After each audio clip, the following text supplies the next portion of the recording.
Harry Potter, villain? Please call me boss. Chapter 1 Reborn. Draco woke up from his dream.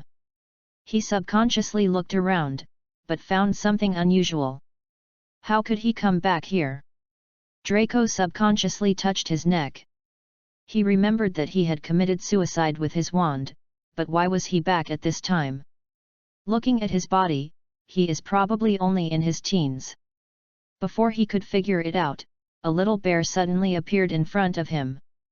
Dear Minister Malfoy, hello, I am the messenger of world consciousness in this world. It is a pleasure to meet you. Shocked. Bears can talk. Draco looked at the talking bear in front of him coldly, without any expression or surprise on his face. So you are the one who brought me here, right? Are you my system? His tone was gentle and without any airs, but there was a hint of seriousness in his eyes, which was accidentally caught by the little bear. Before it came, it had a little understanding of the current Draco, and he was very criticizing. It's best not to explain to crazy people. So it showed its weakness very cleverly. Since it couldn't beat it, it just pretended to be good. It's not me, it's the world consciousness that did it. I'm just a temporary worker. I'm not a system, I'm just a guide. I can't stay for a few days, but I can explain.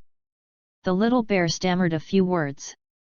It looks a little afraid of Draco, but that's just the look. It's a bear. How could it be timid as it is basically invincible in nature? But it is just an ordinary creature. Who knows that the world consciousness will suddenly entrust it with an important task? Who knows? The temporary worker directly confronts the big boss. The person in front of him could have ravaged the Gryffindor trio in his previous life. Being brave is useless, and it may even become a weakness. For such a crazy person, if it is too thorny, it will be easily pulled out, but a coward will be safe. The fact is just as it expected. Come on, come closer, why are you so far away? Are you afraid of me? Draco's expression slowed down, and he looked at the little bear gently, and he didn't look angry. The little bear nodded and ran quickly to Draco's bed, with some animal forms in his movements. The world consciousness is not so confused that it can't even walk clearly. It seems that it is not lying, it is indeed the messenger of the world consciousness. In this case, there is no need to be too nervous. Hello, Minister Malfoy, welcome here. This is a world where Harry Potter becomes the savior and finally defeats Voldemort. However, due to the chaos in the magic world, the second generation of Dark Lord disappeared, and the third generation of Dark Lord quickly rose again, and the magic world was once again devastated. So the world consciousness searched all the parallel time and space to invite you. You entered Hogwarts at the age of 11, graduated from Hogwarts at the age of 17 and entered the Ministry of Magic, became the Minister of Magic at the age of 27, and died at the age of 39. However, in just 12 years of ruling, you were rated as one of the greatest people of the 21st century by the magic world. He believes that you will be able to rectify the order of the magic world. Let the magic world shine and create glory again. The little bear seemed to be engaged in pyramid selling, constantly trying to brainwash Draco. Its eyes stared at Draco, as if seeing Tang monk's meat. It knew that there was still a lot to talk about this matter, so it introduced the background as quickly as possible. Draco's world is different from this one. It seems that something went wrong in that world since his first year. Draco in that world joined Quidditch in his first year and was smart and capable. The House Cup in that world has always belonged to Slytherin. Later, Draco even participated in the Goblet of Fire. Although Draco joined the Death Eaters because of Voldemort. But it did not prevent him from whitewashing himself, and he used means to snatch the position of Minister of Magic from Hermione. But everything has a price. He has the greatest power in the magic world. But he also lost friends, relatives, and lovers. Seeing that his defeated opponent Harry Potter was happy, while he was alone, he gradually went crazy. After successfully making everyone miserable, he committed suicide. Send me back. I'm not interested.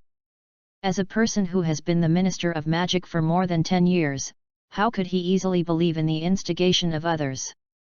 Draco's face gradually turned cold, and he looked at the little bear and said calmly, "Don't, Minister Malfoy." When the little bear heard Draco's refusal, he immediately became excited. "Don't refuse me, I'll give you a chance to reorganize your words, send me back, now, immediately, right away." Draco's eyes were cold, and there was a gentle smile on the corner of his mouth. From the outside, no matter how you look at it, he should be a gentle and elegant gentleman, but he didn't expect that the next sentence would directly strangle its neck. His action was not aimless. Anyway, he has lived enough, just to see what the world consciousness is. If the little bear is the world consciousness itself, it will definitely be exposed when its life is threatened. If it is not, then try whether the world consciousness will come to save it. If it is, it's another matter. If not, sorry, I'm sorry. I can fulfill your wish."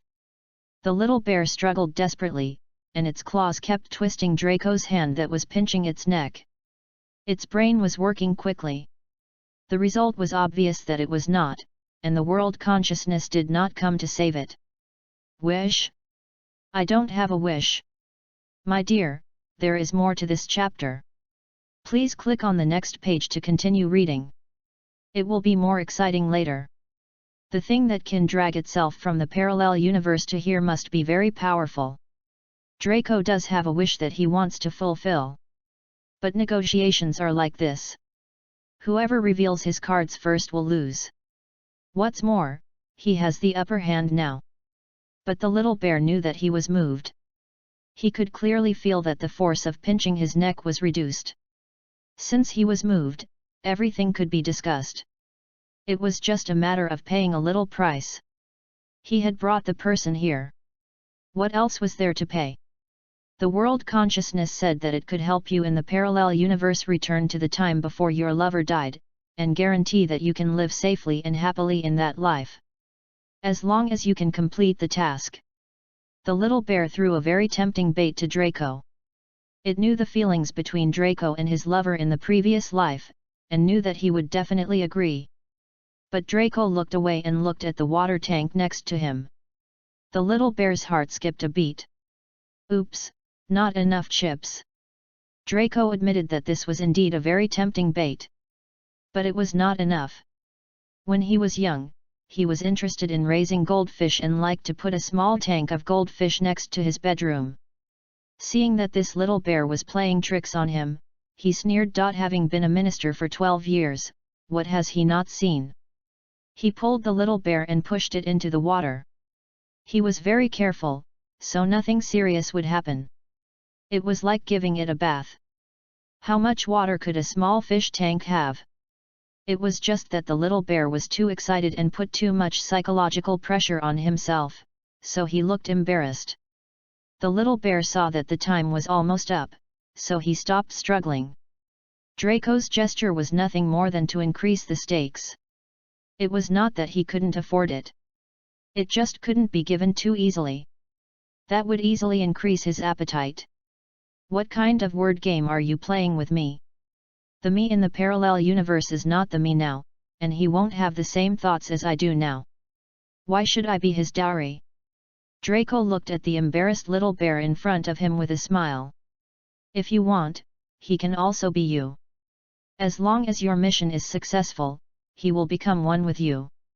The little bear gasped for air, but still did not forget to answer Draco's words. Draco was silent for a while and didn't speak. Time passed by minute. It seems that the chips are almost enough, and just a little more will be enough. The little bear's heart skipped a beat, and he quickly threw out another bait. I can fulfill one of your wishes at the beginning. When I fulfill this wish, I will leave. I will not come back until you rebuild the order of the Ministry of Magic and the world consciousness is completely revived. If you fail to complete it before the age of 39, he will send you back to your time and space. Negotiation is like this, whoever has the upper hand will gain more. This is a lot of authority given to it by the world consciousness, but what is less given is its own. No wonder it is so stingy. It is not easy for it. Fulfill a wish? Help me revive my lover. Sorry, I can't do it. What a joke, it's just a temporary worker. The little bear scratched his head, his eyes full of fear. If it really could be done, the world consciousness would not regard this as the final grand prize. Then send me back. I can't do that either. Then help me kill Voldemort. That won't work. Looking at Draco's increasingly cold eyes, the little bear's hair stood up. It hurriedly made up a few words. I'm just a temporary worker. I can't hurt anyone.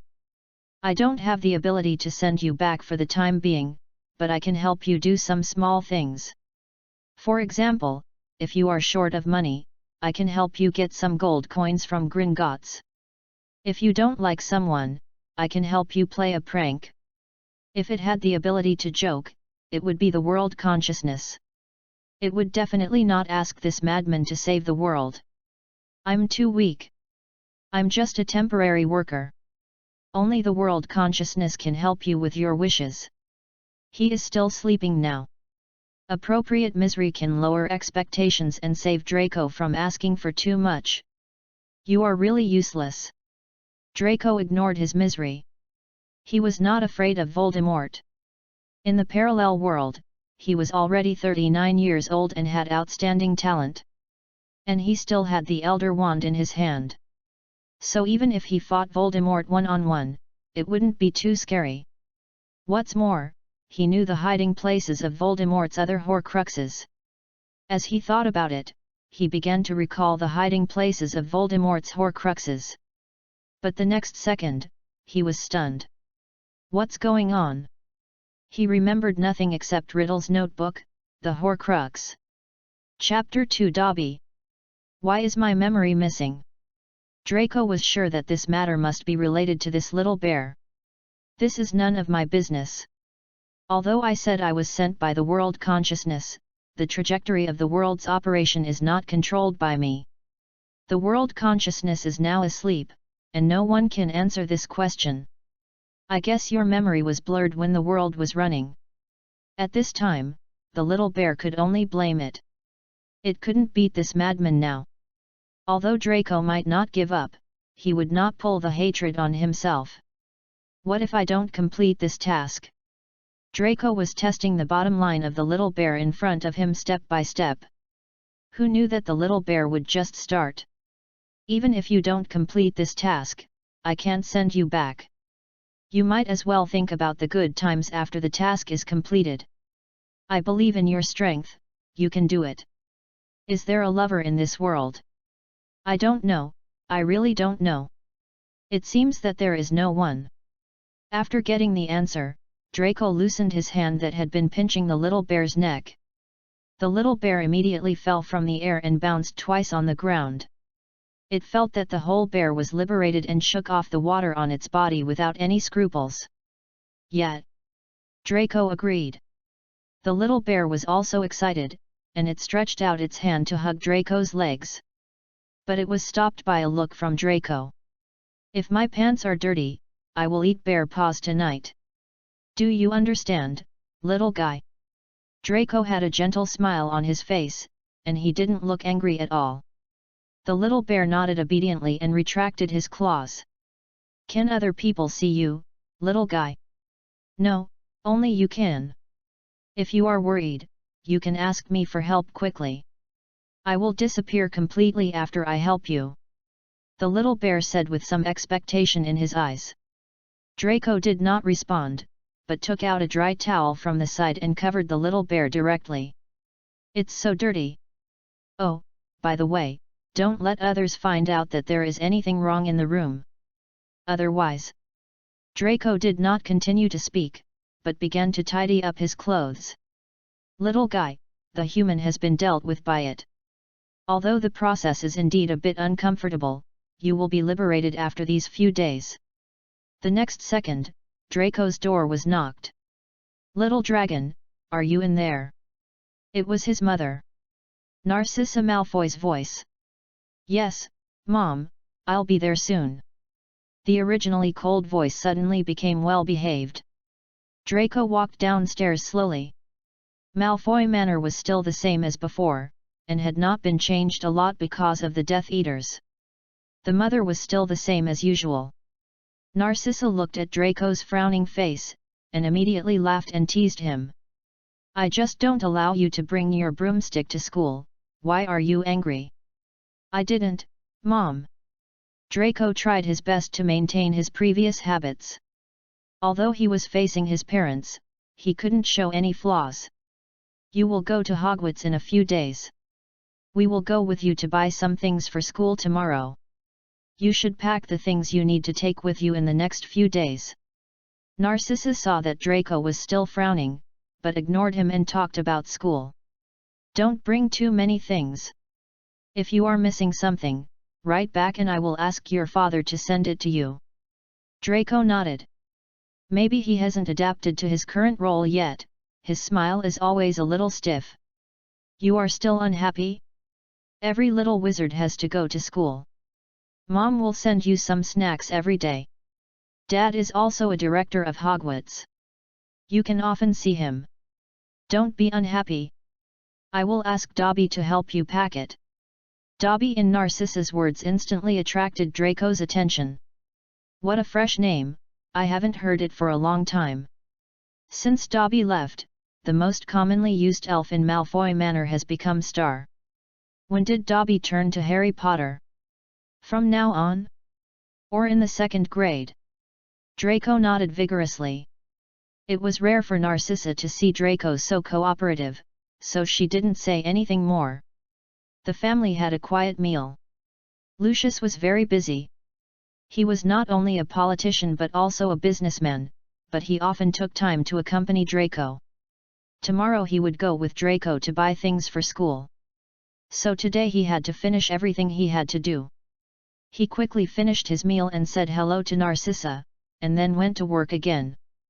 Xiaolong, listen to your mother, don't be angry. Lucius obviously felt that his son was in a strange mood today. Okay, Dad. Draco responded obediently, quickly finished the sandwich in his hand, and waved to Dobby. Dobby had been waiting on the side, and when he saw Draco's order, he immediately followed. Have you heard the story of the Savior, Dobby? Draco looked at Dobby with a smile, and there was still some admiration in his eyes. It was like a child sharing his idol with others. Dobby has heard the story of Harry Potter, and you told me the story of Harry Potter. Dobby's eyes emitted a strange light, which was a kind of admiration, very fanatical. This chapter is not finished yet, please click on the next page to continue reading the exciting content.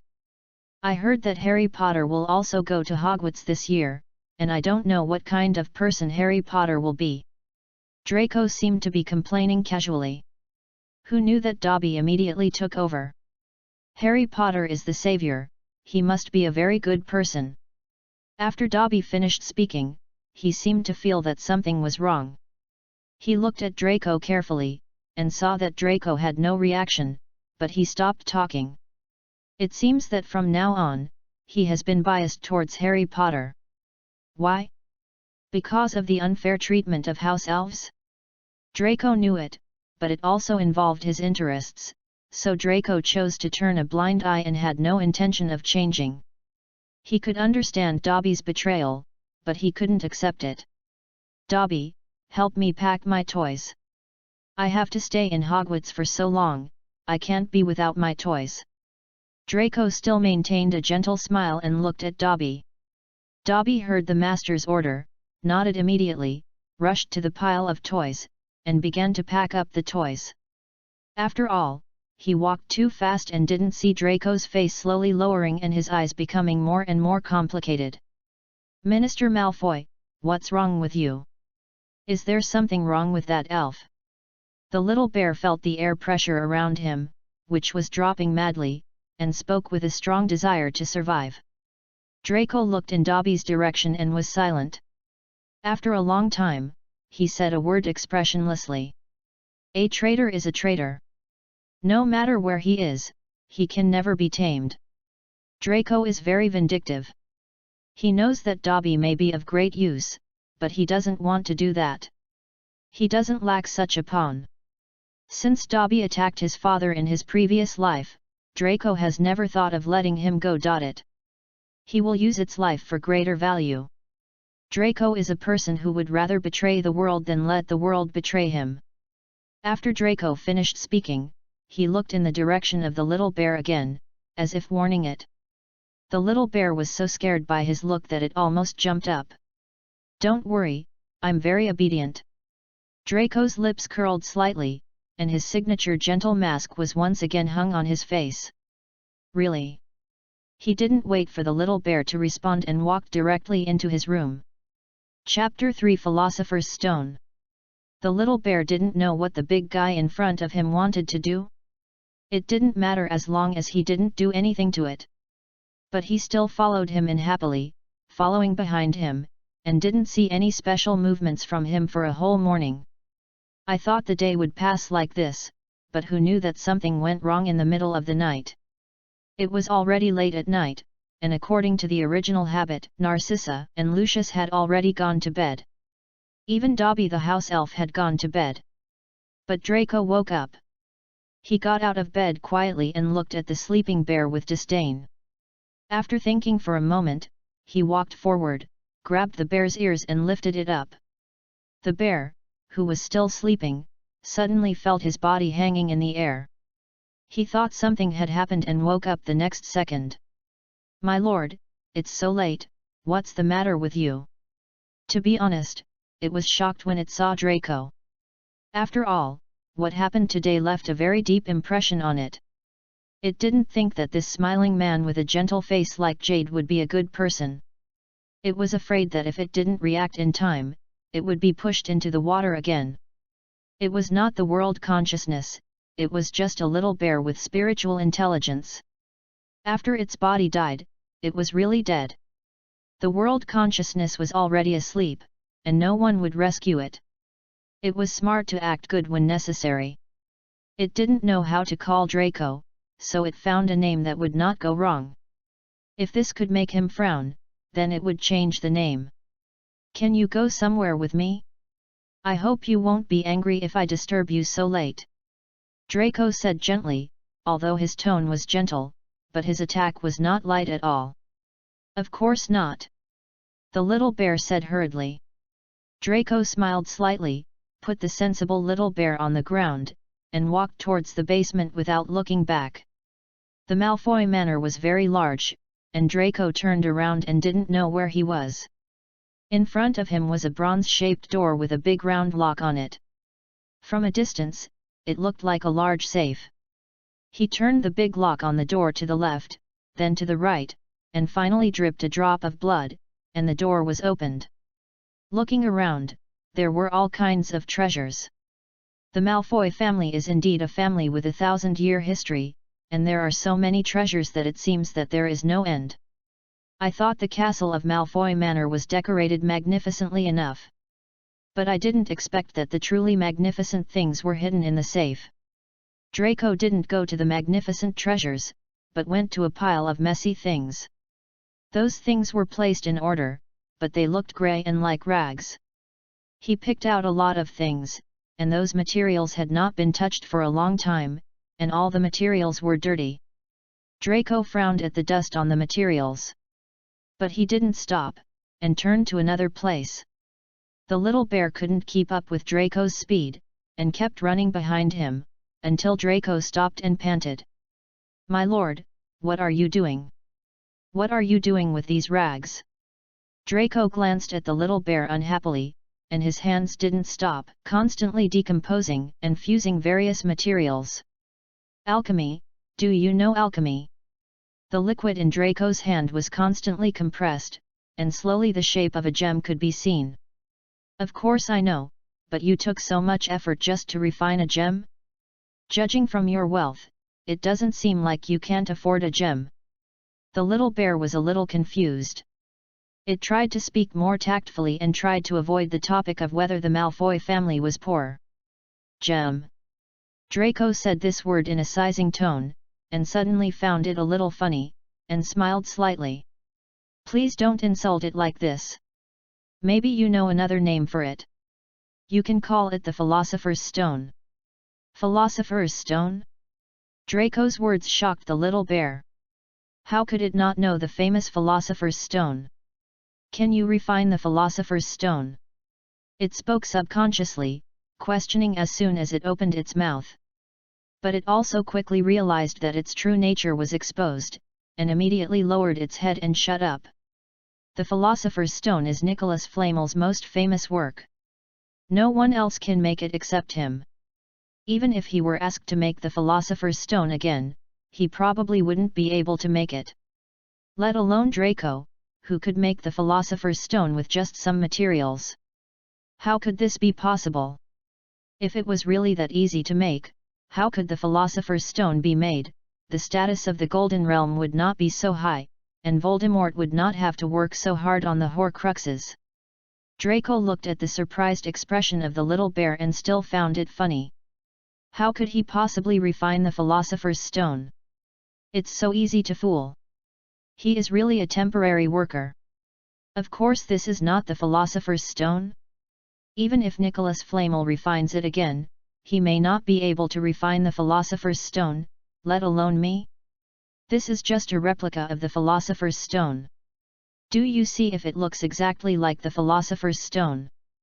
Draco held the finished gem in his hand and kept admiring his work. In his previous life, he practiced alchemy for a long time to refine this replica. It can be said that he spent a lifetime of effort and finally was able to refine a replica that looks exactly like the Philosopher's Stone.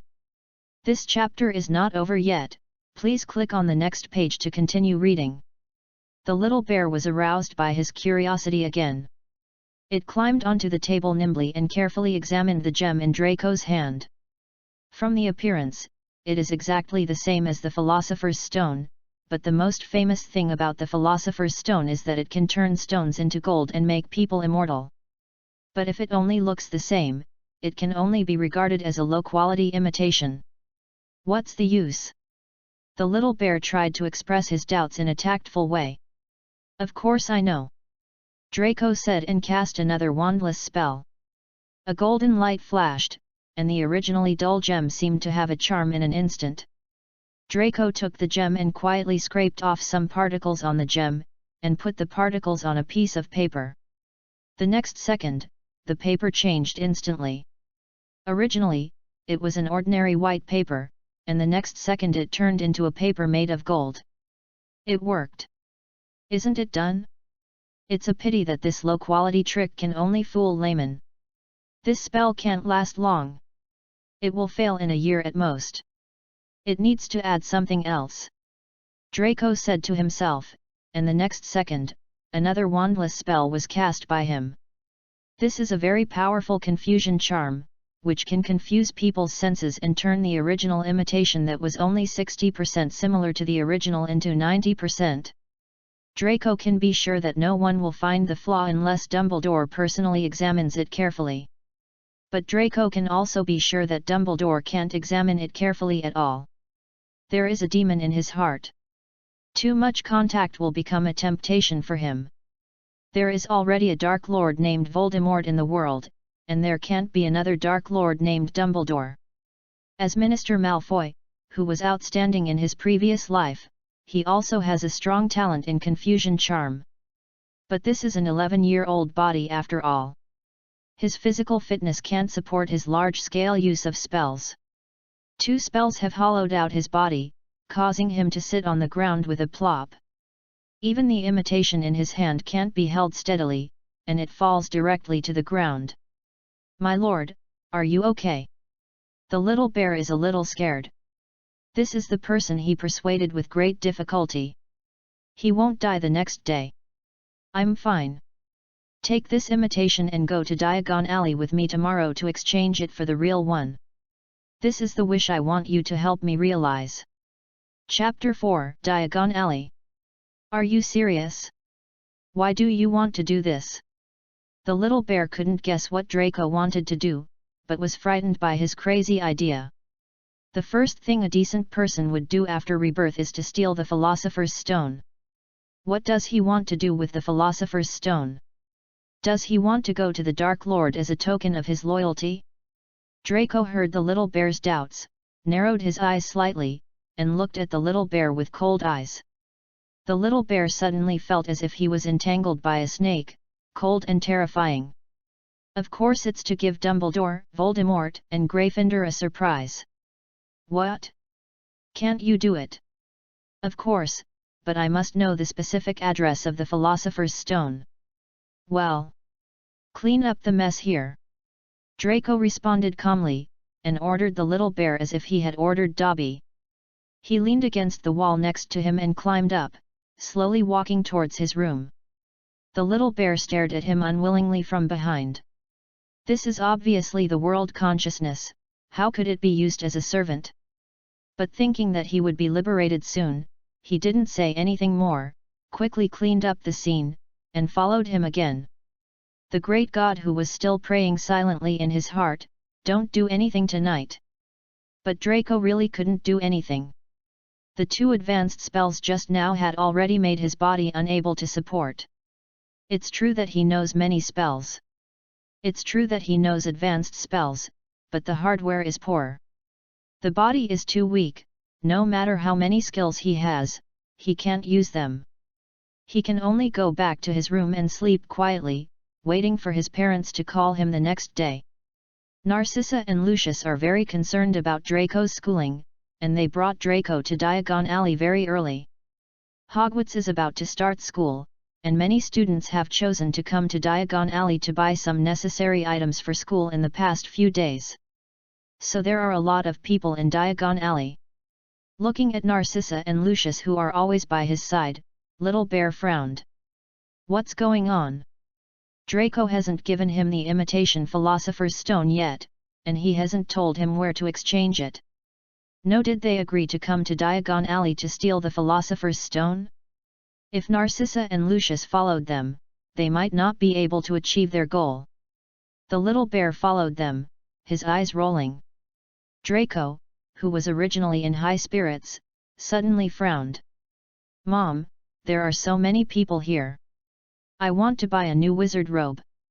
He frowned immediately, looking like a disobedient child. Narcissa was obviously used to Draco's appearance, but she and Lucius were really indulgent towards Draco.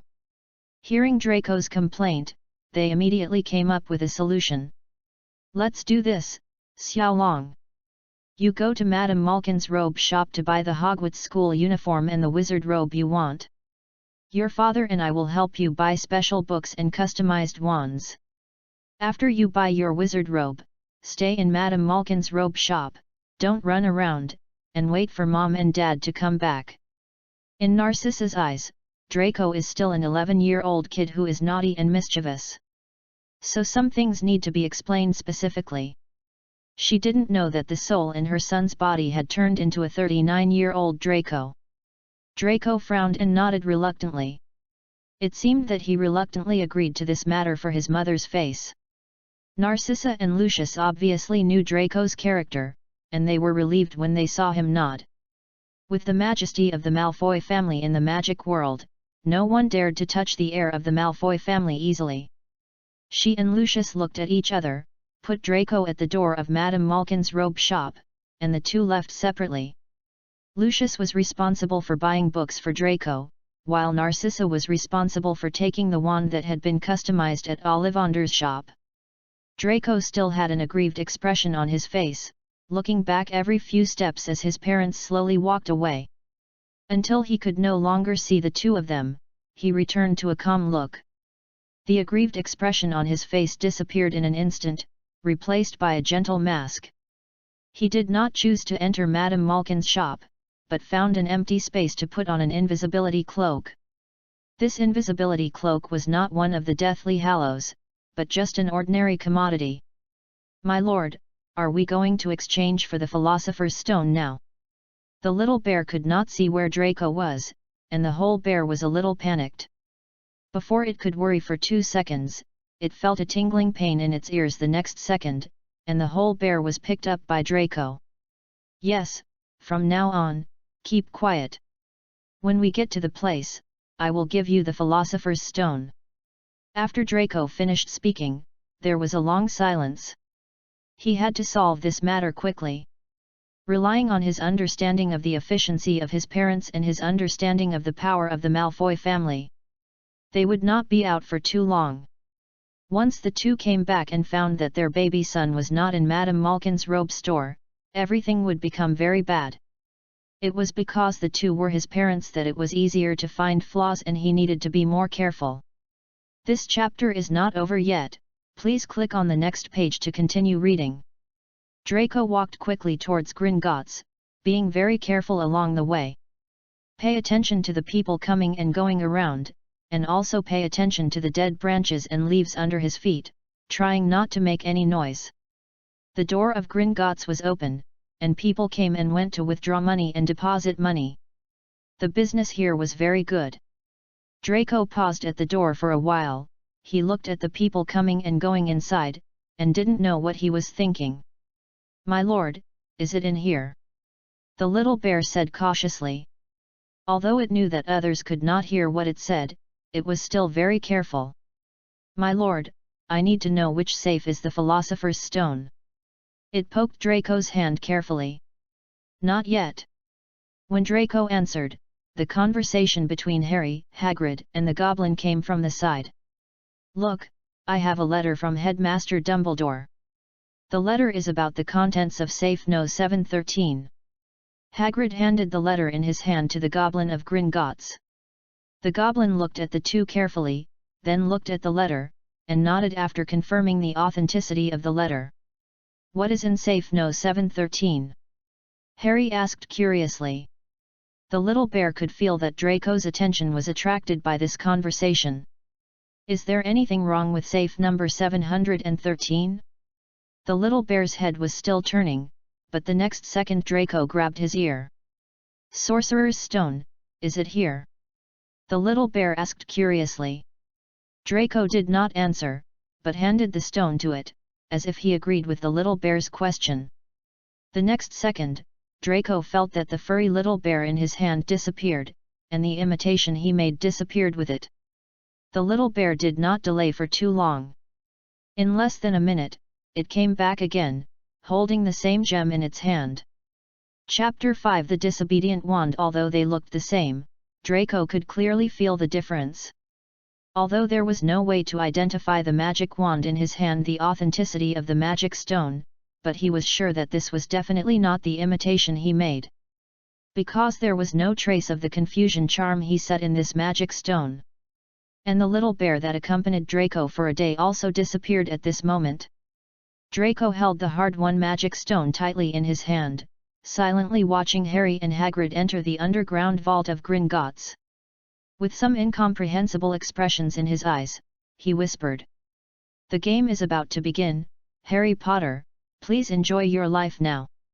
After saying that, he turned and left.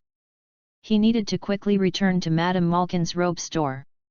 They had wasted a lot of time, and they didn't know where Narcissa and Lucius were now. This was not the first time Draco came to Diagon Alley. He shuttled madly in various alleys. Very careful, not daring to bump into others, and not daring to easily raise the dust around, for fear that others would find something wrong. When Draco arrived at the door of Madame Malkin's robe shop, he stopped for a while. He felt relieved when he saw no trace of Narcissa and Lucius. He found a place where no one could see him, took off his invisibility cloak, and went straight into Madame Malkin's robe shop. At this time, Madame Malkin's robe shop was very empty. He was the only one who came to customize clothes. After less than 2 minutes in the shop, Narcissa and Lucius came from outside. But fortunately, he was no longer an 11-year-old kid, and he was not like a kid who would wander around and choose things. The school uniform customization was finished soon, and he just met up with the two of them. "Xiaolong, take a look. This is the wand that your parents customized for you before. See if it fits you." Narcissa and Lucius knew their son well enough, and probably knew what kind of wand was suitable for their son. so they customized the wand in advance.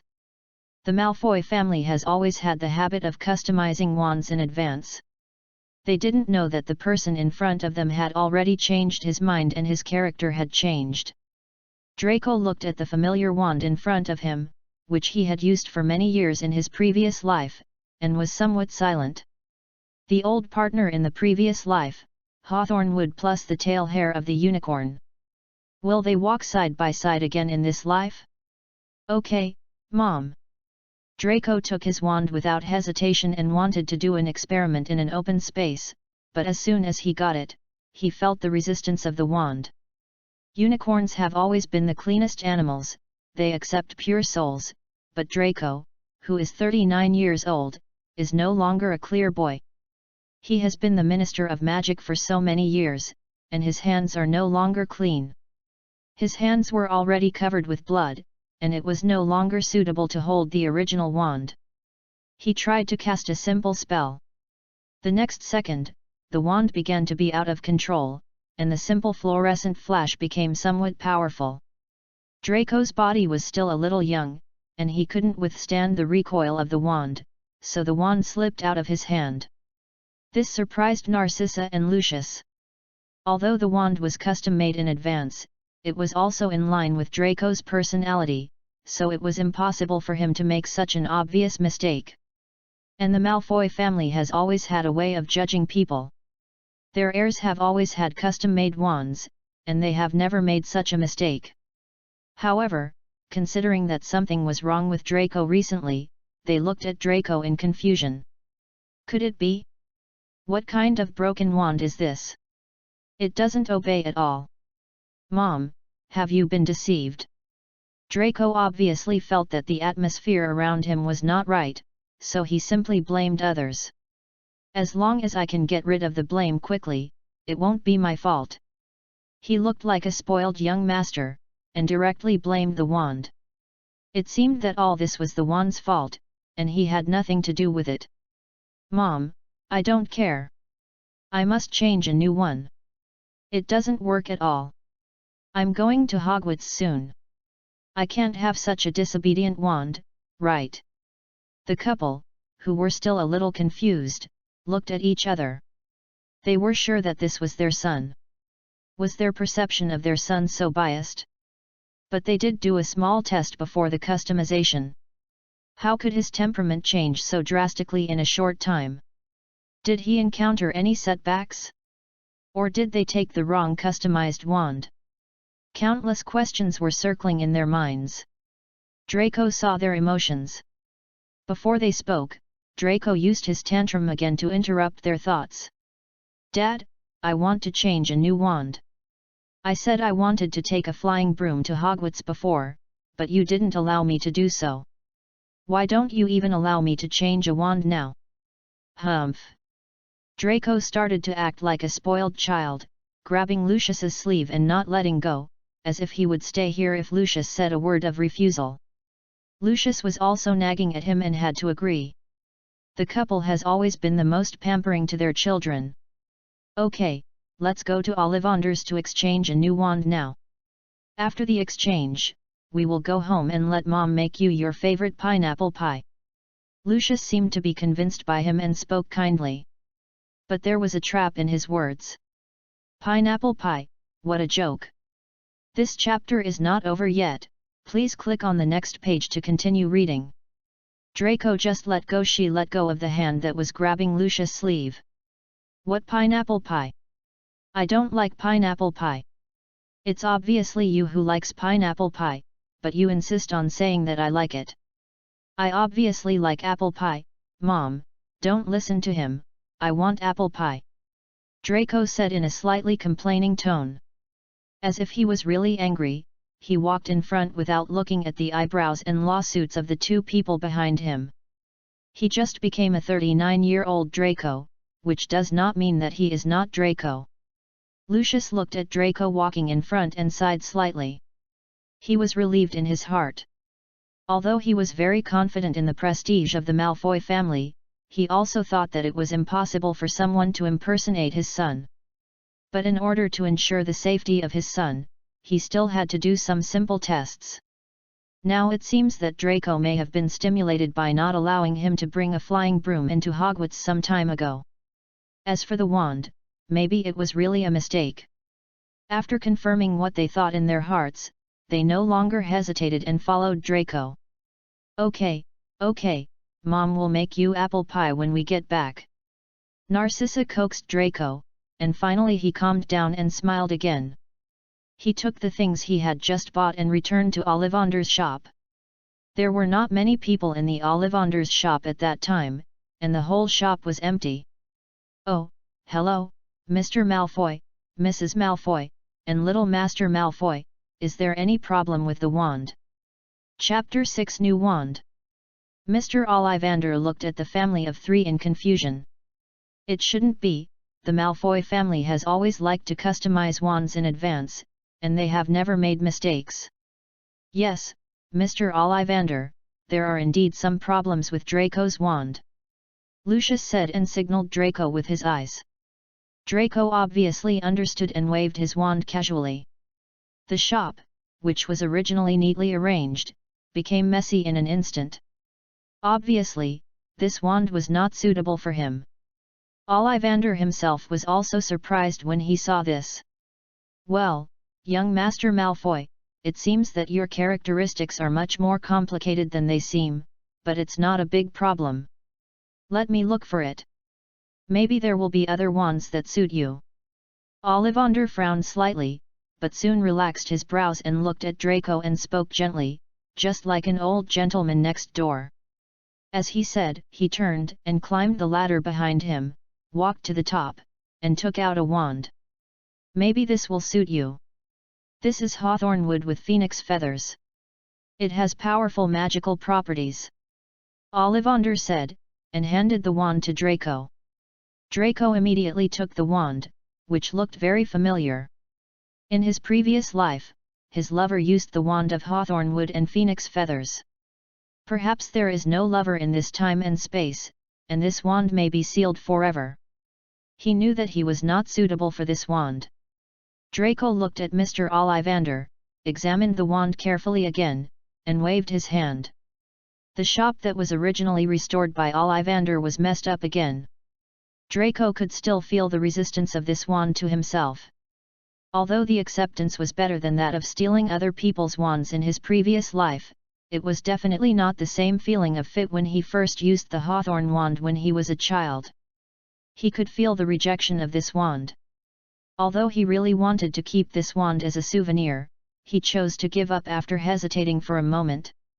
The wand in his hand was immediately taken away by Mr. Ollivander.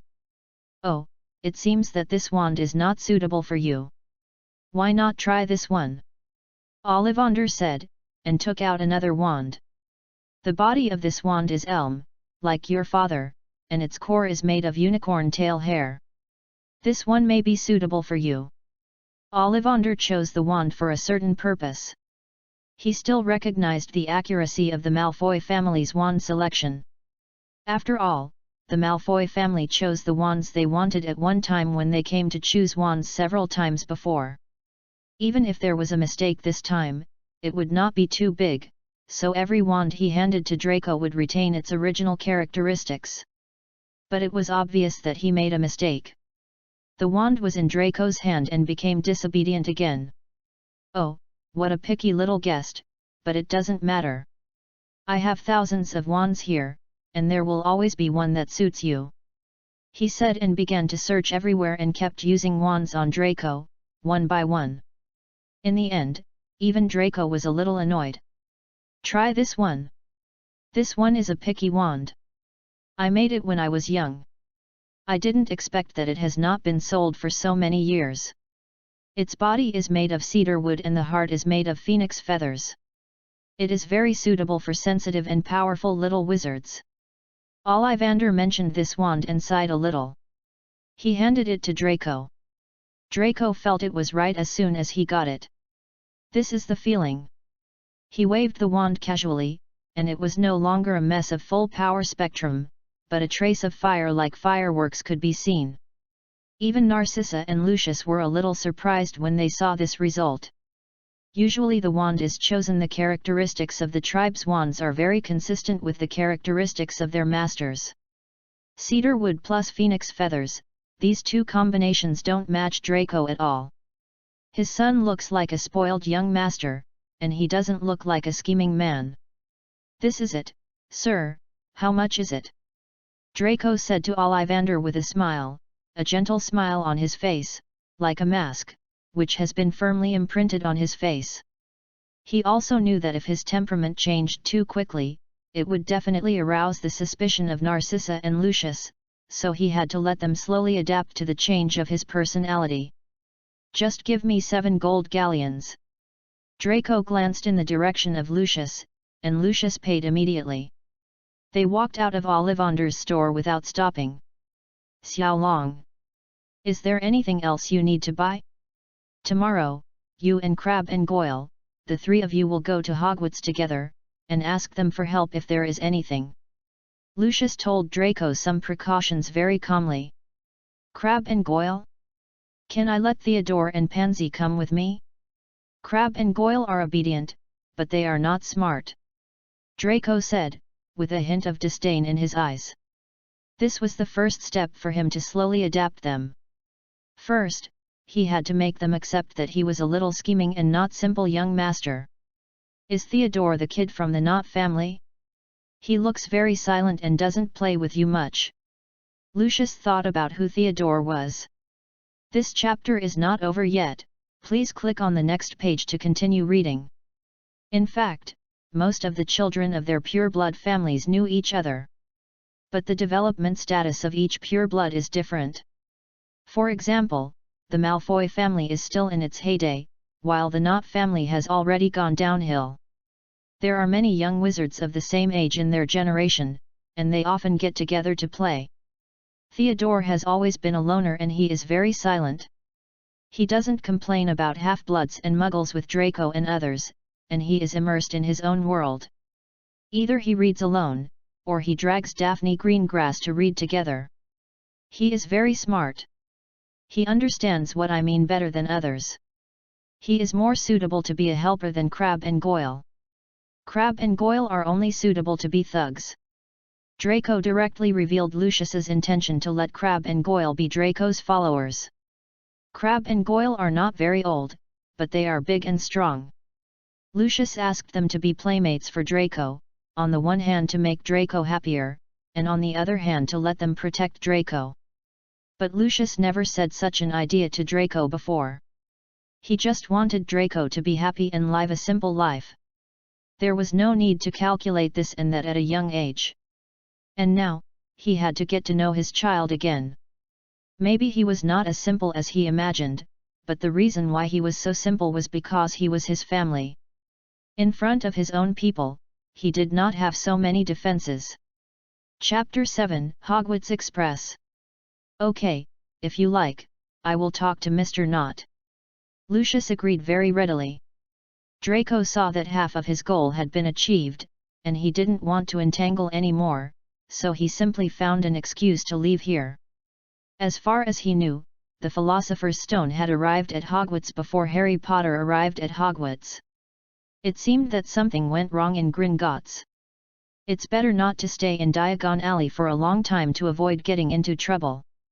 Mom, I want to eat apple pie. I don't want to stay here. You see, there are muggles coming and going everywhere here. It's so dirty, he said with some disgust on his face.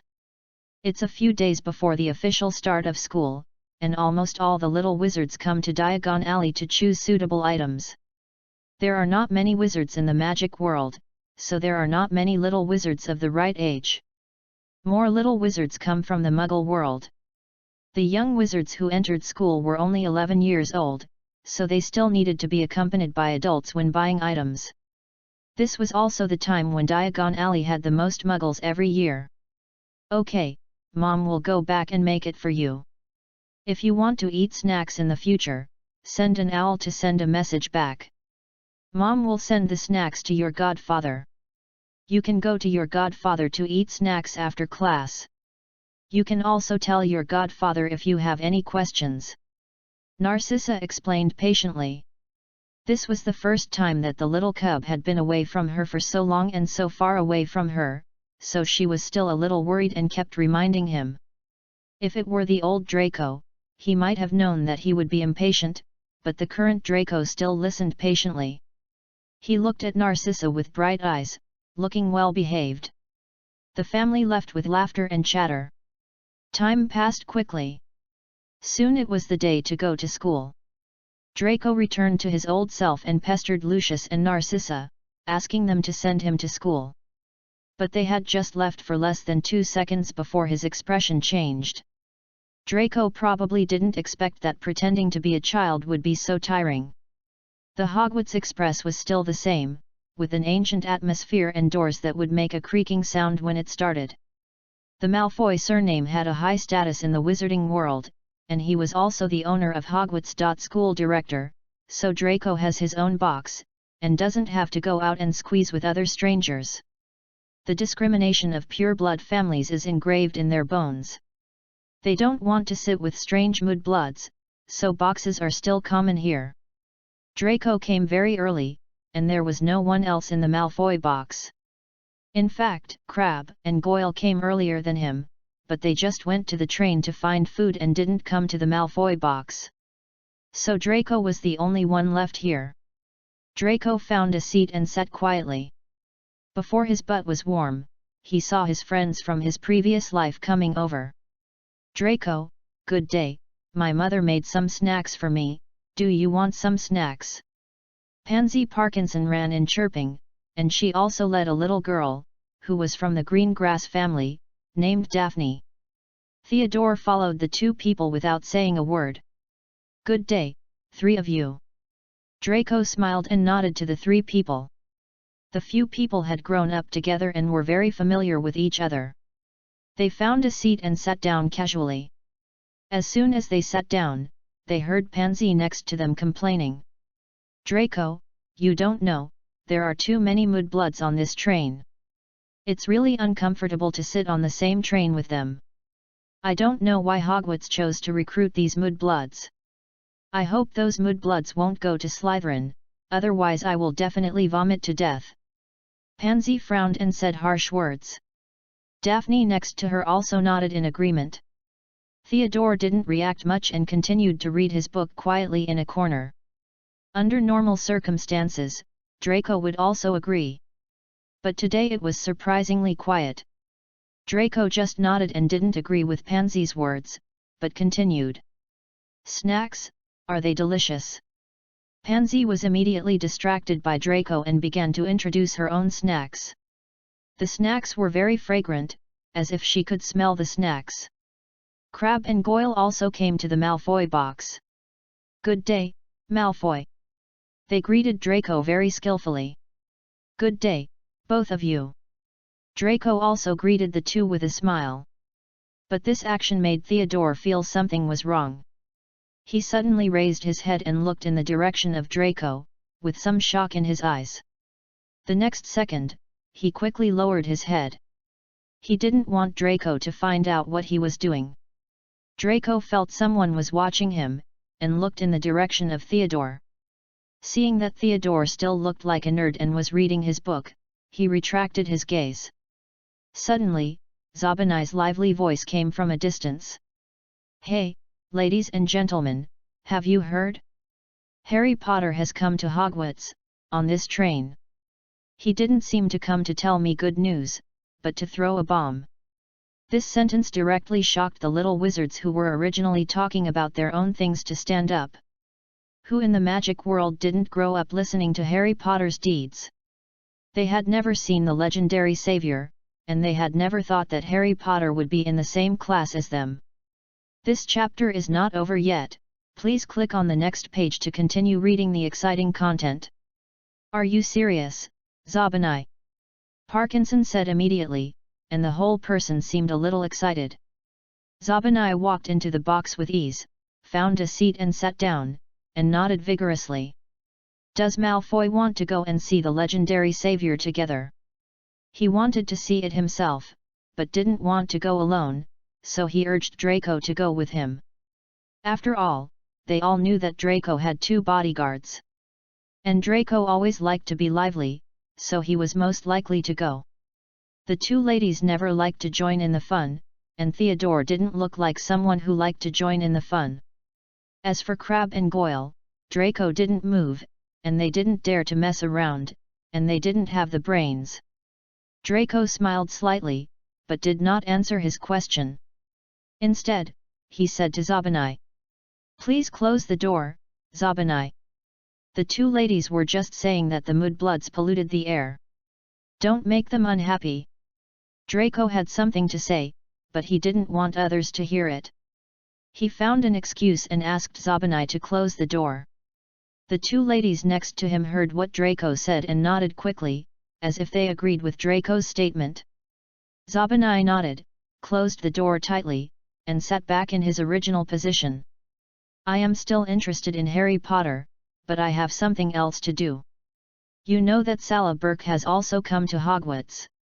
I have never gotten along with him. Why don't I let Crabbe and Goyle go with you?" Draco paused. He wanted Zabanai to go, but he couldn't go at the first time.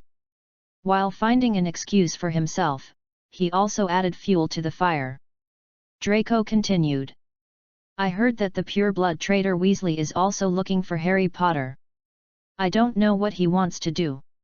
If he gets there first, it will be a good show."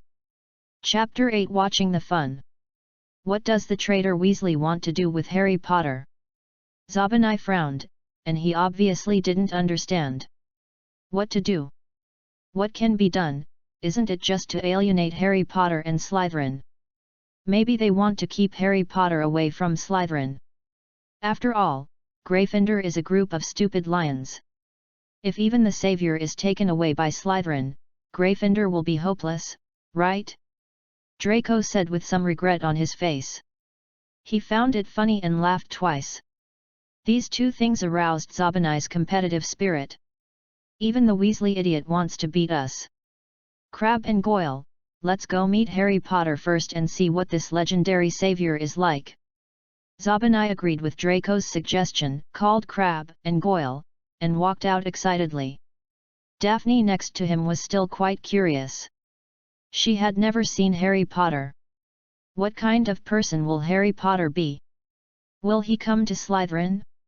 Draco thought about Daphne's question seriously, and after 2 seconds of silence, he continued to answer.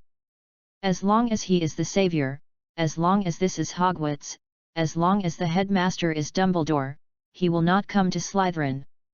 He paused again, not wanting to continue talking about these deep-seated conspiracy issues, so he simply led the topic to Harry Potter's origin. And a person who has lived in the Muggle world since childhood, with Muggle breath all over his body, is he worthy of coming to Slytherin? Draco said with some contempt in his tone. Everything is very consistent with his pure-blood personality. After all, if Harry Potter is not the savior, his origin would not be able to attract the attention of the world. Then why did you ask Zabanai to go over? Pansy didn't understand. She had the best relationship with Zabanai, so she asked the question. We have to make some trouble for those pure-blood scums, so that they can learn some lessons and remember them. Draco stopped talking after that. He sat in the box for a while, and immediately got up and left without caring about the reactions of the people around him. I'm going to see Salabok and have some fun. If you want to follow me, come with me. Draco didn't really mean to call them, nor did he want to find Salabok. Everything was just to fulfill his previous words. He was sure that the others would not follow. This was indeed the case. The others were not nosy people, nor were they interested in watching the fun. They lowered their heads and did their own things. The box where Harry Potter was extremely lively. Harry Potter, Ron, Hermione, and Zabanai's group were facing each other. Crabbe and Goyle had already started. The two groups were fighting fiercely, and even Ron's dirty rat was ready to come up to help. The rat jumped up and wanted to bite Zabanai's nose, but Draco, who suddenly came in, grabbed it. Zabanai, look what I caught! A disobedient little rat. As soon as he said this, the two groups stopped their actions. Everyone looked at him. Draco looked at Zabanai with some curiosity, but when his eyes touched Crab and Goyle, he paused slightly. Crab, Goyle, what are you two doing? Are you trying to steal someone's snacks? Be polite, don't do that. Draco said gently, his words seemed to be helping Harry Potter and the others. But only he knew that it was not the case. Draco, we are also innocent. He was the first to ridicule Slytherin. He was the first to ridicule us. The scum is worthy of being a scum. He only knows how to take advantage of others. Once he starts to fight, he starts to act innocent. Zabanai ridiculed Ron without any hesitation. Ron's face turned red because of his humiliation, and he blurted out. You villains complained first, and it was obviously you who started it first. Draco watched as the others started to quarrel again. Draco had no intention of playing this game with them, even though he had started the situation from the beginning. You have been quarreling for so long, haven't you had enough? This is a public place after all. Draco's eyes were sharp, and he stopped the situation with one look. Harry had lived with his aunt since he was a child, and had been bullied by his cousin and uncle since he was a child. He was the best at reading people's expressions. He could guess that the elegantly dressed little boy in front of him must be one of the 28 legendary sacred families in the wizarding world. But with limited knowledge, he had no way of guessing which family this person was from.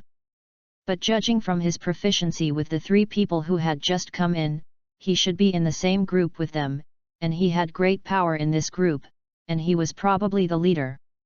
So far, the attitude of this new young man towards him was quite good, and he also I don't know what kind of changes will happen when I go to school in the future. The friend I just made next to me obviously can't protect me. As a person without foundation, will I be bullied when I appear in Hogwarts? Should I take advantage of this boy's good attitude to get to know him? Harry looked at him frantically in his heart. As a child living under someone else's roof, he would naturally not be a simple white flower. He didn't want to offend a group of people just because of a new friend when he just came to school. If getting to know this boy can calm everything down, it's not a bad idea. My dear, there is more to this chapter. Please click on the next page to continue reading. It's more exciting later. As for the new friend, I am sure I can coax him well. Draco looked at Harry's expression, raised his eyebrows slightly, and continued. I'm sorry, this time it may be because of the 3 of them. I apologize to you on their behalf. But Harry Potter, I am curious about what they said about mocking Slytherin. As a little wizard who grew up in the Muggle world, do you know what Slytherin is?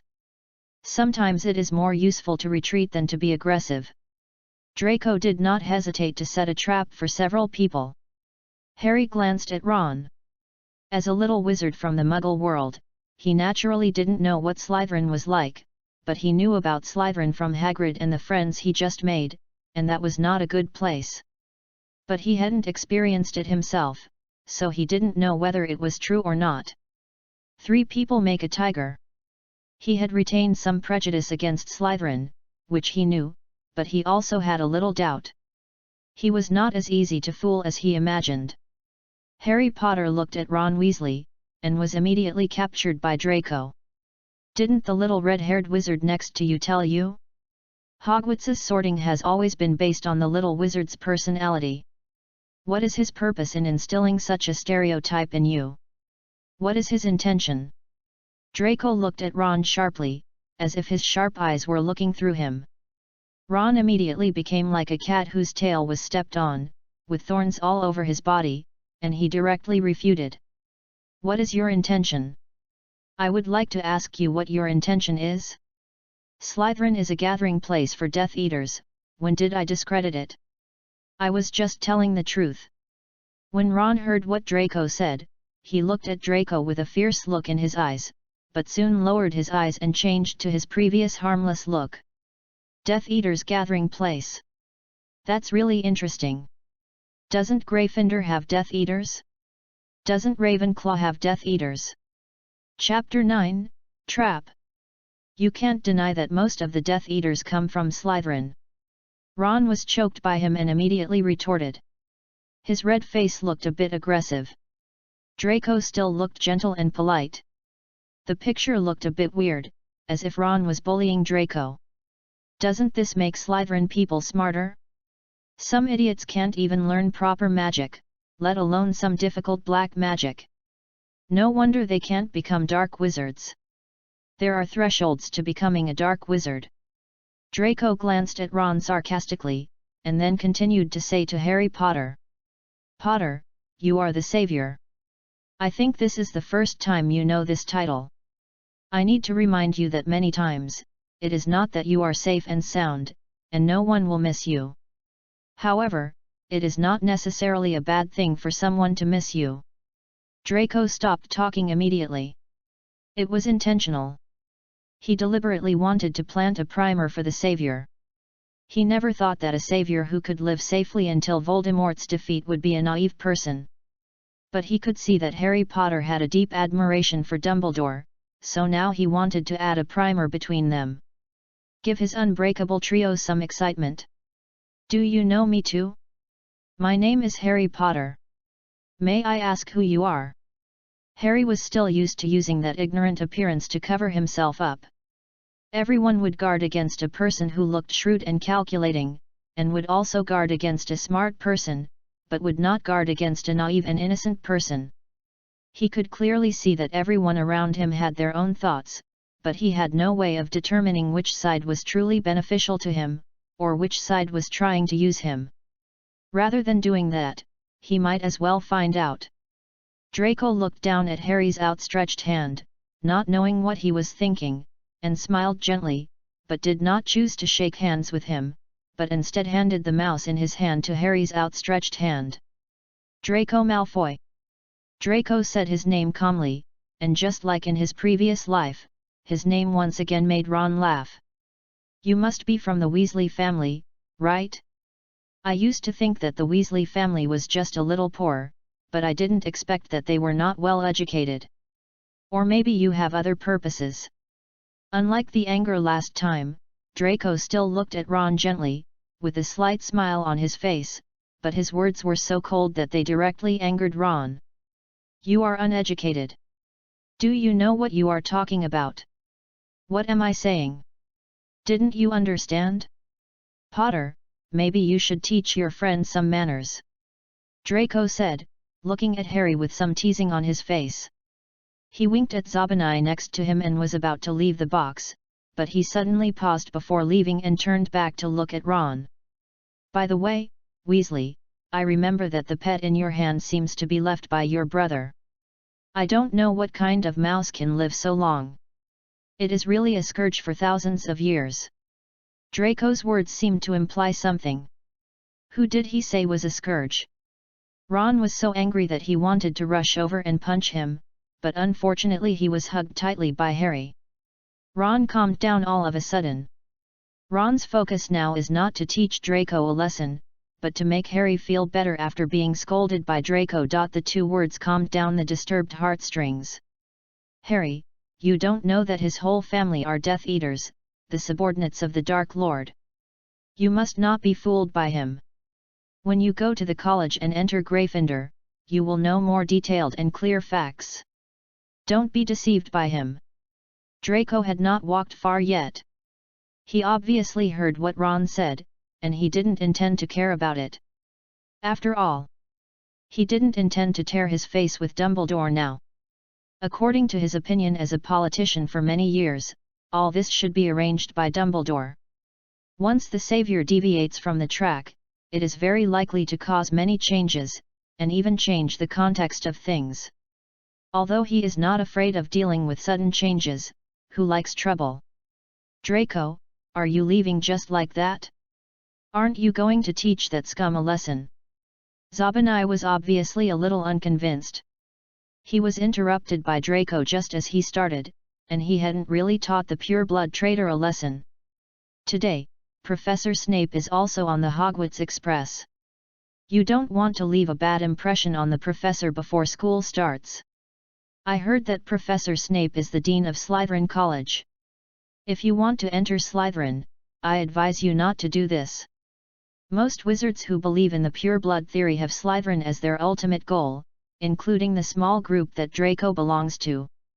That's why he beat Ron up when he heard him mocking Slytherin. I know, but how about you and that Salabok? Zabinai knew this person, who was also a member of a pure-blood family and was said to be very arrogant. This was originally an excuse to deal with Zabinai. Draco never thought about going to find the so-called Salabok, who was just a fool. Was it worth his trouble? I didn't find him. I heard that he is more arrogant than I thought. I will see him again after I go to school. So I came to find you. I didn't expect that I would predict that the little mouse from the Weasley family is not easy to mess with. In fact, Little Bear had introduced the final ending of this world to him before.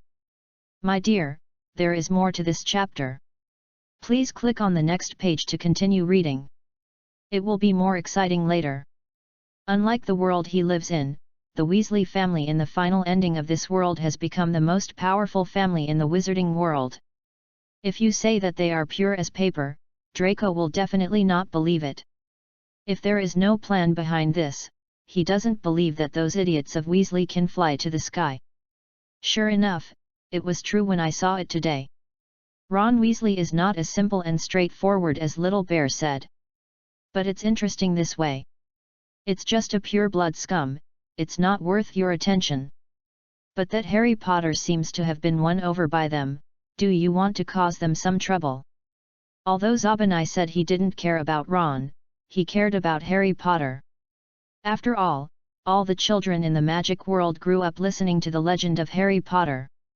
If such a legendary figure appeared in Slytherin, it would be a surprise. Him? Slytherin? The child of a mudblood and a pure-blood scum, the child who barely got the title of savior by the death of his parents, is he worthy? Draco maintained his previous personality, and he paused slightly. But he is smarter than I thought. Draco didn't know where he took out a handkerchief from, and wiped the hand that had just caught the mouse. He wiped the fingers one by one carefully, not letting go of any corner. He looked at the handkerchief after wiping his hands with a little disdain. Suddenly smiled and said to Crabbe and Goyle. I just saw a chocolate frog for sale over there. I'm sorry to bother you two today. Why don't I treat you to chocolate frogs? Draco said, taking out a gold coin from his pocket. Putting it on the handkerchief he had just used, and handing it to Crabbe along with the handkerchief. Chapter 10 Conversation on the Lake. Crabbe and Goyle ran away with the money when they heard that there was something to eat. Why don't you treat me to chocolate frogs? Zabinai said with a slightly complaining tone. I just tasted the snacks Pansy brought. There are flavors you like in them. I think you might like her snacks more. If you delay and go back later, I'm afraid the snacks will be gone. Draco looked like he was thinking about you, and instantly conquered Zabinai. You're right. When they returned to the Malfoy box again, the friends were the same as they were before they left and when they came back. No change at all. Pansy saw Zabinai coming back, her eyes lit up, and she asked him the result directly. How is it? Is it interesting? Zabinai was a little unhappy, as if he was not satisfied with what had just happened. What's the fun? It's all Weasley's fault. He even wanted his dirty rat to bite me. If Draco hadn't come, I would have been bitten by that rat. Zabinai's face was full of disgust. Did you and Draco fight with the traitor of the Weasley family? Theodore, who had been quiet beside him, suddenly put aside his book and looked up to ask Zabinai. No, Draco said that Professor Snape was also on the Hogwarts Express today, so we came back. Zabinai said with some regret. Theodore listened. He raised his eyebrows slightly and glanced in Draco's direction, with unspeakable emotions in his eyes. But after that, he returned to his previous appearance, hiding in a corner, quietly reading his book. The train soon arrived at Hogwarts. All the little wizards got off the train in an orderly manner and followed the guide to Hogwarts step by step. They walked along the path for a while and encountered a black lake. Before they knew how to go, they heard Hagrid's voice from a distance. All little wizards get on the boat, and each boat cannot have more than 4 people. The friends looked at each other. In fact, according to the usual practice, Draco and Crabbe Goyle should be on one boat. The remaining 4 friends were on one boat. Just when they were about to divide according to the usual practice, Draco suddenly spoke.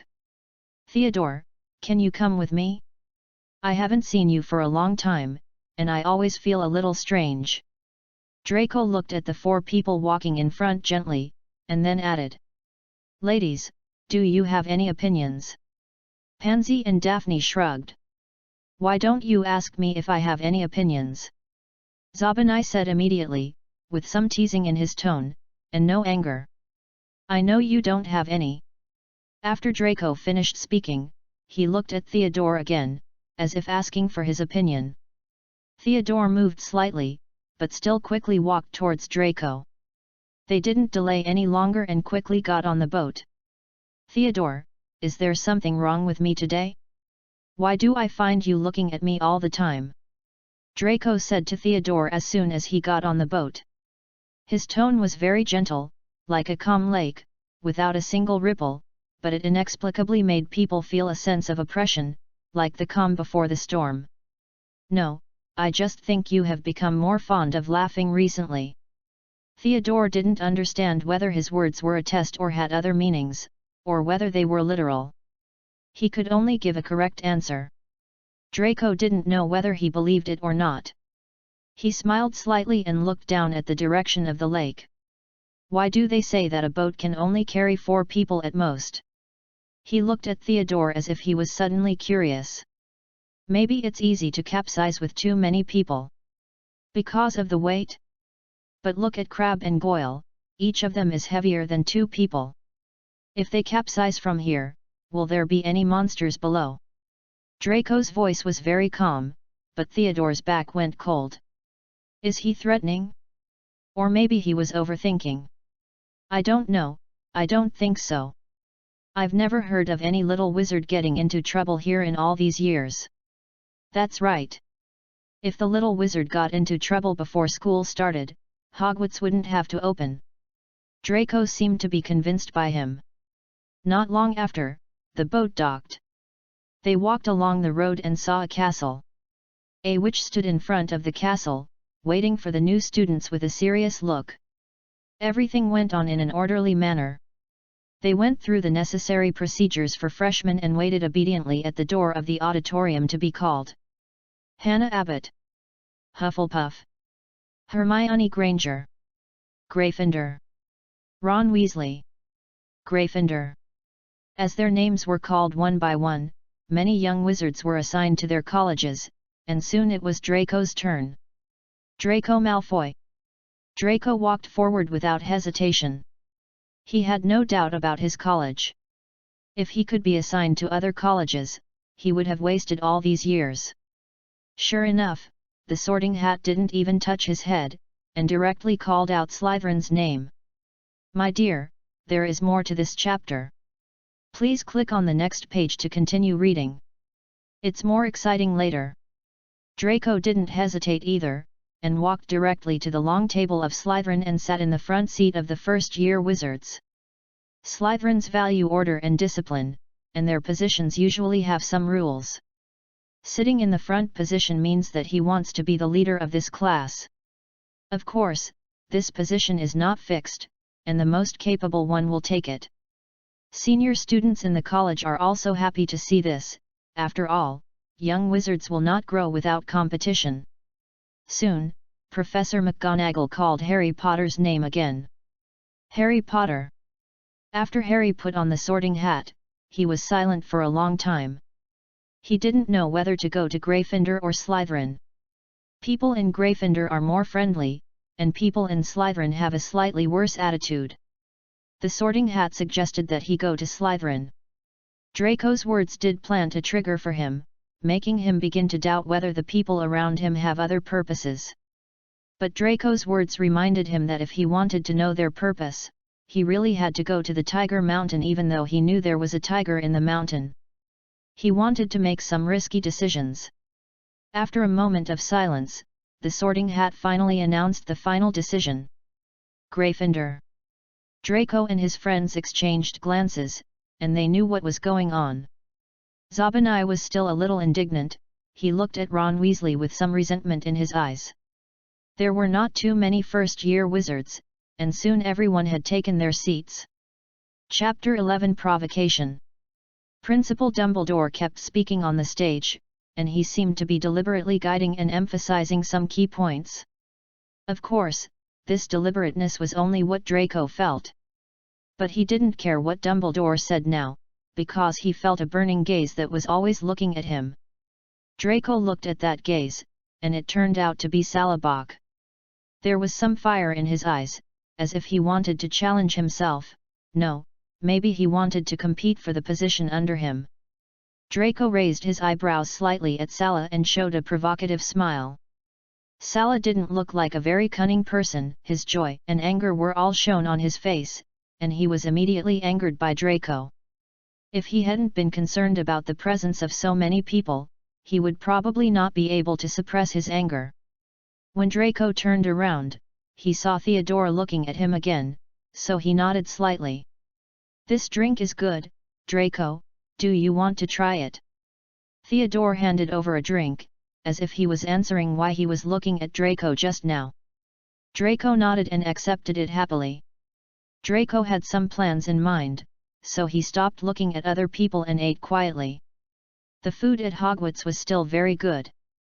Theodore saw that Draco didn't say anything, so he didn't say anything more, and ate his meal quietly. After a long time, the Slytherin prefect saw that the little wizards had finished eating, and then he began to lead everyone to the Slytherin lounge. The lounge of Slytherin College is underground, surrounded by gloomy green, with the mysterious and aristocratic atmosphere of Slytherin. This is the Slytherin lounge, where you will rest in your daily life. The Slytherin prefect pointed to the lounge behind him and said. He paused for a moment, and then added. Every week, the key to the lounge door will change, and the key will be written on the blackboard at the front of the Slytherin lounge, and this week's key is honor. Dear little wizards, you come from different families. At home, you are all your parents' treasures. No matter what mistakes you make, you can be forgiven, but in Hogwarts, you must be proud of the honor of Slytherin. If I find someone tarnishing the honor of Slytherin, then you will bear the consequences.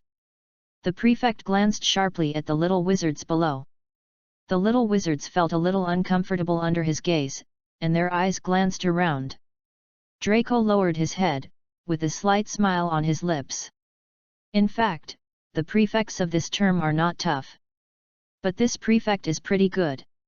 Also, I must remind you once that the seats at each Slytherin table are ranked, and only the strongest are worthy of sitting at the front. If someone is dissatisfied, they can challenge. But I must emphasize that the so-called challenge is conducted in private. Please do not put it in the open and cause trouble. After the prefect finished speaking, he nodded slightly, and no longer cared about the remaining little wizards, and left on his own. The meaning of his words was actually very clear. They did not want trash to sit at the front of the Slytherin table. Anyone who wants to sit at the front needs to withstand the challenge, and he needs to suppress the Slytherin little wizards of the same grade. However, Slytherin College is not responsible for the victory or defeat of the duel between them, even casualties, grudges. And if they go to the professor because of the challenge and are deducted from the college points, they will also be punished. Theodore looked towards Draco. If he remembered correctly, Draco sat at the front of the first-year wizards when they were sorted. What did Draco want to do? Soon, he knew what Draco wanted to do, because a kid who didn't know how to live or die came out. Draco Malfoy, if I remember correctly, you are the kid who sat at the front of the first-year wizards, right? You deserve it. It's just because your family is a school trustee. You are fighting with someone who has no money. Cirlbach walked out angrily. He had disliked Draco in the hall. The anger had been suppressed all the way, and now that he saw only Slytherin College, it completely broke out. He had also asked about Draco Malfoy. He was just a second-generation ancestor with no ability. He had never heard of how strong his magic ability was. Why did he dare to sit in the first place? Did he rely on his family being a school trustee of Hogwarts? He is just a school director, who got his position through donations, not the principal. Okay, but who are you? Draco's expression did not change, he still smiled gently, as if the boy in front of him was an ignorant boy. He said to Sala as if he was teasing a toy. But these words sounded like a provocation. Your opponent who you have been thinking about doesn't even know your name, so angry. Sala Bach, remember my name, I will let you know that the position of the head of the first grade is not something that a waste can covet. Sala said, raising his wand. What a coincidence, I agree with this statement. Draco nodded gently. The young wizards of Slytherin were also very discerning. Seeing that they were about to fight, they specially left a seat for them to duel. Sala on this side was already like a tense leopard, ready to attack at any time, while Draco was still leisurely, not even raising his wand, just teasing a child. Disarm you. Sala was not a good-tempered person. When he saw that Draco did not regard him as an opponent at all, he was furious. He didn't care about gentlemanly manners or etiquette, and cast a spell directly at Draco. Belonging to the same aristocratic circle, he also knew something about Draco. After Draco was born, he had a good talent for flying and potions, but his family did not let him learn too many spells, nor did they spread rumors that he had a strong talent for spells. I was different. I was already very proficient in the use of the disarming spell, and this spell would definitely give him a head start. Let Draco know the rules of Slytherin. Who knew that Draco just smiled slightly, waved the wand in his hand lightly, and used some unknown spell to cancel out Sala's spell. It's great that a first-year wizard knows the disarming spell, but it's a pity that the disarming spell is used like a mosquito bite. Let me teach you how to use it correctly. Draco admitted that Sala's sudden attack made him a little angry. Although he didn't use the spell well, the sudden attack was a manifestation of not observing etiquette. Expelliarmus. As Draco cast the spell, Sala immediately hit the wall behind him with a bang, and the whole person slid down the wall powerlessly and fell to the ground. The pain in his body made it impossible for him to get up. Chapter 12 Winning. Sala didn't even know where the wand in his hand had flown to. Woohoo, Mr. Burke doesn't look that good. He even wants to covet the first place. Maybe he can't even beat me. Zabanai saw this situation and immediately turned on the mocking mode. The remaining friends also looked at each other and started to laugh. Not to mention that he really felt a bit like a villain, and the provocative Sala was more like the protagonist bullied by the villain. Zabanai, don't be like this, be polite. Draco smiled slightly. He didn't choose to stop Zabanai when he just spoke, but chose to stop when everyone's laughter was about to end. Zabanai and Draco looked at each other and pouted their lips in boredom, but still signaled others with their eyes. Draco slowly walked towards Sala, picked up his wand that fell to the ground, and stood in front of him condescendingly. Draco slowly squatted down, giving people a strong sense of oppression. Mr. Burke, I think you are right. The position of the first-year head of Slytherin is not something that a loser can covet, and losers should stay in the garbage dump. Draco looked at Sala, his eyes were calm, but Sala saw the condescending mockery in Draco's eyes. For a moment, anger rushed to his heart, and he didn't care whether he was a wizard or not, and wanted to pinch Draco's neck directly. Who knew that Draco predicted his prediction and directly put the wand against Sala's neck, as if to warn him that if he took another step, the wand would be inserted into his neck fiercely. Sala was forced to lie back to his original position, and his face was red with anger.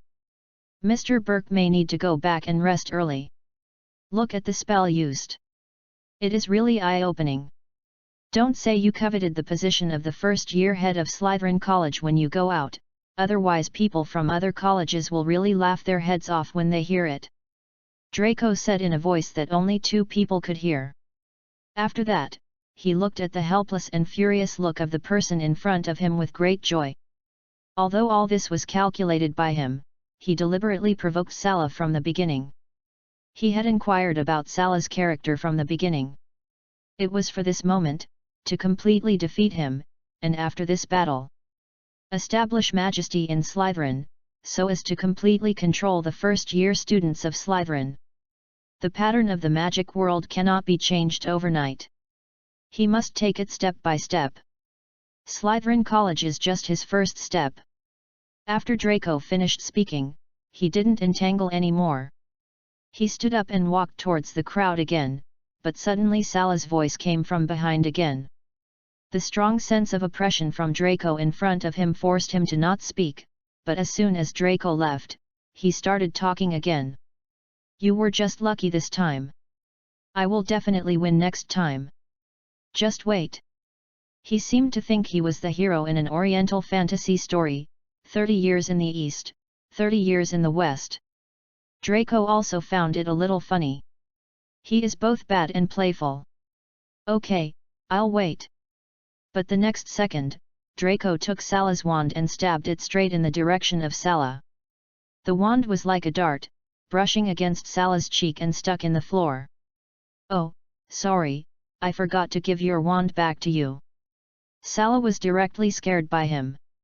He wanted to say something else, but in an instant, he was like a mute drug and couldn't say anything. He lay on the ground and even forgot to get up. Don't lie down, Professor. It's coming. If you keep lying like this, people will think that we Slytherins are so rude. Draco said indifferently, and he was about to leave the crowd. Draco, where are you going? Zabanai didn't quite understand Draco's behavior. Shouldn't he mock the loser at this time? If he left now, wouldn't he be giving up a good situation?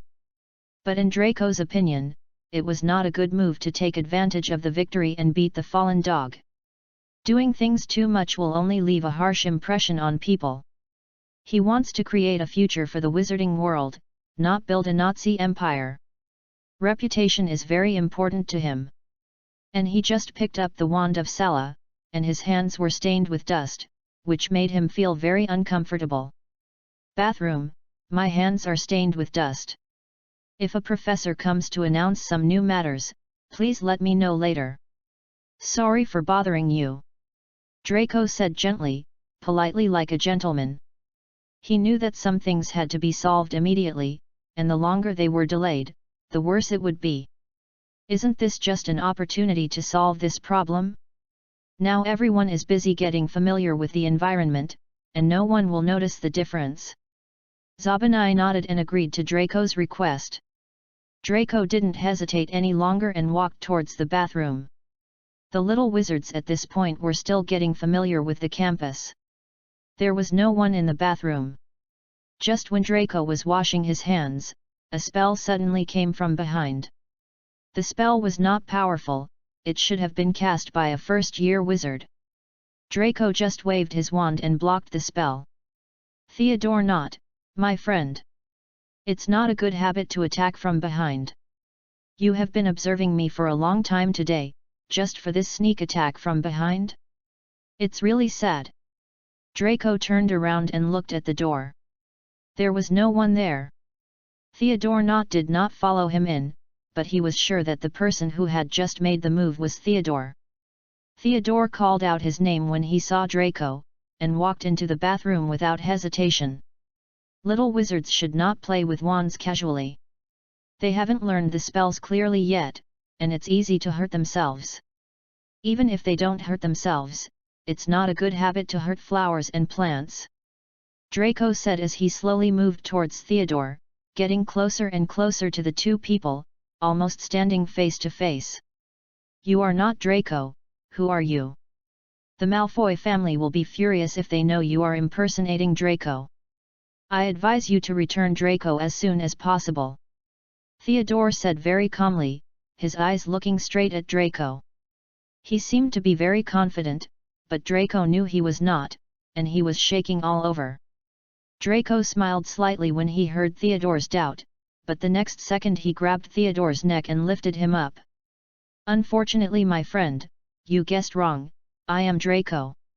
Since entering this body, Draco's perception has merged with his. It can be said that the current Draco is the former Draco, and that Draco has some more memories of his previous life, and the memories of his previous life have also caused the current Draco to undergo great changes. Chapter 13 Confession. You are not. Theodore was pinched by Draco, and it was difficult for him to speak. Draco did not want to argue with Theodore, but started to recall his past. He knew better than anyone that forcibly changing others' ideas was the stupidest thing to do, so it would be better to let them find out by themselves. I remember the first time I saw you, it seemed to be the day your mother died. You were curled up in a corner alone, and I pulled you back to my house, right? As soon as Draco said this, Theodore, who was still struggling, was stunned. Everyone thought that they first met at the age of 6, at a pure-blood family banquet. In fact, they had met a long time ago. Only Theodore and Draco knew about this. Theodore and Draco had a good relationship, but because Theodore himself didn't like to talk much, he didn't get too close to their circle. Draco always couldn't forget Theodore no matter what happened, because he knew that Theodore was a dumb guy who couldn't talk. Draco saw that Theodore's attitude was gentle, and he loosened his hand that was pinching his neck. I remember when I first met you, you were still very lively. I secretly hid you in my house. I didn't dare to let my parents find out. Mr. Knott didn't know what he was busy with at the time. He didn't notice that you were missing for a whole week. At that time, you would take the initiative to order food, and I would pester my mother to make delicious food. Now you are becoming more and more silent.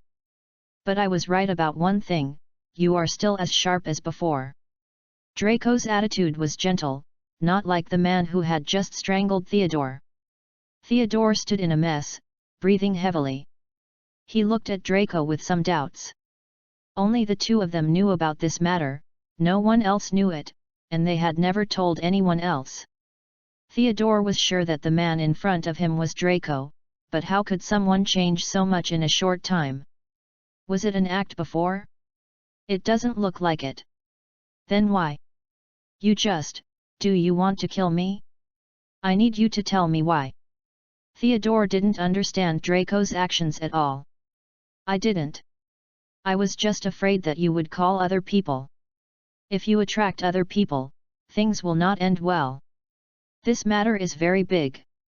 Are you sure you want to listen? If you are caught in the vortex, you can't get out. Draco's tone was gentle, and he looked at Theodore with some seriousness. It seemed to be a very serious matter. Of course, Mr. Lucius also specifically asked my father to let me take care of you. Since I promised, I can't break my promise. Draco was silent for a moment, as if he was thinking about what Theodore said, or whether he should tell Theodore. Only he knew that he was just pretending. When he asked Lucius to discuss with Theodore's father, he had already taken Theodore. The prey had slowly entered the trap, and he began to lay out the big picture. Draco immediately cast a soundproofing spell around to make sure no one was peeking, and then he spoke slowly. You know about Harry Potter coming to Hogwarts, right? Draco looked at Theodore as if he was gossiping. But isn't this asking knowingly? Of course, didn't the black-haired boy go to Gryffindor? Theodore didn't understand why Draco asked this. Once the savior appears in front of people, it also means that the mysterious man will make a comeback. Draco understood Theodore's confusion, so he decided to throw a stone into the calm water. This sentence was like a trigger to break the calm. At the beginning, our families used the excuse of the Imperious Curse to leave the Death Eaters in Azkaban. Once the Dark Lord makes a comeback, will the old things be brought up again?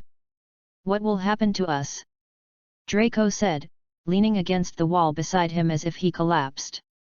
It seemed that all his recent abnormalities were just disguises, like a barrier to protect himself. And now because he told Theodore, his barrier to guard against him collapsed instantly. Theodore could feel the pressure on Draco and the broken feeling around him. Why do you have this guess? The Dark Lord has disappeared for many years, and the people in the magic world no longer believe that he will make a comeback. Why do you have such a terrible guess? To be honest, Theodore himself didn't really believe that the Dark Lord would make a comeback. After all, so many years have passed, and the magic world is still calm. Those vicious people are still in Azkaban, and there is no movement. The last time I went to Diagon Alley, I met Harry Potter. The person who came to pick him up was Rubeus Hagrid. We all know that Hagrid is a die-hard fan of Dumbledore. Without Dumbledore's order, Hagrid would not go in person. Draco paused and then gave another example. Look, the last time Zob and I went to find Harry Potter, he found out. How could it be such a coincidence? Everyone Harry Potter met was a Slytherin hater. Are Slytherins in the magic world extinct? How come he didn't meet any of them? I never believe in coincidences, and so many coincidences together can only be premeditated. I suspect that everything is related to Dumbledore. And they must have something we don't know, such as prophecies. This chapter is not over yet, please click on the next page to continue reading the exciting content. I never doubted that Voldemort would come back, it was Dumbledore who doubted it, so he started planning since Harry Potter was in the first grade. He suspected that the Dark Lord was not dead, and he wanted to completely destroy him again after the Dark Lord came back. Draco said, and slowly became excited. Even if that's the case, what can we do? The Dark Lord doesn't have many people under him. Even if all those people in Azkaban are released, he has no ability to fight Dumbledore. He still needs us. He won't do anything to us. Theodore hurriedly comforted Draco. It was rare for him to say so many words at once. But need and use are two different things. Sending to the front to die is a need, and sending to the back to sit in charge is also a need. Besides, do you think Dumbledore, the greatest white wizard at the moment, will not do anything at all? If that's really the case, then how can he defeat two Dark Lords? I don't believe that it was Harry Potter, the baby in the cradle, who defeated Voldemort. It would be impossible without Dumbledore's plan. Draco said, looking at Theodore, as if mocking his naivety. You mean Harry Potter has always been controlled by Dumbledore? You said before that as long as Dumbledore is the headmaster of Hogwarts, Harry Potter will not enter Slytherin. Is that what you mean? Theodore was very smart and perceptive, and immediately connected what Draco said. But so what? Even if the Dark Lord is dead, we will still live our current life, Draco, don't worry too much. Chapter 14 was fooled again. Different Theodore, if the Dark Lord is not dead, if he comes back, what should we do? People of our father's generation have the dark mark on their hands. Once Voldemort comes back, they will definitely go to see him. Draco's words instantly choked Theodore. If Voldemort comes back, Voldemort asked them to do something to fight Dumbledore, will they do it? If they really do this, Voldemort will fail in the end. Will Dumbledore let us go? Draco asked Theodore one question after another, and he was confused. Theodore didn't care whether to join the Death Eaters, but he cared about his own life. Draco saw that Theodore still couldn't make up his mind, so he simply threw him a trap. Why don't we do a simple experiment and take a closer look to see if Dumbledore has reached out to the first-year wizard? Draco was sure that Theodore would not let him escape. Since he showed hesitation, Draco would help him completely erase this hesitation. What do you want to do? Theodore already had a bottom line in his heart, but he still didn't want to admit it. After all, no one wanted his peaceful life to be broken. No one wanted to change a peaceful life into a turbulent war. What would Dumbledore do if the Savior skipped class on the first day of class? Deduct points? Reflect? Drop out? Or do nothing? Draco had a gentle smile on his face, and his voice was faint, as if it came from a distance. Questions one by one struck Theodore's heart. Harry Potter will not skip school, he dare not, he may be smarter than you think, I can tell from his words and deeds that he is a person who is very good at observing facial expressions and assessing the situation, and will not make a big mistake when he does not understand the situation," Theodore said decisively. In fact, when he found that something was wrong with Draco, he deliberately looked for Zabanai and talked about everything that happened when he went to Harry Potter to make trouble. He not only found that Draco had changed a lot, but also found that the so-called savior was not a white flower at all. He was very smart. Because he was dependent on others, he was also good at reading people's expressions and was even very suitable for Slytherin. "I know, but others don't know. He is only 11 years old. An 11-year-old child has no stability. He might be attracted by some small things." Draco looked at Theodore with a hint of meaning. Theodore immediately understood that this meant finding a pet to hold Harry Potter back. Many of the young wizards at Hogwarts have the habit of raising pets. Even if they don't have pets, they have owls and the like. This is their first time at Hogwarts. It is normal to see a small pet being led to a strange place and delaying classes. What do you think is more appropriate? But what can accurately attract Harry Potter's attention is not a simple question. Who knows, but I remember that the idiot at the Weasley family seems to have raised a mouse. Sure enough, the dirty bugs raise some shameful things. If it is eaten by a snake one day, you don't know. Draco seemed to be worried about Ron's pet. Theodore nodded. He did not hesitate and walked out of the bathroom. The little wizards had already dispersed at this time, but fortunately, Draco and Theodore shared a room, which saved a lot of trouble. "I thought I would have a dreamless night, but in the middle of the night, Draco woke up again." Draco is a person who likes to make full preparations. Even if things don't go in the direction he expected, he will force things to go in the direction he expected. Theodore also has a pet, a snake. The totem of Slytherin is the snake, so the young wizards in Slytherin often keep pet snakes. Draco didn't have a pet, he simply thought it was dirty to keep a pet. But this time when he went out, he secretly brought Theodore's snake with him. He left here with ease and came to the chicken coop of Hogwarts. The chickens probably didn't expect that the first time they saw the wandless magic of Avada Kedavra was to be used on themselves. It would have been fine if they were killed, but after that, they had to let the snakes bite them a few times, making the chicken coop bloody. Then they used the method of crushing their bodies to dispose of their bodies. Theodore's pets were very obedient, probably because he recognized someone. This also gave Draco an excellent idea. It would be a pity if the savior was just a shield and a trigger for occasional explosions. He should give full play to his greatest value. Draco looked at the mess on the ground indifferently and left here quickly. He knew Hagrid's habits. Hagrid would come to check his animals early every morning. If he found any problems in the chicken coop, he would definitely report it to Headmaster Dumbledore as soon as possible. Draco didn't dare to stay here for a long time. If he stayed for a long time, he would be easily discovered. He had to go back immediately dormitory. Inside the dormitory, Theodore was sleeping soundly, without any reaction. Draco quietly washed Theodore's snake and put it back where it should be. Fortunately, Theodore didn't speak Parseltongue, otherwise it would really be a disaster. The next day, classes would start, and the first class was Professor McGonagall's Transfiguration class. This chapter is not finished yet, please click on the next page to continue reading the exciting content. Most of the Slytherin wizards were very studious. When Draco came, there were already some wizards in front of him who walked into the classroom.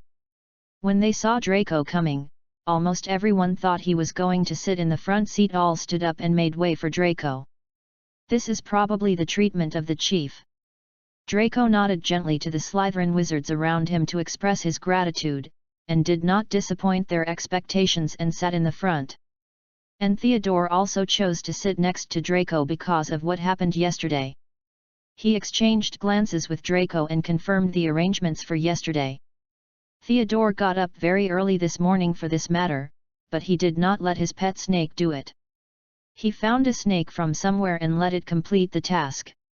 Until the class started, there was no sign of Professor McGonagall, only a kitten kept jumping in the classroom.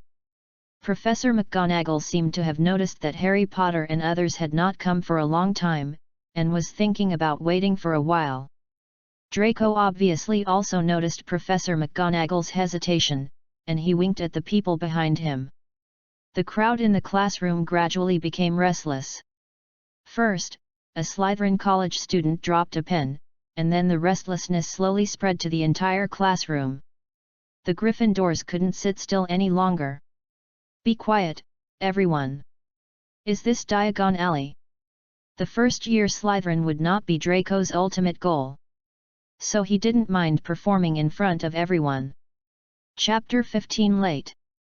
The young wizards who had just arrived at the school didn't have much disgust towards Slytherin, but more fear. So, when Draco spoke, everyone present fell silent and stared at Draco's direction. The situation was under control all of a sudden, and Professor McGonagall didn't wait for the two of them anymore, but lifted the transfiguration spell and turned back to her original appearance. If they waited any longer, the class would be in chaos. "Thank you, Mr. Malfoy, because your actions will add 3 points to Slytherin." Professor McGonagall praised Draco generously, and because of the restlessness of the young wizards just now, Professor McGonagall emphasized the issue of discipline.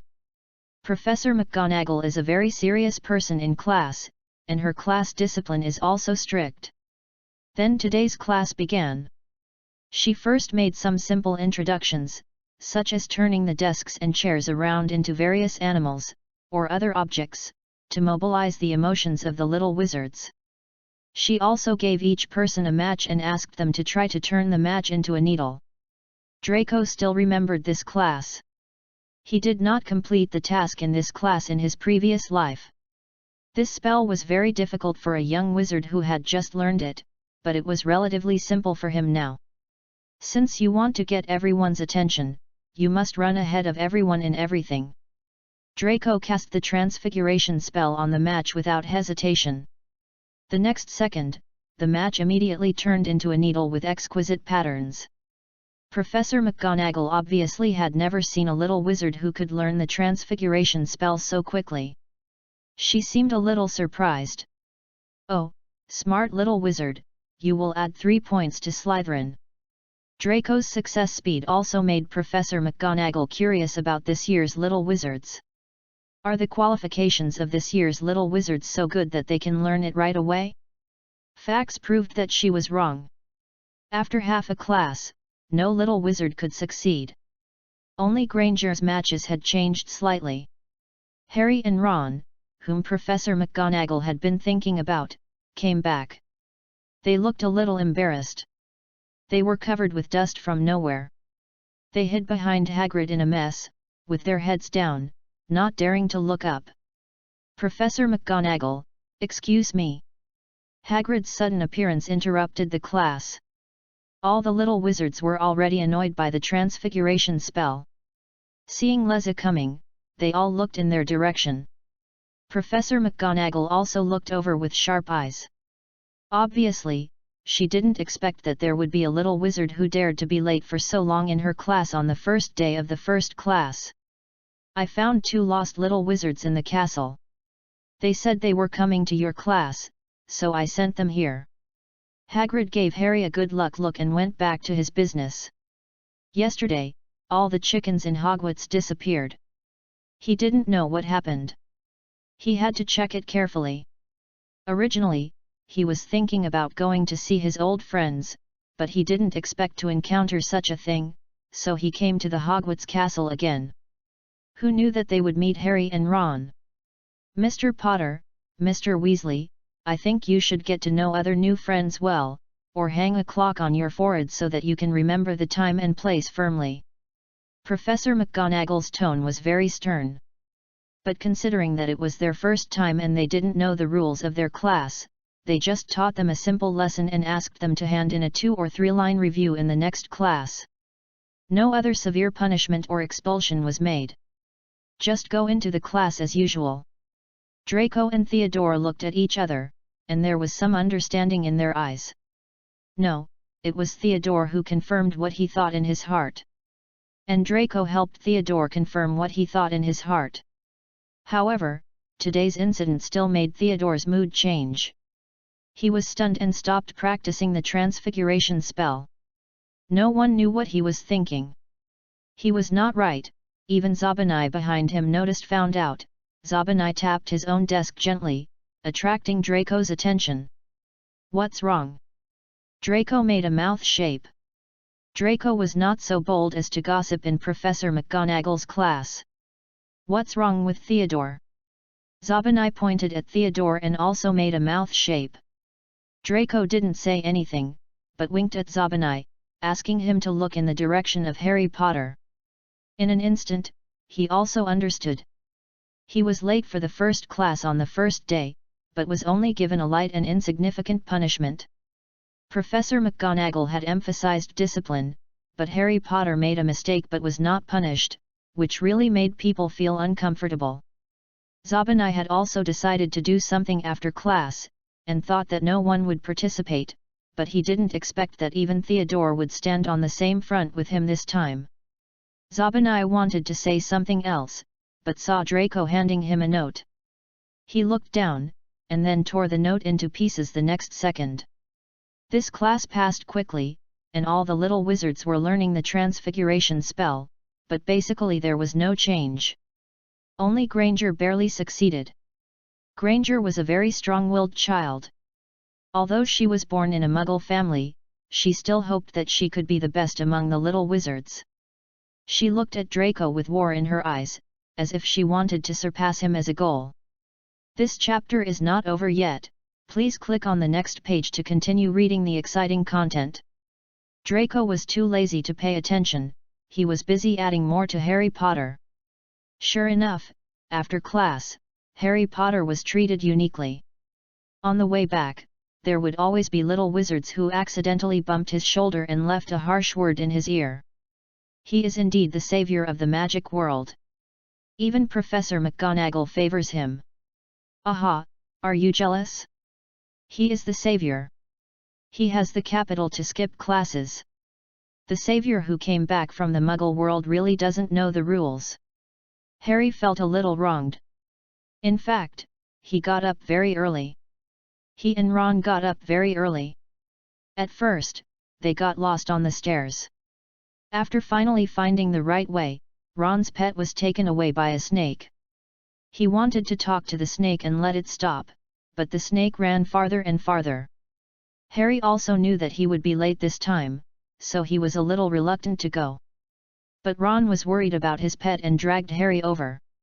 They didn't know where they bumped into each other and got dirty.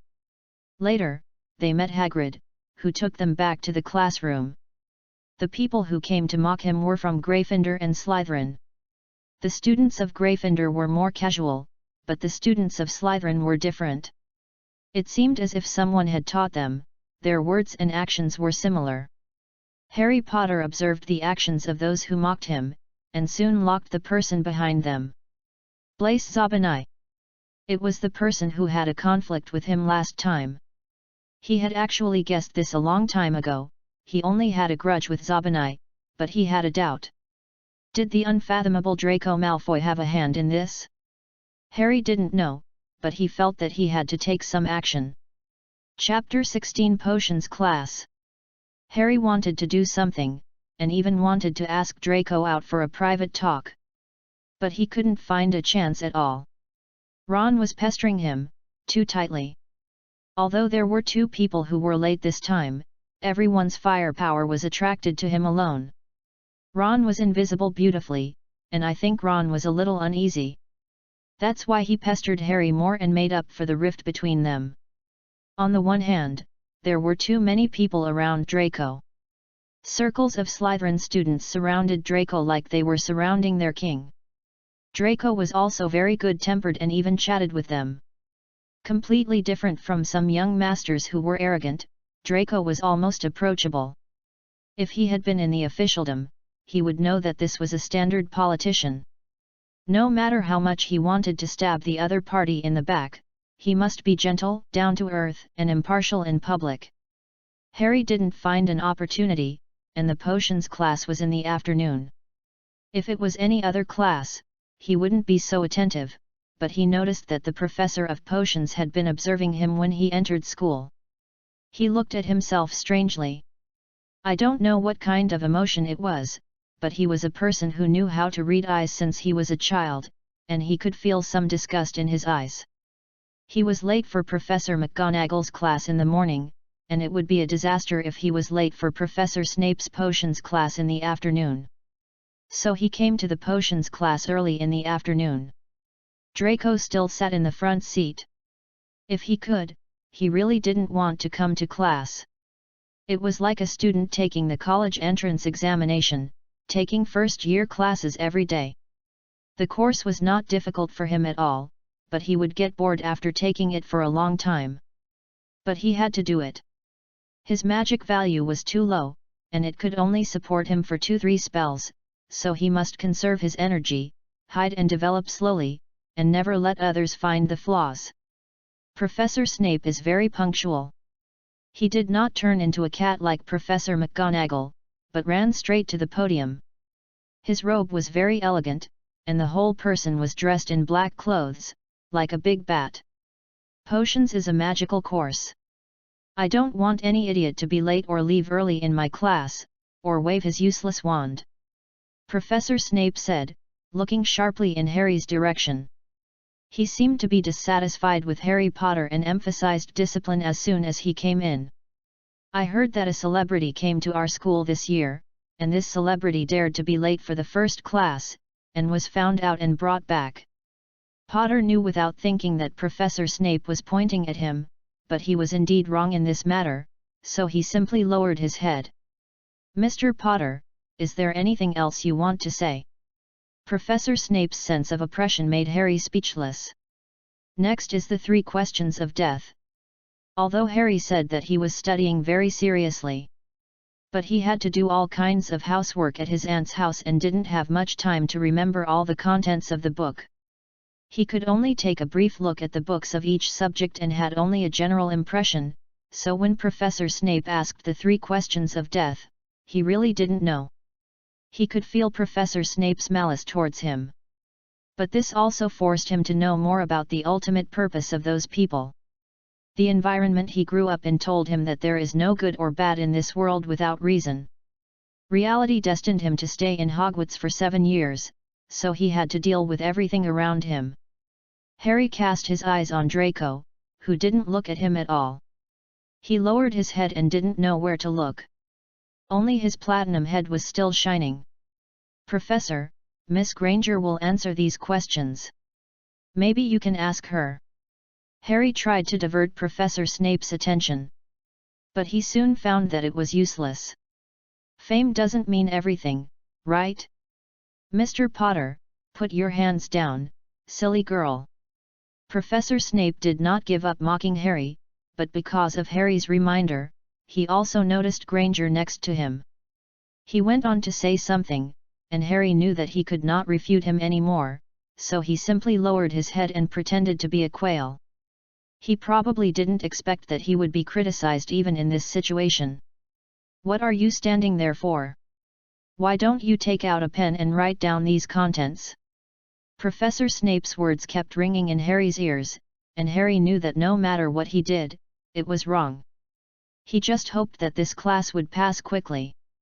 Perhaps Merlin heard his voice, and Professor Snape taught them to brew potions and divide them into groups of 2. Harry also wanted to take this opportunity to sit with Draco and ask some questions, but before he walked over, he was grabbed by Ron. Alas! Draco listened attentively, but in fact he didn't have the patience to make the potion in his hand, which he could make with his eyes closed. He was more concerned about the singularity. That would be his first step to conquer the young wizard of Hogwarts. Neville's cauldron reacted more and more violently, and suddenly exploded with a bang. It was also at this time that Draco cast an shield charm. This was not the shield charm, but a variant of the shield charm. It built a simple barrier on Neville's cauldron, preventing the potion from splashing out. However, these could not change Professor Snape's anger. What did these idiots do in class? Didn't I say that? They could still make mistakes. Because of your mistake, Gryffindor will deduct 10 points.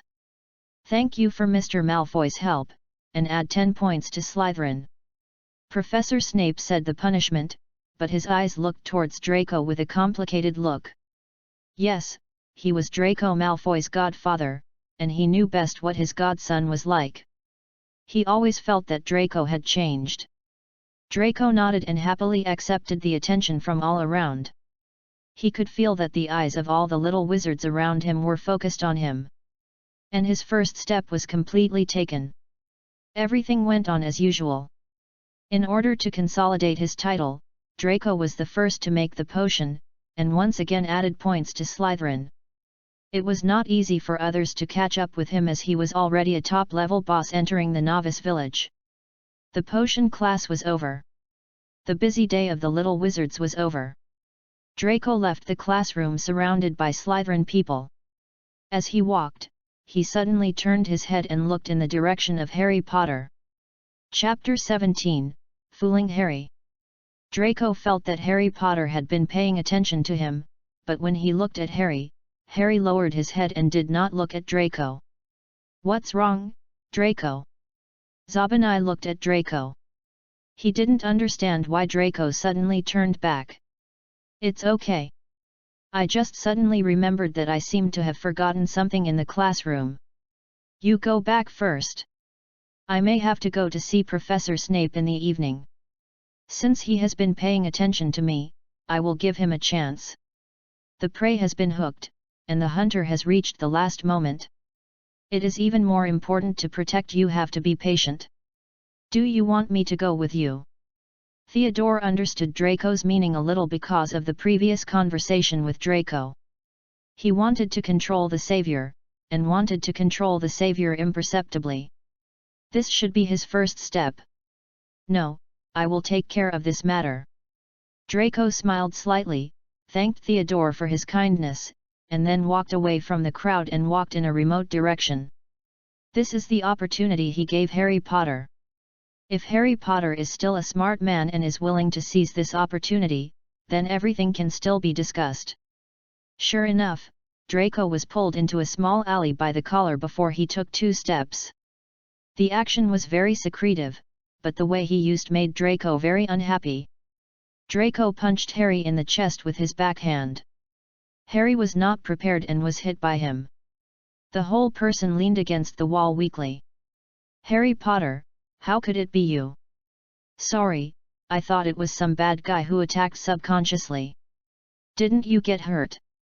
He did it on purpose, but so what? But even if Harry Potter knew this was the implication, he had to bite his teeth and swallow it. Who asked him to ask for help? It's okay, Mr. Malfoy, can you go somewhere with me? I have something to ask you. Harry looked at Draco with determination and seriousness in his eyes. Draco didn't respond at all, he even wanted to tease the Savior in front of him. Maybe not, I still have something to do, excuse me. Draco said, and straightened his clothes again, making sure that Harry's actions just now did not leave any marks on his clothes, and then he was ready to leave. But this is the only opportunity Harry has found to meet Draco face to face in recent times. He doesn't know when he will talk to Draco face to face next time, and he must not miss this opportunity. Mr. Malfoy, do you want everyone to know that you are a hypocritical person? He still threatened, even though he had no evidence. Draco obviously knew it. He looked at Harry with a bit of amusement, and there was some sarcasm on his face. What's the origin of this? Mr. Potter can't blame me just because he was bullied by Slytherin. It's really sad. I didn't expect the Savior to be so narrow-minded. Harry's tricks were no match for Draco, and Draco immediately threw dirty water back. However, he didn't mean to continue to play tricks with Harry. The two confronted each other for a while, and finally pretended to be defeated. Okay, I'll give you a few minutes. It's pitiful to be bullied all the time.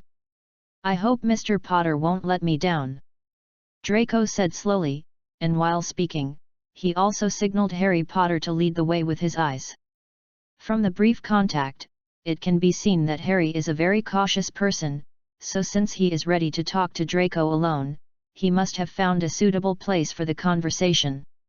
Harry nodded, and without further delay, he took Draco to a small alley. Draco was also familiar with this place. He liked to come to such alleys when he was in love in his previous life. This place is very remote, and students will not come here, so it is safe. You did it, deliberately asked someone to slow down our speed, causing me to be late for class, and deliberately let people mock me? What is your purpose? Is it to force me to come to you? Harry knew that if he asked, he would definitely not get anything out of Draco's mouth, so he simply cheated him. Although he did not have any evidence in his hand. Although he found out that Zabanai was the mastermind behind the scenes. But when he first met Zabanai, he found that Zabanai always listened to Draco.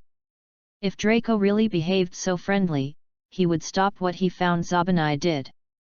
But what if everything was instigated by him? It's not me. I don't have the time to target you. Mr. Potter, don't take yourself too seriously. Everything needs evidence. Draco didn't admit it at all. Years of political career told him that no matter whether he did something bad or not, he couldn't admit it, but good things were just the opposite. Harry looked at Draco and stared at him, as if he wanted to find some flaws in his face, but with his skills in those years, how could he compare to Draco, the old fox? No matter how he looked, he couldn't find any flaws, so he could only be discouraged. Sorry, Mr. Malfoy, I'm too sensitive. I came to you to ask you something about the Savior. What did you mean by what you said to me last time? Harry didn't forget what he came for. Since he couldn't get any evidence, he might as well soften his attitude and ask some useful questions. This chapter is not over yet. Please click on the next page to continue reading the exciting content. He has been in the Muggle world for so long, and the best thing he has learned is to be flexible. It is not a smart move to argue with others when you have no ability. Draco smiled slightly, did not speak, but raised his hand to try a soundproofing spell. He is much more experienced and careful than Harry. Any bad remarks about himself, he will deal with it carefully, and will not give anyone the opportunity to eavesdrop. What do you mean? This is really interesting. Haven't you discovered it? Draco didn't respond at all. He didn't know how much Harry had discovered, and how much he should say. Instead of saying it himself, it would be better to let Harry say it. I found that I seemed to be led by someone, all the way to a road, and the surrounding Hegrons seemed to be guides. Harry said, and put on a naive look again. He also began to say some specious words. Guide, this title can be anyone. The one who leads you to the road of reading is called a guide, and the one who leads you to the right path is also called a guide. A specious word naturally cannot make Draco feel at ease. But for you now, it's not a bad thing. You are the Savior. The title of Savior means that they are destined to guide you. Sometimes I really doubt whether Draco is a mole, always keen on digging holes. Draco put on eye drops without leaving a trace. What do they want to do? Harry found that Draco had been playing tricks on those people, but he also keenly realized that Draco knew the truth. How do I know what they want to do? Draco just didn't respond. Chapter 18 What's worth my attention? You know, I'm sure. Harry Potter didn't believe his nonsense either. Sometimes knowing or not is one thing. And being able to say it is another thing. Took the bait. Draco said, and his eyes showed a little loneliness at the right time. Harry Potter was a little puzzled. Who is this person who can't even afford to offend a noble young master like him? Why? Harry was confused by Draco and didn't understand what he meant at all. Perhaps all this is related to the mastermind behind the scenes. Do you know who the principal of this school is? Draco didn't answer Harry's words, but instead asked another question. Albus Dumbledore, he is the greatest white wizard of this century. Harry said, paused, understood immediately, and looked at Draco again. You mean, he was the one who ordered everything, right? Is all this related to him? Yes, I do feel that way, and there is indeed such a possibility. No wonder I felt controlled as soon as I arrived at school. Harry speculated that Dumbledore was the mastermind behind the scenes. He carefully observed the changes in Draco's facial expression. When he heard him say it was Dumbledore, Draco frowned slightly. But Harry still couldn't completely judge whether it was him. He simply affirmed himself again and said some affirmative words to test Draco's reaction. But Draco's expression still didn't change, which made Harry a little confused. I don't know, who told you? I didn't say it. Draco's tone was not serious, but rather a bit careless. This was like shirking responsibility, not questioning at all. But it also confirmed Harry's guess. Dumbledore was indeed the mastermind behind the scenes. Draco wanted to reveal the mastermind to himself in this way, but he didn't want to take the blame for revealing the mastermind. Sly Slytherin. Why did he do this? Although I am the savior, that is a thing of the past. The Dark Lord is dead, and I am no longer useful as a savior. Why do you still want to monitor me? Why do you still want to control me? Harry said, his emotions were getting more and more broken. He thought Draco would want to see him emotionally broken, so he pretended to be like this. Calm down, idiot. If you bring everyone else here, I can only punch you in the face. Under such fierce words, no one will believe that a Gryffindor and a Slytherin are talking to each other. You want to be exposed, but I don't want to. Draco's eyes turned cold instantly. He just felt that the acting of the kid in front of him was really poor. Harry was very smart, but it was a pity that Draco had calculated all these things. Since Harry Potter was willing to act, he should continue to act. The savior after the Dark Lord's death is indeed useless, but have you thought about another possibility? Is there a possibility that the Dark Lord is not dead at all? Harry was also shocked when he heard Draco's words. He thought of countless possibilities, but not this possibility, or he didn't dare to think about this possibility at all. But he was secretly happy in his heart. Sure enough, Draco Malfoy wanted to collapse slowly and guide himself. This fragile state is just right to get more information. The Dark Lord is not dead. Have they always known it? So what do they control me for? To be a shield? To be a tool to attract hatred? Or do they hope that I will defeat the Dark Lord again? Harry was really excited now. He didn't care what others could get from him. After all, he had nothing to lose. He only had some inheritance left by his parents. If he lost it, the worst that could happen was that he would go back to the hard life before, which was not too painful. Besides, he had nothing to worry about. But those people were worried about his life. He was a first-year wizard. How could he defeat the Dark Lord? Even if he was an adult, could he defeat the Dark Lord that those adult wizards had been fighting for so long and couldn't defeat? They were asking him to die. Who knows, you should ask them about this kind of thing, not me.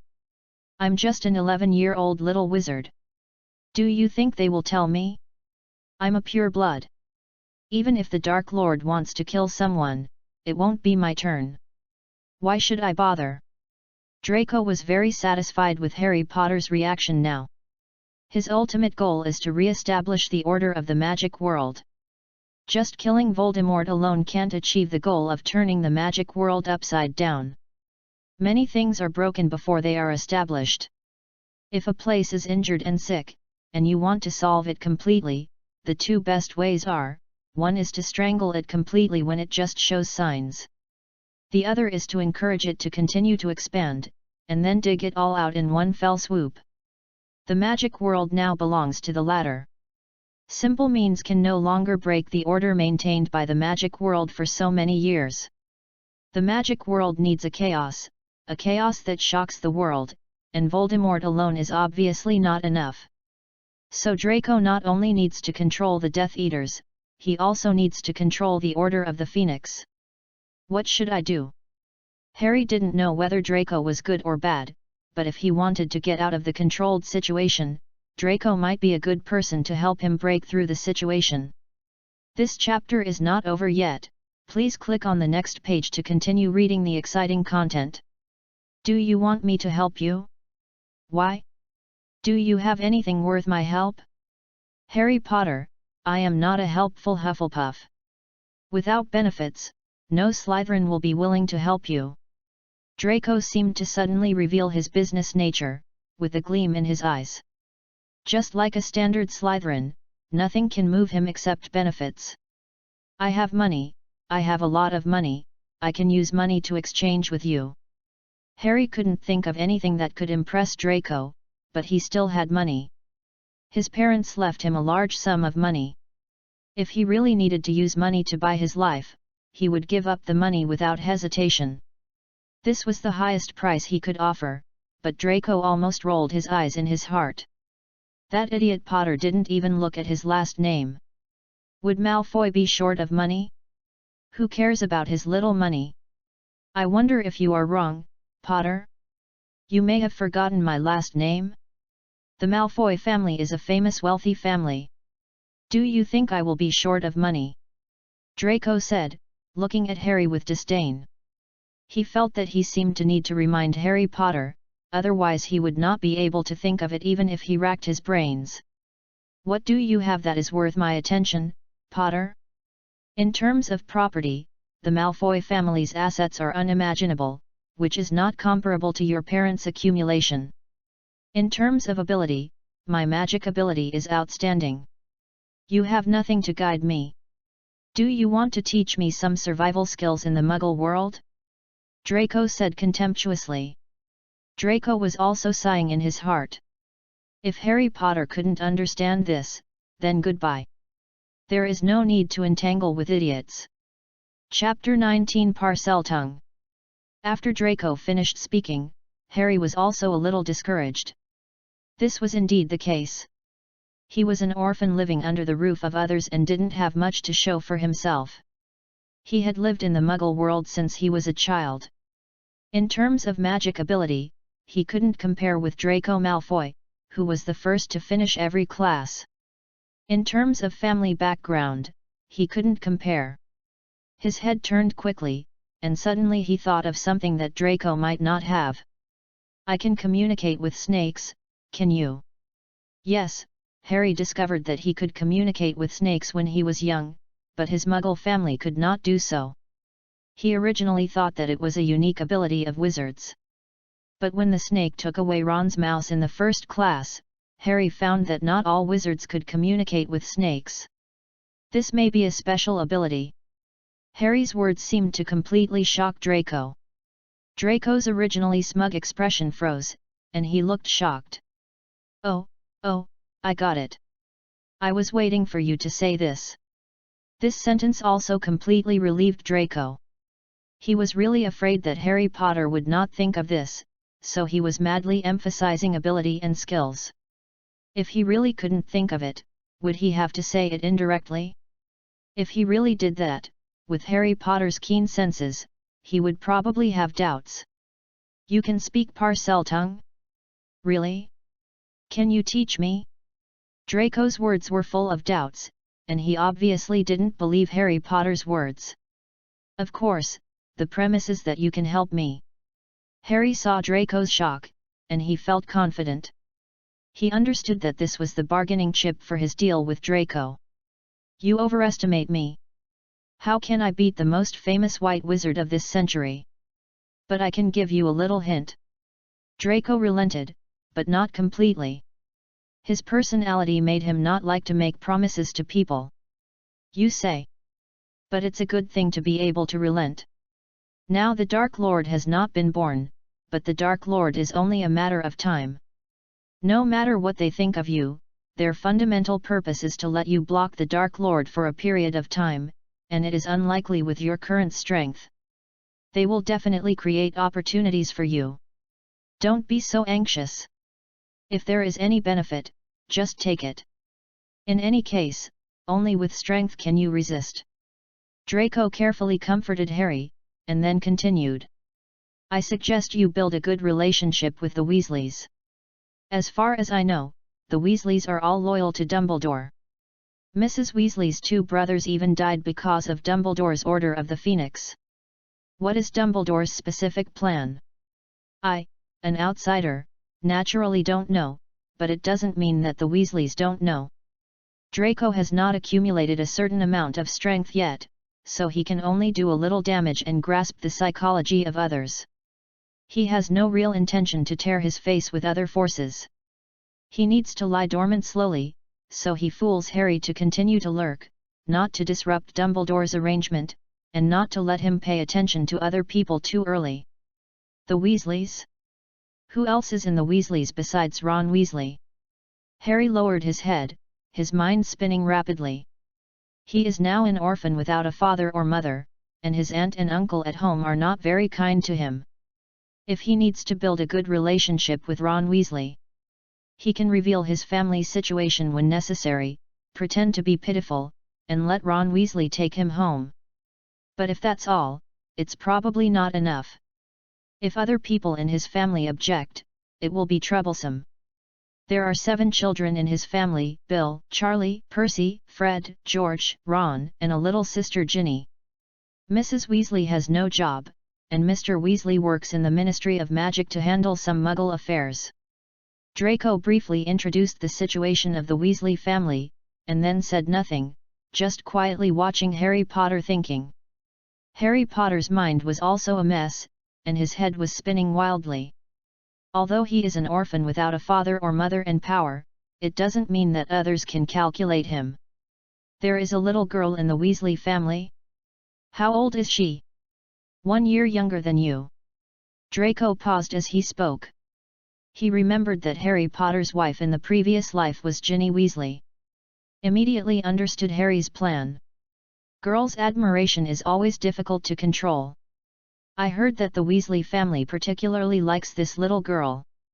Ron Weasley's status in the family is far inferior to hers. Draco said with some ridicule in his eyes. Harry did not speak, and ignored Draco's words. Instead, he left after saying a word. This time tomorrow, I will teach you snake language. He seemed to be running away. He was afraid to see his dark side, and he was also afraid that others would see his dark side. Draco had a deep understanding of the little wizard's entanglement. After all, he was young once. But now he was disdainful. If you don't make a decision, you will suffer the consequences. People who are not pure in good or evil are more likely to be dragged down. But Harry Potter is the savior. If he is really extremely decisive, Draco and Dumbledore will be the ones who worry now. Now Draco doesn't have the mind to care so much. His behavior that was inconsistent with his personality in the morning must have aroused Professor Snape's pay attention. Professor Snape is a complicated person. He has been undercover in Voldemort's team for so many years without being discovered. It is absolutely impossible to do it without any scheming and means, and he is his godfather and knows Draco very well. Unlike his parents, if his parents found that Draco was different, they would carefully test him for fear of hurting their children, but he would not, he might just take action directly. Draco certainly didn't want to die from such a small flaw after his painstaking planning. So just after talking with Harry, he went to knock on Snape's office door. Who? Come in. Professor Snape was in the office at this time. It's me, Godfather, Draco. Has my mother brought snacks? No matter what, there needs to be an adaptation process. Draco also knew that in Snape's eyes, he should be a spoiled, home-loving, and bad-tempered young master when he was a teenager. So he became the same as before. Professor Snape frowned, did not answer Draco's words, but looked at the table in the office. There was a bag of small cookies on the table. Draco sat on the chair with ease, picked up the snacks and stuffed them into his mouth. Chapter 20 Resurrection Stone. Professor Snape had been mixing his potion and did not speak, but Draco spoke. "Godfather, don't you like that, Potter?" Draco said while eating snacks. His expression was very focused. As if what he just said was just a casual remark and he didn't take it to heart at all. Professor Snape was a little stunned and did not reply, but he didn't mean to reply to him. "I don't like that, Potter, either." When he came, everyone could only see him, even Crabbe and Goyle went to see him. Draco said as if he was angry.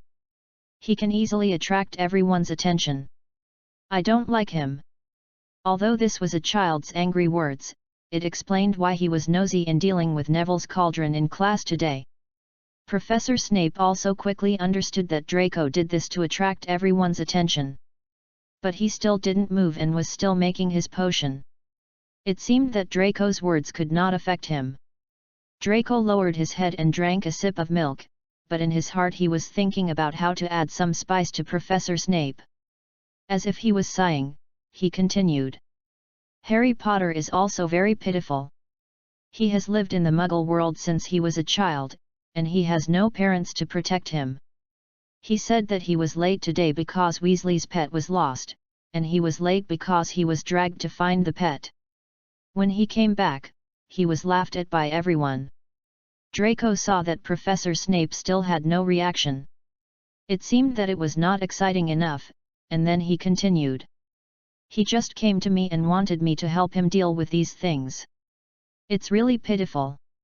If my mother saw me encountering such a thing, she would definitely help me deal with it as soon as possible, but Potter could only come to me." Draco said and ate snacks in big mouthfuls.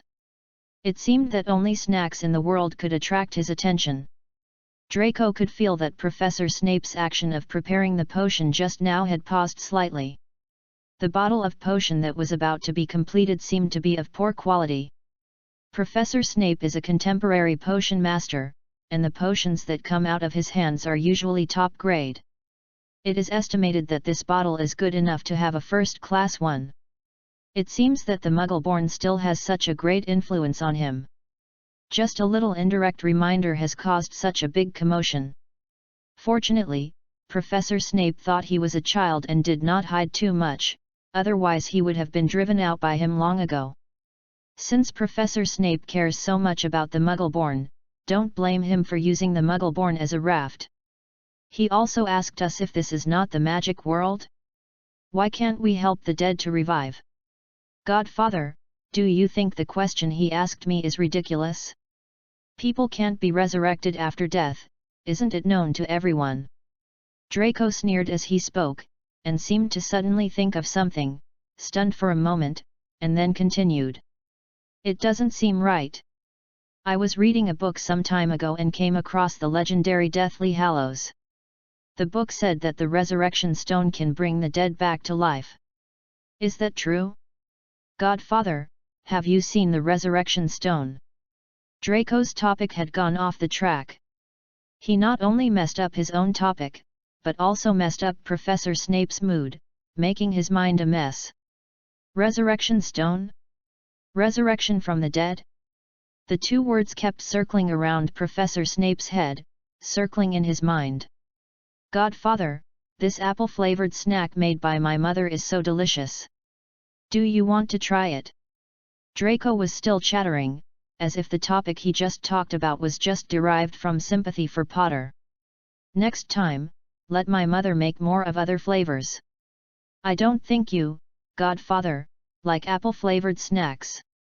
Draco was still talking, but Professor Snape was a little impatient. He glanced at Draco who was still eating.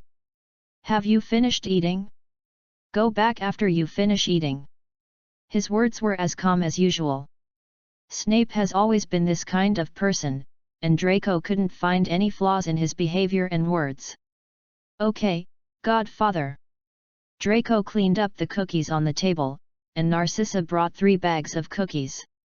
Draco was ready to leave with 2 bags. Already at the door, he seemed to have discovered something again.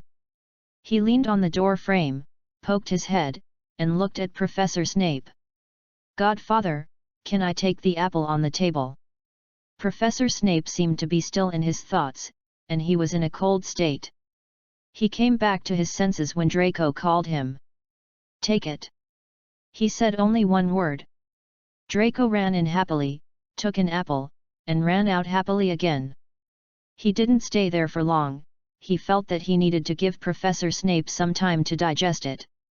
Although Professor Snape looked no different, and his behavior was no different. But Draco knew that his mind was in a mess. Even the potion he had been refining was completely ruined. It could barely reach a first-class grade, but now it was given to a beggar, and the beggar didn't even want it. It was a pity to waste that potion, it was not cheap. He didn't know how Professor Snape felt now. Anyway, he was in a good mood, and he basically got everything he wanted. Everything went according to his arrangement. On the way back, some first-year Slytherin wizards greeted him. Draco responded enthusiastically one by one. Before he arrived at the Slytherin common room, Theodore was waiting at the door. "Theodore, why are you here? Aren't you going in?" Draco said, and stuffed a bag of snacks in his hand into Theodore's hand. Theodore didn't hesitate, and took a snack and ate it. After eating it, he was slightly stunned. This snack was his favorite flavor. Draco saw that Theodore was stunned, and said again, "I'm sorry, I didn't pay attention when I was eating snacks just now, and I ate all the other flavors. Only this flavor is left. I hope you like it." But whether Draco did it unintentionally or intentionally, it didn't matter. Theodore got what he wanted. Theodore smiled with his head down, as if he had figured out something, and then asked Draco again.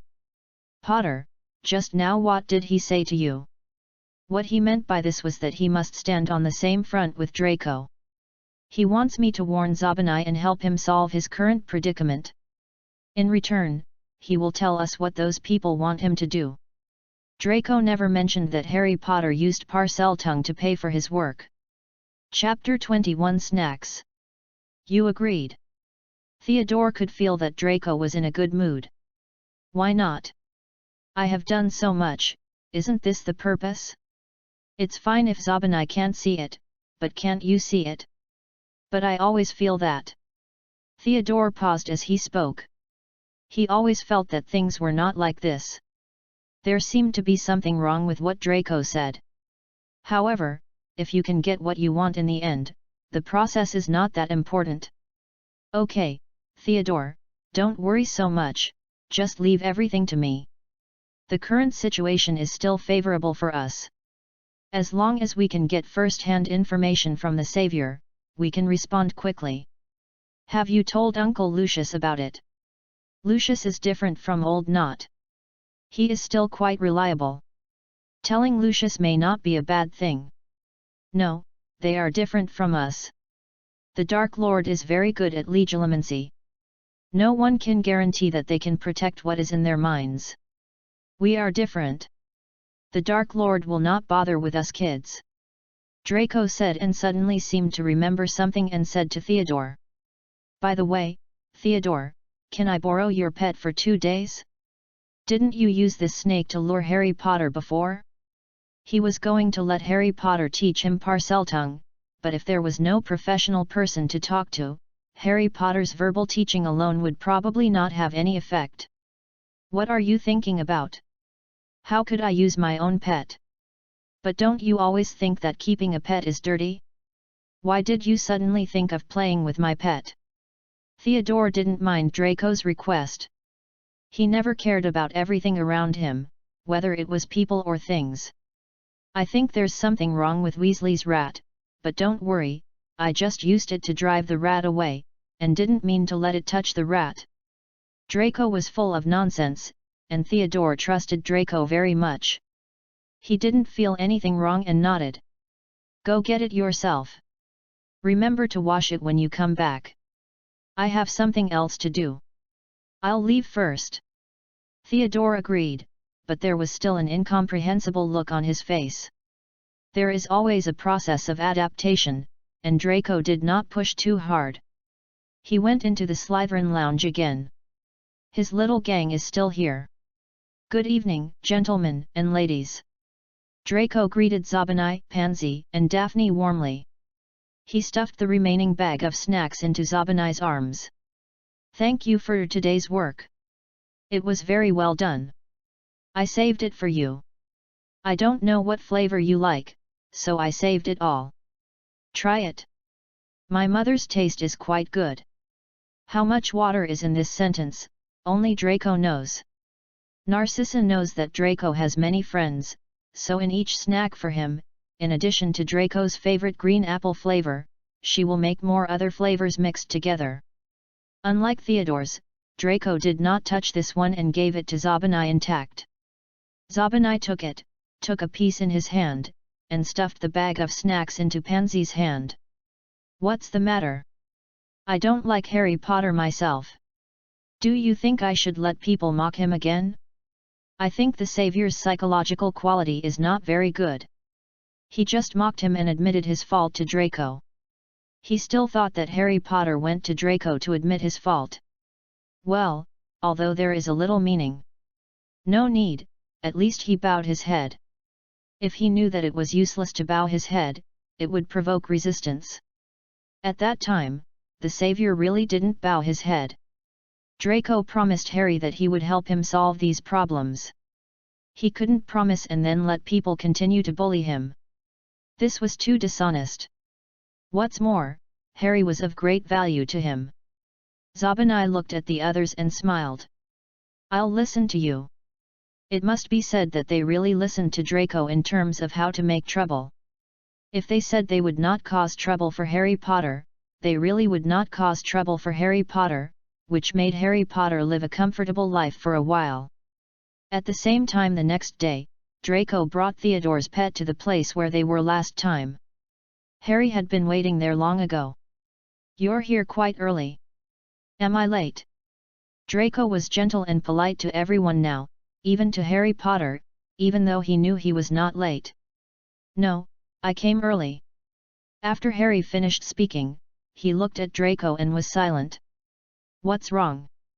Now it's time to teach, but you're not talking. Are you kidding me? You can't speak Parseltongue at all. I don't think you can know the price of lying to me." Draco still said with a smile, not threatening at all. But the coldness in his tone made people tremble. Ron became anxious. "He began to introduce my parents to me. He said my father was a chaser of the Gryffindor Quidditch team. He thought I should have the same flying talent as my father. He wanted to guide me to the Quidditch path." Perhaps because of Harry's experience during this period, his relationship with Ron was a little estranged, so Ron also became a little anxious. This chapter is not over yet. Please click on the next page to continue reading the exciting content. Draco listened and nodded slightly, and said to Harry, "He is right, your father was a chaser of the Gryffindor Quidditch team, but your father is your father, you are you, what do you think?" Draco saw Harry Potter's hesitation. Harry obviously thought that his father was his father and he was him. There was no need to get involved. But Harry really wanted to know what kind of path the people behind the scenes wanted to lead him. "I want to join Quidditch. I want to know what they want to do." Harry Potter suddenly looked up at Draco, his eyes full of determination. Draco raised his eyebrows slightly, not surprised by his choice. "You want me to send you to Quidditch?" Principal Dumbledore said that first-year wizards cannot join Quidditch. "If I have that ability, why don't I join Quidditch myself?" Draco sneered and didn't respond to Harry's words. "Because you don't want to." Harry interrupted Draco directly. "Because Draco doesn't want to join Quidditch, so he doesn't join Quidditch." It seems to Harry Potter that if Draco wants to, he must have a way to get himself in. "You really understand me? I suddenly feel that the two of us are very suitable to be opponents." Draco smiled and sighed. "Well, if you want, it will be as you wish." Draco did not have the embarrassment of being exposed on his face. Instead, he teased Harry like a child.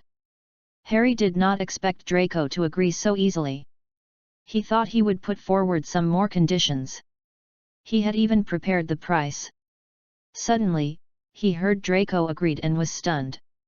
I will teach you Parseltongue. Chapter 22, Harry's Escort. Harry had not forgotten the purpose of Draco's visit to him, and taught Draco Parseltongue with peace of mind. He was afraid that if he was slow, Draco would quit. Parseltongue is a foreign language. Although Draco tried hard to learn it, he did not gain much after one class. On the contrary, Theodore's snake was tormented by Draco, and it felt that the snake was more irritable than Harry. After teaching for a long time, both of them became impatient, but it was getting late, and they had to go back quickly, so they did not stay any longer. Just before leaving, Draco suddenly stopped and said to Harry Potter, "There is a flying class tomorrow, do well." Harry Potter was confused. He didn't understand what Draco meant. The next day was flying class. Slytherin and Gryffindor were still in class together. Their teacher was Madame Hooch, who looked very professional and dignified. Under her instructions, the little wizards stood beside the broomsticks obediently, and kept flying up and up.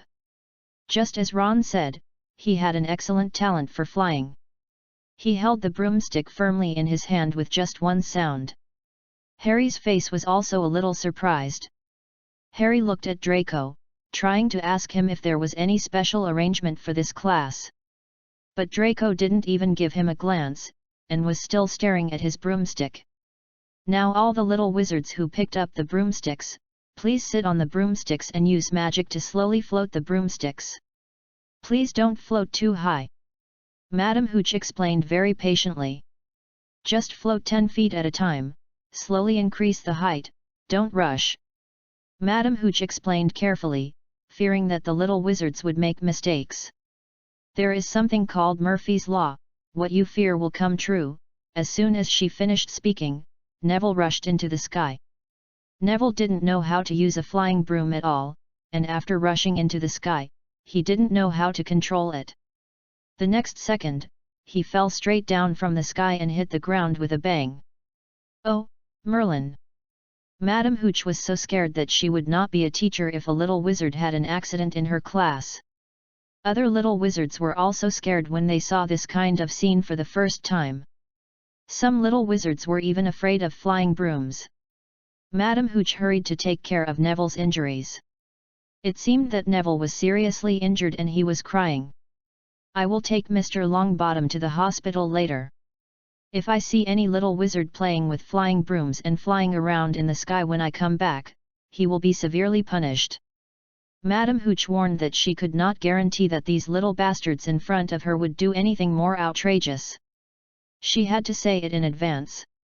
What if those little bastards rushed into the sky again in a place she didn't see, and then something unexpected happened accidentally, outside? That would be difficult. After she finished speaking, she helped Neville limp to the infirmary, leaving a group of young wizards standing there in a daze. They obviously hadn't recovered from the accident yet. But Draco was different. He gently pushed Zabanai next to him and looked in the direction of Neville's memory ball with his eyes. Zabanai obviously didn't understand what Draco meant, and looked at Draco with a puzzled look. Draco gestured for him to look in the direction of Sala. Zabanai understood instantly that this was deliberately setting a trap for Sala, using Sala's brainless characteristics to cause him some trouble. Hey, isn't that Longbottom's memory ball? When that idiot fell, he actually left the memory ball here. Do you think he will forget the way back to the dormitory? Zabanai was about to run over to pick up Neville's memory ball, but who knew that Sala got there first? Sala had some grudges with Draco, and he also knew that Zabanai was a member of Draco's gang, so he treated them equally, with the same grudges. I saw this memory ball first. Zabanai pretended to be angry and looked at Sala. Whoever wants to pick it up can get it. If you have the guts, come and grab it. Sala found it funny to see Zabanai's angry look. Sala still remembered Zabanai's words mocking him. Harry was still wandering outside the circle, not knowing what he was doing. He looked at Draco, wondering what tricks they were playing. Draco also saw him, with a strange light in his eyes, and motioned him to look at Sala. Is this the play he arranged for himself? By upholding justice, he completely entered the professor's sight, and then entered Quidditch as an exception? Harry Potter didn't understand it, but he still spoke with a try mentality. Burke, return Neville's memory ball. Harry was also good at doing things, and immediately stood in front of Burke like a messenger of justice. He looked like he was here to uphold justice. Yes, Mr. Burke, it's Neville's thing after all, you can't hide it and let him find it. Besides, the Savior came to you in person, don't go too far. Draco also found a chance to speak, but as soon as he spoke, it was like adding fuel to the fire. Salah, who was already angry, became even angrier. Salah immediately understood the loophole in Draco's words. No, I want Mr. Longbottom to find it himself, he said as he rode on his broom and flew up quickly. Harry was a little hesitant when he saw this, after all, he had never used a broom. Harry looked at Draco again, and Draco's eyes were very cold. Harry didn't understand what Draco was thinking, but he could still see that this was indeed Draco's plan when he suddenly provoked Sarabach. Harry didn't dare to hesitate any longer and immediately chased after him. What all the little wizards present couldn't have imagined was that Harry's flying talent was quite good. Harry only struggled for a few seconds and had already caught up with Salah's speed, and even had the intention of surpassing him. Salah didn't want to make a big deal, and when he saw Harry had caught up, he stopped in the air. At this point, he didn't know how to solve it. He looked around subconsciously, but when he touched Draco, he saw Draco's provocative eyes. Not only that, he also saw Draco mouthing to him. Waste. Salah, who didn't have much brains, was suddenly furious. What memory ball? What about returning the memory ball to Potter? Don't even think about it, now he has only one idea in his mind. This proves himself. Chapter 23 Transfer of Hatred. He sneered at Draco, and then threw Neville's memory ball towards the castle without hesitation. He used all his strength, and the memory ball flew at a very fast speed. Harry didn't think much about it, and flew towards the memory ball like an arrow. Just when everyone thought he was going to hit the castle, he stopped steadily and caught Neville's memory ball steadily. Harry Potter got the memory ball. The little wizard of Gryffindor saw that Harry successfully took back the memory ball, and his eyes lit up. They shouted loudly, as if Harry was a great hero. On the contrary, Salah was very depressed. He walked to his own companions, staring at Harry fiercely with his eyes, and also staring at Draco with great dissatisfaction. But most of his hatred was now transferred. Originally, his hatred had always been directed at Draco, but now he was mostly attracted by Harry. Salah looked at Harry, who was surrounded by the crowd, with his eyes so gloomy that it seemed that water could drip out. The next second, Professor McGonagall rushed towards Harry, her steps were very hurried, and everyone could see her anxiety. Harry Potter, what were you doing just now? How could you do this? You actually... Professor McGonagall spoke loudly to Harry before she even came up to him. Because he was late for Professor McGonagall's class in the first class, Harry was still a little scared of Professor McGonagall. Hearing Professor McGonagall's questioning, he trembled slightly. That's not the case, Professor McGonagall. I can help Harry explain that all this was done by Burke. Ron rushed out to help him explain that as his good brother, he should do this. As someone who wants to be Harry's good brother, he should also do this. Professor McGonagall didn't want to listen to what he was saying. Her mind was completely occupied by another idea. I don't want to listen. What's the reason? Harry, come with me. Professor McGonagall's face was very serious. She glanced at Harry, then turned and hurried towards the direction of the castle. Harry didn't know what punishment he would face this time. He glanced at Draco, but Draco just looked at him with calm eyes. Harry didn't know if this was Draco's arrangement. If so, why did he do this? In order to use this incident to get Professor McGonagall to kick him out of Hogwarts? Harry thought that he had no deep hatred with Draco.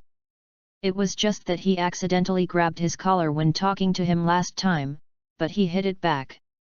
But if this matter was not planned by him, why did Draco keep provoking Sala to make him do such a thing?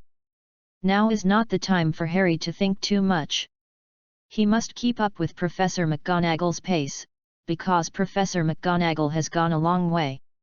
The Savior will not be expelled, right? Sala said, with some gloating in his eyes. This Harry Potter stole his limelight today, he must be taught a lesson. You will be expelled, it's all your fault, Harry, it's just to retrieve Neville's memory ball, he didn't do anything wrong. Ron hurriedly helped Harry to refute. You said Professor McGonagall is looking for him? Why invite him to dinner? Salar said, his smile became more and more rampant. Ron looked around, trying to find some support from other little wizards in Gryffindor. Although everyone was indignant, it didn't seem to change the fact that Harry Potter was taken away.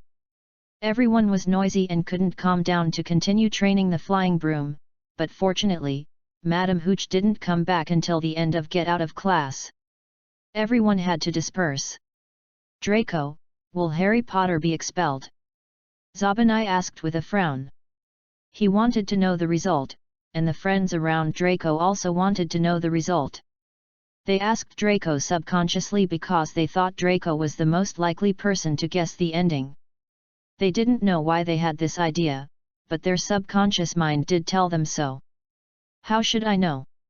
Draco raised his eyebrows and didn't intend to say the conclusion. What we did today was to make Harry Potter anger Professor McGonagall. Zabanai's mind was full of question marks.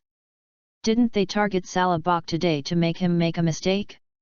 Why was it Harry Potter who was taken away by Professor McGonagall in the end? The development of things was completely beyond their imagination. What are you talking about? Zabanai, we didn't do anything. Potter played with Salabok and caused the current situation. What does it have to do with us?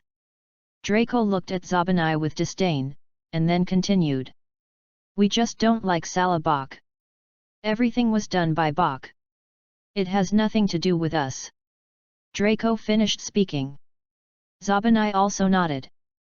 The incident of Harry Potter angering Professor McGonagall caused a big stir, and the young wizards basically knew about it.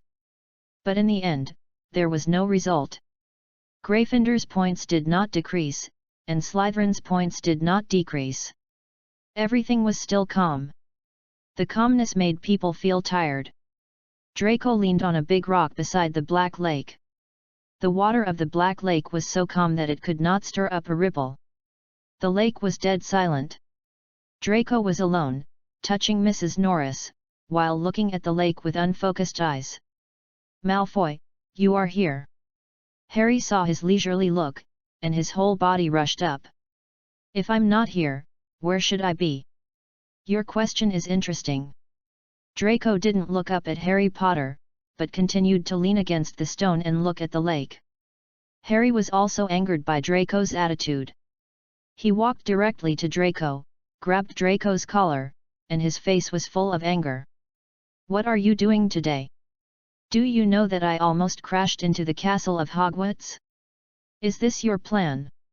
Harry now recalled what happened at that time and felt scared. He cherished his life more than anyone else. Draco pinched Harry's hand in annoyance and pulled Harry's hand away from his collar. Potter, you are so rude. Then you should understand that you asked me to do all this. Draco said slowly and began to tidy up the clothes that were just wrinkled because of Harry Potter. Aren't you on the Quidditch team now? What? Cross the river and burn the bridge. Draco didn't care about Harry's anger. A savior who cherishes his life would never do anything too mindless. He wouldn't have the courage of those lunatics to fight to the death. His anger was useless. Chapter 24. Who do you think you are? But even if that's the case, you should have discussed it with me. Harry was Draco choked for a moment, but he was here to ask for an explanation, so he couldn't lose his aura. Potter, what kind of joke are you talking about? Who do you think you are?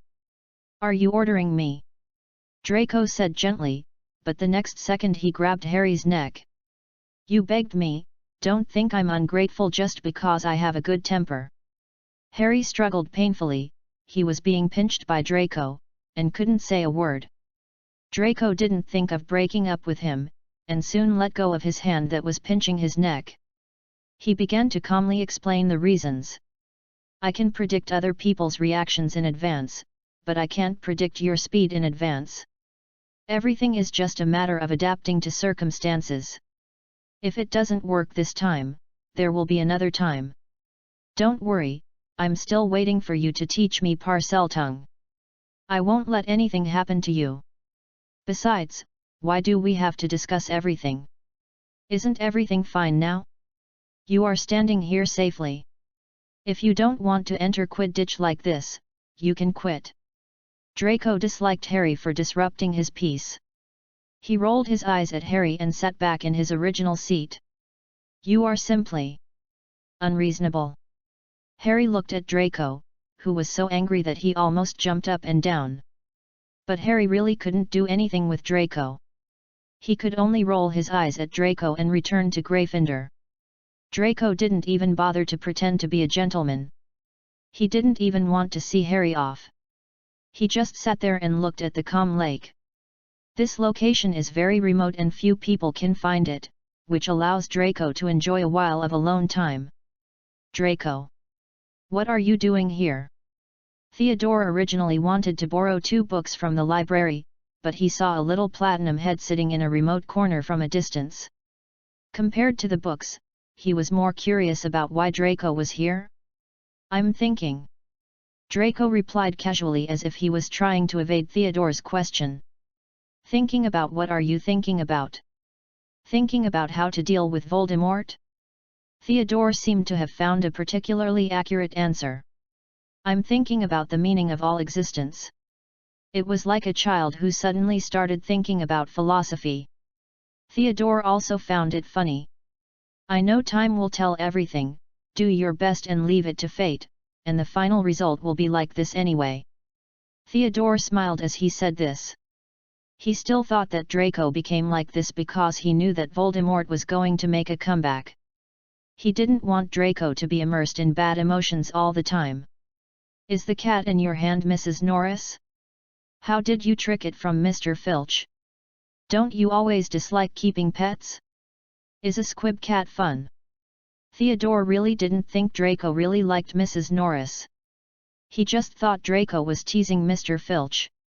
After all, Mr. Filch was a squib with a weird temper. Few little wizards like people with weird tempers. And almost no purebloods like a squib. Yes, it's Mrs. Norris, but she came to me by herself. Draco denied that he took the initiative to seduce Mrs. Norris. Don't underestimate anyone, Theodore. Sometimes ants can also play unimaginable roles, provided that you know how to use them.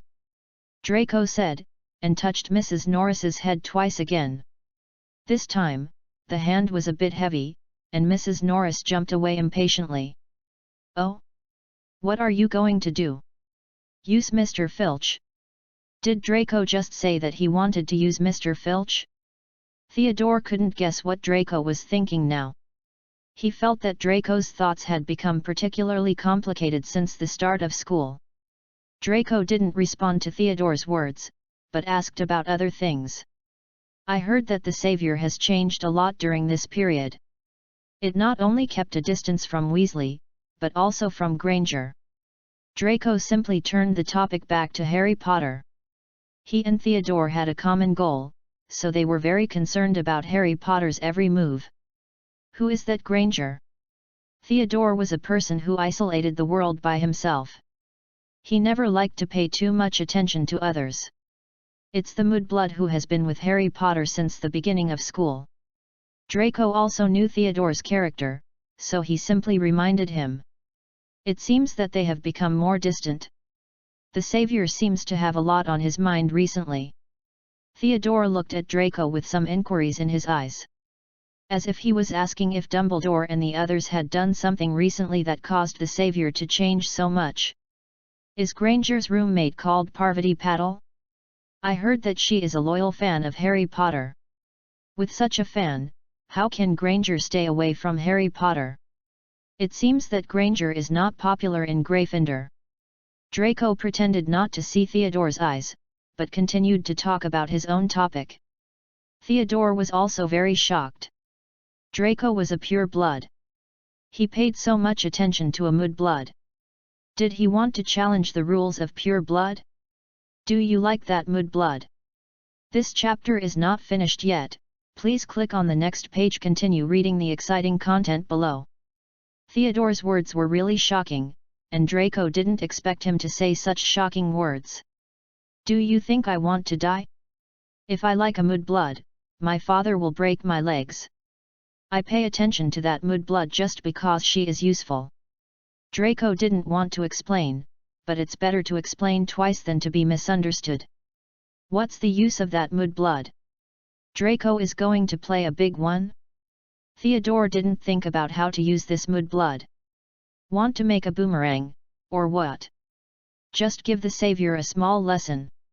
Now he always pushes his nose and face, always thinking that I owe him. There are not many people who dare to pull his collar in this life, and that idiot pulled his collar again. Draco feels uneasy if he doesn't give him a little lesson. And taming animals is like this, one release and one collection, only in this way can you hold the prey firmly in your hands. What do you want to do? Theodore didn't understand what Draco wanted to do, so he just asked him directly. Get more people around Paddle to say that Weasley has led Potter astray and made him ignorant. Draco picked up a stone on the ground. What does this do? Brainwash. Yes, it is brainwashing. The subconscious mind of a person is very scary. Once you wash something into it, it is difficult to forget it. You may even say it subconsciously in different occasions, and it will greatly affect the people around you. Draco said and used a stone to skip on the water. The stone floated lightly in the water little by little, and went far away in the direction of the force. Influence that mudblood? Let her deliberately approach Potter and alienate him and Weasley. Theodore expressed his guess, but Draco did not respond. Let's go. It's getting late. I feel a little tired after being blown by the wind for a long time. Chapter 25. He wants both. Draco's life is still the same. The young wizards were also learning slowly. Because they had a good attitude towards learning, Professor Flitwick was going to teach them how to use the levitation spell in advance. Most of the young wizards were very happy, except Draco of course. If he didn't know these basic spells, what was the point of his 12 years as the Minister of Magic? Considering that the young wizards were just beginning to learn the levitation spell, Professor Flitwick didn't use difficult props. Just a feather. As long as the young wizards could float the feather through the spell would be considered a success. Draco listened with a drowsy look. After Professor Flitwick finished his lecture, he pretended to be very hard-working and recited the spell seriously, and the feather immediately floated up. He was still the first to complete it, but this kind of thing happened too many times, and no one doubted anything, just thought he had talent. Professor Flitwick didn't stay here for too long, he was called to discuss the dinner. Draco was very bored alone, and folded 1,000 paper cranes on the spot. In fact, in his last few years, he had heard people say that Slytherin's paper cranes would only fly to the one they loved. They used this sentence to praise his love. But they didn't know that the first time he used such paper cranes, it was full of malice. And is there another possibility that he only knows how to fold paper cranes? Draco casually tossed the paper cranes in his hand, but didn't throw them out. He just tossed them back and forth in his hand. He looked at the opposite side with boredom. Things were just as he thought. Weasley and Granger had already had a conflict. Weasley's talent in spells was far inferior to Granger's. A simple floating spell could not succeed after many experiments. He didn't care when casting spells, which affected other people. In addition to the previous new and old grudges, Granger was beside him, pointing at him. You read the spell wrong, you shouldn't read it like this. Weasley got angry after a while. These days Granger has been nagging Harry, asking Harry to stay away from him, and saying that he is an unlearned person. A person from the Muggle world has learned 2 spells, and he also wants to compete with him for the savior. Come on, if you have the ability, give it a try. Ron pushed Hermione to the front without hesitation and asked her to try. He wanted to see how capable the Muggle born in this Muggle world was, and he dared to point fingers at him. Ron's face was full of doubt, which made Draco want to laugh. Weasley and Malfoy didn't get along well, and when he saw the obvious abnormality on Draco's face, he immediately glared at him. What shocked him even more was that Granger really learned the levitation spell. Draco was so bored that he saw the 2 people going back and forth. He laughed. Ron's face turned red directly. If he hadn't been concerned about so many people present, he would definitely rush up to argue with Malfoy. He glared at Draco fiercely, but Draco smiled slightly and raised his eyebrows at him. Weasley's helpless and furious look was really interesting. Draco smiled, and suddenly saw Theodore passing a note over from the side. It seems that what you asked me to do is effective, they have already met. It is obvious from the note Theodore handed over that he was talking about the matter between Ron and Hermione. Ron wanted the savior to follow the route they had drawn, step by step, so he would not allow any difference. The mistake happened, so he was extremely repulsive to Hermione's sudden appearance. And Hermione also repulsed him. His behavior against Hermione is not difficult to understand. And Hermione's purpose of contacting Harry was not simple enough. On the one hand, she thought that Ron, who only brought Potter to make trouble, needed to be kept away. She approached the savior out of humanitarianism to help him drive away this scourge. On the other hand, she also wanted to use the reputation of the savior to avoid the malice of some purebloods towards little wizards from the Muggle world like her. Because they also came from the Muggle world, it was Harry who was treated with courtesy, while she only mocked. Granger was very smart. She quickly thought of all this and attributed everything to Harry Potter's title of savior. The 2 of them had different purposes, so naturally there would be conflicts. Granger actually had an advantage over Weasley. She was much smarter than Weasley, and her identity was not as restricted as Weasley, so she could easily get the savior's sincerity. The only disadvantage was that Weasley and Potter were too close. If Granger was a smart person, this disadvantage wouldn't be a big deal. It's a pity. Theodore smiled and handed another note to Draco. Who do you think he will choose? Weasley or Granger? The 2 of them were like watching a play, watching everything develop dramatically. I guess he wants both. Draco wrote casually. Which was also his understanding of Harry during this period. Harry is a very smart person, and he is also very good at judging the situation. He may even be more suitable for Slytherin. But because he has lived in the Muggle world since he was a child and suffered unequal treatment since he was a child, he also has a problem. He will do his best to grab anything that is beneficial to him. Granger is knowledgeable and has an extraordinary talent in magic. Although he is not as handy as Draco in his second life, he is also unique among other young wizards. Harry has lived in the Muggle world since he was a child. He has not had much contact with magic, and his talent is far inferior to Hermione. Contact with Hermione can make up for his lack of magic to a great extent. This chapter is not finished yet. Please click on the next page to continue reading the exciting content. Currently, he is paving the way for his future resistance. He can accumulate more resistance power in Hermione. This is very important to him. But Ron is also very important to him. Harry can let him know Dumbledore's future actions and the intentions of the people behind the scenes. And they are currently in the stage of sending resources to Harry. Their contact can also greatly develop Harry's strength. He doesn't want to let go of both of them. They both want them. This problem is sometimes not a problem at other times. But it is a bit troublesome at this time. If you don't make a decision, you will suffer from chaos. Theodore looked at the note sent by Draco with some confusion. He looked at Harry, Ron, and Hermione. From the current situation, Harry obviously favors Ron, but Draco said he wants both of them. He seems to prefer Weasley. This is simply because Weasley is a must-have option, while Granger is an option. Wait and see, from what I know about him, he will soon get everything he wants, at all costs.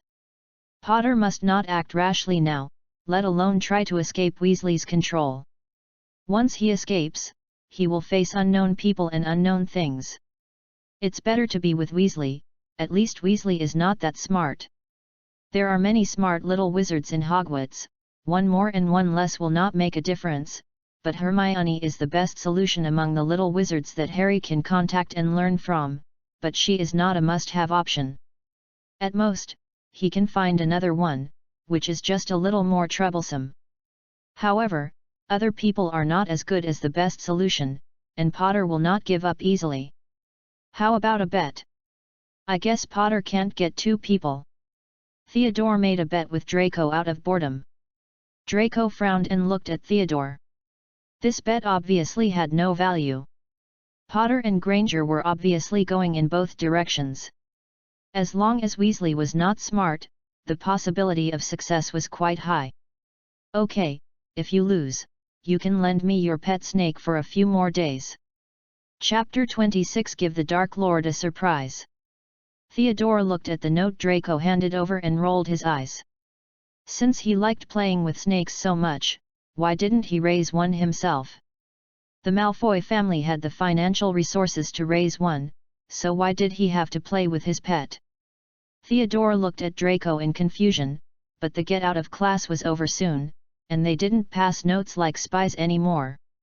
Draco, since you like pet snakes so much, why don't you raise one yourself? Every time you bring my pet back, it feels like it has lost its soul and has no energy at all. What on earth did you do to it? Theodore frowned when he thought of his pet's dying appearance. I think pets are dirty, and you've known this for a long time. And you should ask Potter about your snake. I don't know what Potter did to it.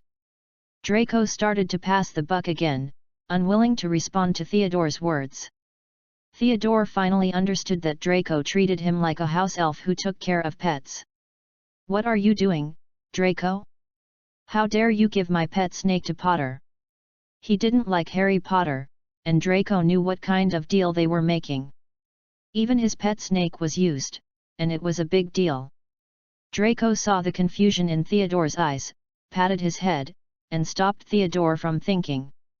If Theodore continued to think, Draco was really afraid that his reputation would be damaged. What are you thinking about? Of course there is something serious. He said it was a serious matter, but he refused to tell Theodore what it was. He hurriedly changed the subject. Does Salabok keep snakes? Theodore didn't expect him to change the subject suddenly, and was stunned by his question. Salabok? He seems to have a snake, and the snake is quite poisonous. Why are you asking this? What's wrong? Isn't one snake enough for you two to play with? Theodore frowned and looked at Draco. He didn't understand what the two of them wanted to do. Of course it's to give our great Dark Lord a surprise. Draco said, smiling maliciously. What on earth do you want to do? Can't you even tell me? A surprise for the Dark Lord? This sentence sounds very scary. What does the Dark Lord's surprise have to do with the snake of Salarbok? Did Draco and Potter study together for so long just for this surprise? For some reason, Theodore always had some bad premonitions. He always felt that Draco was speaking in a sarcastic way. When will you practice the brain block technique well? I will tell you then. Draco said, patted Theodore on the shoulder, and walked towards the direction of the hall. There is a Halloween dinner tonight, and there is also a big show. Draco is going to teach Potter a lesson today, but he has to eat well in advance. Because of the Halloween dinner, Hogwarts is decorated pretty well, but Draco is really tired of it. In his previous life, he stayed in Hogwarts for 7 years. Later, after becoming the Minister of Magic, he often attended various parties in Hogwarts. Although the decoration of the Hogwarts Hall is different for every party, Draco has been tired of it for so many years. He was too lazy to pay attention to the decorations and almost went straight to the food. However, he still remembered the etiquette of the nobility and sat down slowly. People who didn't know would think that he liked the food in Hogwarts. Chapter 27 What He Doesn't Understand. When Theodore was in class, he saw Draco eating slowly. He sat next to Draco and asked with a frown. "Are you hungry, Draco? Hungry just after class?" Draco didn't answer Theodore's words, but pushed a freshly made pie and put it in front of Theodore. "This pie tastes good, you can try it." Theodore picked up one and chewed it slowly. Seeing his lack of energy when eating, people would think he was chewing wax. After a long while, the dinner started. Almost all the young wizards were seated. "Draco, look! Potter finally chose Weasley. You see, Granger is not at the Gryffindor table now. I suspect they have abandoned her." Theodore's eyes seemed to be shining, as if he was talking to Draco. "You see, I won." Draco just smiled slightly and did not agree with Theodore's opinion. "Theodore, it's too early to judge now. Wait and see. Don't be anxious." Draco still looked unhurried. He didn't seem to worry about losing at all. Theodore curled his lips, thinking that Draco was cheating, and his tone was not very good. "Okay, let's wait and see." While the two were still talking, Zabini led Pansy and Daphne over. "Draco, are you hiding something from us recently? Why are you so close to Theodore all of a sudden?" Zabini's eyes kept rolling, and no one knew what he was thinking. "I wanted to ask Draco this question, but I dragged the others to join us. Theodore has a pet snake, which is very interesting. Do you want to play with it?" Draco avoided talking about Zabini's topic and instead brought up a new one. It seemed that he was explaining to Zabini that he got closer to Theodore because of Theodore's pet snake. But Theodore almost jumped up when he heard this. "You're still playing with the snake? It's almost killed by you. Now you want to ask others to play with it? Ha ha ha ha, Draco, look how angry you made Theodore." Zabini said, and laughed out loud. After laughing, he started to tell everyone about his recent experiences. Zabini, nicknamed Slytherin Sea King. No one is more informed than him. He always has the first-hand gossip, so he always likes to share gossip with others. If it were normal, Draco would still be willing to listen, but now he is thinking about something in his mind. Zabini's chattering is annoying. "Zabini, today's apple pie is quite good, you can try it." Zabini didn't know why Draco suddenly said that. Apple pie is very common, what difference can it make? But he still nodded and took a bite of today's apple pie. "It still tastes the same, nothing has changed." "Draco, today's apple pie still tastes the same. I can't taste any difference." "Maybe it's because you like it, so you think it's good." Draco nodded and stopped talking. He understood that he couldn't talk in a roundabout way with a first-year wizard. He didn't understand. But luckily, the show was about to begin. The others hadn't taken 2 bites yet. Professor Quirrell ran in a hurry. What surprised Draco was that although he ran in a mess and his movements were not smooth, his hat was still firmly on his head. In his previous life, Professor Quirrell died because of his relationship with Voldemort. Even Draco Malfoy, who was later promoted to Minister of Magic, didn't investigate what the relationship between Professor Quirrell and Voldemort was. It is estimated that only Dumbledore knows about this. Now that he has been reborn, he must keep everything firmly in his hands and do something when necessary. "Troll! Troll! There's a troll in the basement." Professor Quirrell said just 2 words and fainted on the ground. Chapter 28, Being Sold but Still Helping Others Count Money. "Ah!" The little wizards who heard the news screamed, and even Dumbledore could hardly control the situation. Finally, he cast a spell to barely control the situation. Please ask the prefects of each college to take their little wizards back to the college lounge. Dumbledore hurriedly controlled the situation. The friends around Draco were also very anxious. And the whole person seemed to be frightened. Especially Zabanai, his scream was much more exaggerated than the two ladies. It attracted the attention of many people. Draco swung his hand and slapped Zabanai on the back of his head. Be quiet, Zabanai, look at Salabok, is he there? If he sees you like this, he will laugh you to death. Zabanai's voice was too loud, and Draco was really impatient. Zabanai subconsciously glanced at Salabok not far away. Just then, Sala looked over here. Zabanai immediately restrained his emotions. He looked like he was competing with Salabok. But Salabok had no idea what was happening here. I can't let Salabok look down on me. I'm sure he must have seen me make a fool of myself. Draco, what do you think I should do? I can't let him laugh at me. Draco's words just now were like a reminder to Zabanai. Zabanai was like a hedgehog with its hair standing on end, staring at the direction of Salabok, as if he was going to rush up and smash him with holes at any time. Draco lowered his eyes, not knowing what he was thinking about. After a moment, he smiled and said to Zabanai, "This matter is not simple, just give him some trouble." Draco still had a gentle smile on his face, as if he was not the one who gave bad advice. Several people walked side by side mechanically. They were about to follow the instructions of the prefect and return to the Slytherin lounge. How to give him trouble in this situation? Zabanai frowned. He obviously couldn't think of a particularly good way. If he didn't give him trouble now, Salabok would definitely make fun of this matter when he turned around. It's useless for me to teach you this kind of question. Look, isn't Professor Quirrell still lying there? If Salabok accidentally falls on Professor Quirrell when passing by him, it will be a good show to watch. Draco gave Zabanai advice seriously. He didn't want to mess with Salabok. When he mentioned Salabok, he had already made up his mind to use Salabok as a lead. In fact, his ultimate goal was still Professor Quirrell. He always felt that there seemed to be something unknown hidden under Professor Quirrell's hat, which was so solid. Professor Quirrell fainted again. If Salabok accidentally knocked his hat off when he fell, it would be interesting. Draco looked at Zabanai gently, as if what he said was just a little prank. Zabanai nodded, and his eyes immediately shone.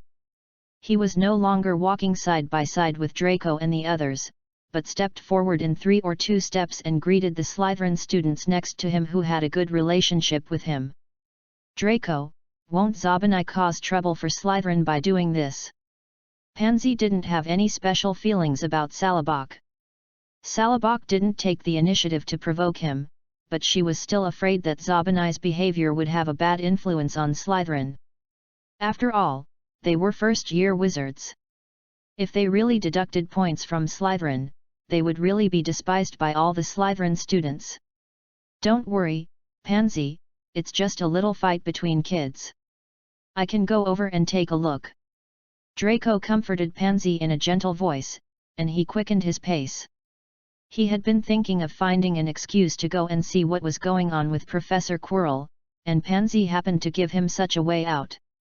So he hurried over under the pretext of looking after Zabanai. Sala over there didn't seem to feel anything wrong. He and his companions were still walking and talking and laughing.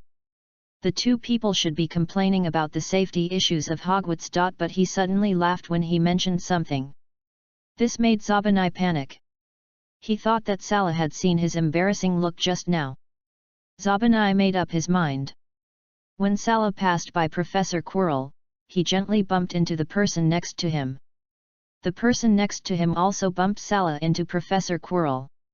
Sala was caught off guard by the bump. His hand happened to hit the direction of Professor Quirrell's hat. Professor Quirrell, who was still in a coma, suddenly woke up for some reason and held the hat on his head tightly. He turned his head sharply and stared at Salabok, who fell on him. Quirrell's eyes were filled with murderous intent, as if he wanted to hack Salah to death. He was tense all over, as if he was going to attack in the next second. At this moment, Draco suddenly grabbed the back of Salah's collar and pulled Salah up. "I'm sorry, Professor Quirrell, I don't know what happened to this idiot, he suddenly hurt you, are you okay?" Draco was not sure whether the offended Dark Lord would suddenly attack. Under normal circumstances, the Dark Lord with a brain would definitely not, but in this situation, he didn't dare to confirm whether the Dark Lord still had a brain. So Draco had to comfort him quickly to avoid him suddenly attacking, then everything would be hard to say. Professor Quirrell put one hand on his hat and shook his head. Salah was still stunned in the same place. He seemed to be frightened by Professor Quirrell's eyes just now. He didn't expect that Professor Quirrell, who usually looked stupid, would have such murderous eyes. Looking at Salah's unruly look, Draco patted the back of his head. He signaled him to look at Professor Quirrell with his eyes. Although Salah was a fool, he was not a fool. He immediately understood what Draco meant. "I'm sorry, Professor. I just felt someone pushing me from behind, and I accidentally fell on you. I'm really sorry," Salah said, bowing to Professor Quirrell. Professor Quirrell shook his head, struggled to get up from the ground, didn't say anything, just signaled them to leave quickly. Salah glanced at Draco, with some incomprehensible colors in his eyes. But he didn't want to stay for long, who knows if the troll will come here the next second. After walking for a while, Salah said to Draco awkwardly, "Thank you for today's matter, but why did you help me?" Salah thought there were still some contradictions between him and Draco. If it were him, he would definitely not take the initiative to help. Chapter 29 Pua Harry. "I'm happy to." Draco didn't want to listen to the awkward thanks from the child. Rather than accepting Salah's thanks, he wanted to teach Harry Potter a lesson. "Salabok, although this man has a pretty good talent for magic and a good size, his brain is not very good. When the time comes, you can just coax him casually by using the excuse of helping him just now. Don't be too anxious. More haste, less speed." After hearing what Draco said, Salabok was furious, but he also remembered what Draco had just done for him. He glared at Draco and left quickly. Draco did not go to find his partner, but found a corner to put on the invisibility cloak and headed towards the bathroom. In their previous life, they were attacked by a troll in that place. And it was Ron Weasley who saved them in the end. Draco did not want Harry Potter to die at the hands of the troll. Once Harry Potter was in trouble, the magic world would be in great turmoil, and he would never do such a thing. But he had to teach Harry a lesson, not everyone could be so arrogant to him. Harry Potter must know that the reason why he has come so smoothly now is that he is paving the way for him. If Harry Potter had to do everything by himself, it would be very difficult for him to even win over Granger. So Draco had to make some trouble for Harry Potter, so that they would suffer great setbacks or even injuries at the hands of the troll. This would make Harry Potter lean more towards Draco and understand that without Draco's help, he could accomplish nothing. This is a disguised form of Pua.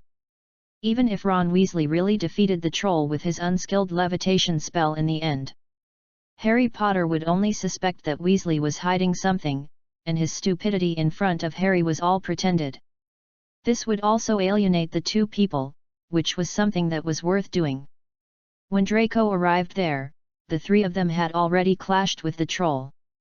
Weasley and Potter were holding a metal tube to attract the troll's attention. Unfortunately, this small metal tube was of no use to the huge troll. Instead, the troll was angered by this move, and stood up and pounced on them. Weasley was standing in front of the troll, he couldn't run away, and at this moment, Harry Potter suddenly jumped up, as if he wanted to fight the troll one-on-one. The momentum was very inspiring. The next second, Draco cast a wandless spell, and before the little wizards noticed, Harry fell down because of his unstable standing. The little wizards who were originally fearless were instantly annihilated by fear. The troll saw seeing Harry stand up and fall down again, he thought that this little wizard was here to provoke him, and his movements became more rampant. It raised its hand and threw Harry, who was lying on it, out. Harry hit the girl's bathroom behind with a bang. He felt that his internal organs were bleeding, and he was in so much pain that he couldn't move. Even Hermione, who was still stiff next to him, was shocked. She didn't care about her inner tension and hurried over to check on Harry. The troll was in no mood to watch their love affair, and stretched out his hand to hit the little ant in front of him. Ron was obviously frightened by Harry. He froze in place and didn't pay attention to the hand stretched out by the troll. A second later, he was also blown away by the troll with a bang. Seeing that the three of them were in a bad situation, they had no choice but to hold up their tired bodies and run quickly to stay away from the troll's attack. Perhaps because Harry and Hermione were two people, the troll always followed them. If it were normal, they could always get rid of the troll by running for a while, but this time Draco made things worse. After finally dragging it a little further away, there was a bang, and both of them fell to the ground. Seeing the troll getting closer and closer. Wingardium Leviosa. Ron stood behind the troll and recited the levitation spell he had just learned. It was the levitation spell that he could never learn in class, and even after Hermione's teaching, he still hadn't learned it. The levitation spell floated the troll's stick. And then the next second it hit the troll's head heavily, forcing the troll to faint. Ron started to move only when he saw that the troll was motionless. "Are you all right?" Ron hurried over to check the injuries on the two people. Draco was still wearing an invisibility cloak not far away, watching everything that happened here. Unexpectedly, it was Weasley who used the levitation spell to save them in the end. But it doesn't matter. Although the three of them were getting closer to each other, Draco saw that Harry's eyes looking at Weasley became more and more difficult to understand. Everything achieved his desired goal, so he let him do the rest. Draco didn't have the heart to watch them reminisce here. He knew that this huge commotion would definitely attract the professors of the school. The invisibility cloak on Draco was not the invisibility cloak of the three-piece set of Deathly Hallows. It was just an ordinary commodity. Draco himself had no way to guarantee whether this invisibility cloak could be hidden from Dumbledore. If it didn't hide from the professors in the school, how would he explain his appearance here? So he left here in a hurry. Draco really should think carefully about everything that happened today. My dear, there is more to this chapter. Please click on the next page to continue reading. It's more exciting later. Today he deliberately asked Salabok to test Professor Quirrell's hat. The result was unexpected. There were some unknown things hidden under Professor Quirrell's hat, and Professor Quirrell himself knew it. The situation was urgent at the time, and Draco could only see some vague things. Professor Quirrell's movements were too fast, and he couldn't see clearly. But based on his experience in ruling for so many years, he had reason to suspect that Voldemort was attached to Professor Quirrell. That's why he deliberately helped Salabok today, and he didn't want him to die so early. But all this is still speculation, and it can't be confirmed. After all, it is a terrible thing to let someone possess you, which will greatly damage your own vitality. Anyone with a little bit of brains can't do this, and Draco is not sure whether Professor Quirrell really did this. When Draco returned to the Slytherin Lounge was holding a Halloween dinner. Zabini saw Draco coming late and asked him with a frown. "Why are you so late today? Did Professor Snape ask you something?" Although it was just a minor fight between little wizards today, the professor usually wouldn't take it seriously, but this matter was related to Professor Quirrell after all, and he didn't know whether it would be exposed. "It's okay, don't worry about your mess, I've solved it." Draco knew what Zabini was talking about. He smiled and gently comforted Zabini. "By the way, Draco, I left some apple pies you like here for you. Do you want to try them?" Zabini suddenly remembered that at the banquet just now, Draco asked him to try the apple pie, so he invited Draco to eat it together. "No, I'm not hungry. I'll go back and rest first." Thank you for your kindness. Chapter 30 The days after that seemed to become much calmer. Weasley, Potter, and Granger also became good friends. The three of them were inseparable, and they didn't look like they were tit-for-tat before. It seems that I still win, Theodore. Draco looked at Theodore and raised his eyebrows.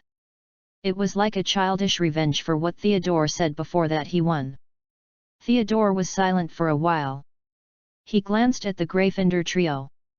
Well, Harry Potter is just as you said. He wants both of them and is not afraid of choking himself to death. Theodore paused and looked a little depressed. It seems that Harry Potter is much smarter than I thought, but, so smart Potter will not disobey discipline. In fact, Theodore did not care how many partners Harry Potter had, but he cared whether his partners would affect their transactions.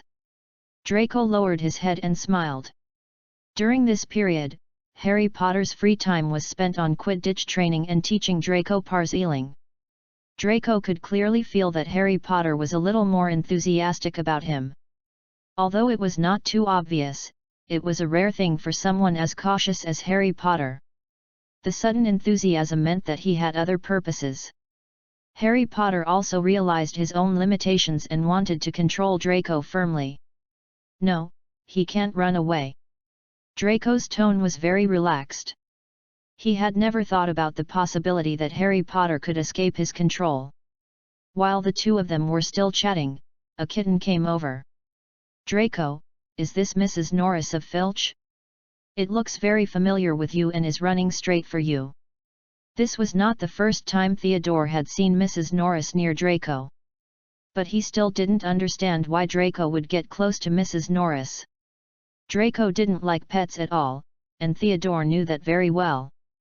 So this could only mean that Draco did all this for a purpose, but Theodore didn't know what Draco's purpose was. He's interesting, isn't he? When Draco saw Mrs. Norris approaching, he didn't bend down to touch her, but took 2 steps back and distanced himself from her. Who's interesting? You're not talking about Filch, the squib, are you? What's interesting about a squib? He must have become dark and twisted long ago when he stayed in Hogwarts, which was full of wizards. Theodore quickly realized that the person Draco was talking about was not Mrs. Norris, but Filch.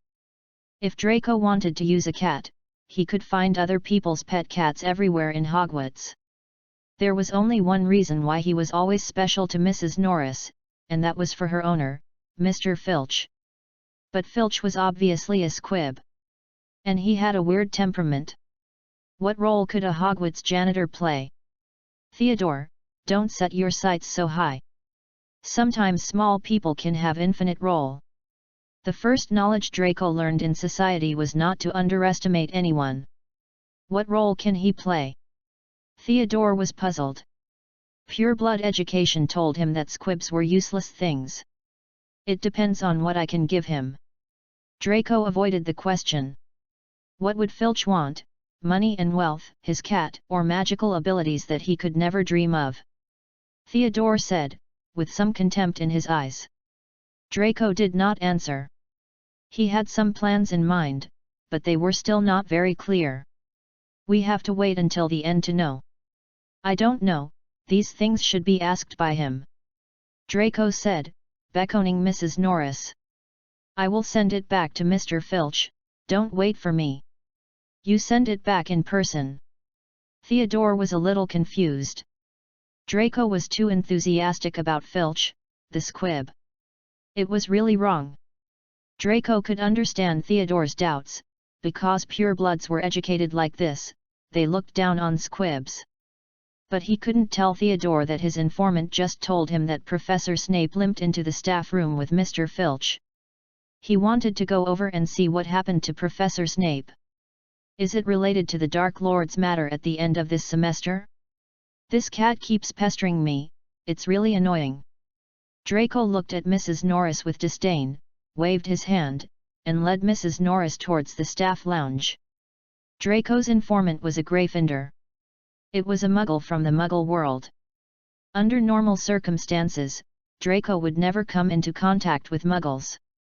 But the identity of Gryffindor was very useful to him.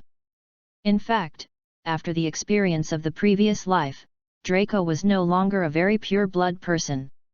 He advocated pure blood, but he advocated interests more. When some things touched interests, Draco was willing to let pure blood give way to it. When I first met the informant was still being bullied by several Slytherin students. Draco's reputation in the college is still good. Well, he has great prestige in Slytherin, so when he came, the people in Slytherin took the initiative to retreat. This chapter is not over yet, please click on the next page to continue reading the exciting content. That Gryffindor came from the Muggle world, and his family conditions were very poor. Both his parents were sick and had no source of income. Usually, according to this situation, he should study hard in the Muggle world, then get into a good school, find a good job, and become the backbone of the family. But once you have seen magic, it is difficult for people to accept their mediocrity.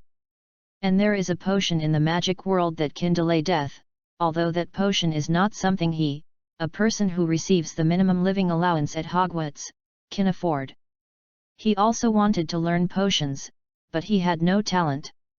It was also in this situation that he sold himself out. Soul became Draco's informant. However, the current Draco is no longer the notorious young master in Gryffindor in the original time and space. It is not too serious to help the young master. His name is Boyce Watson.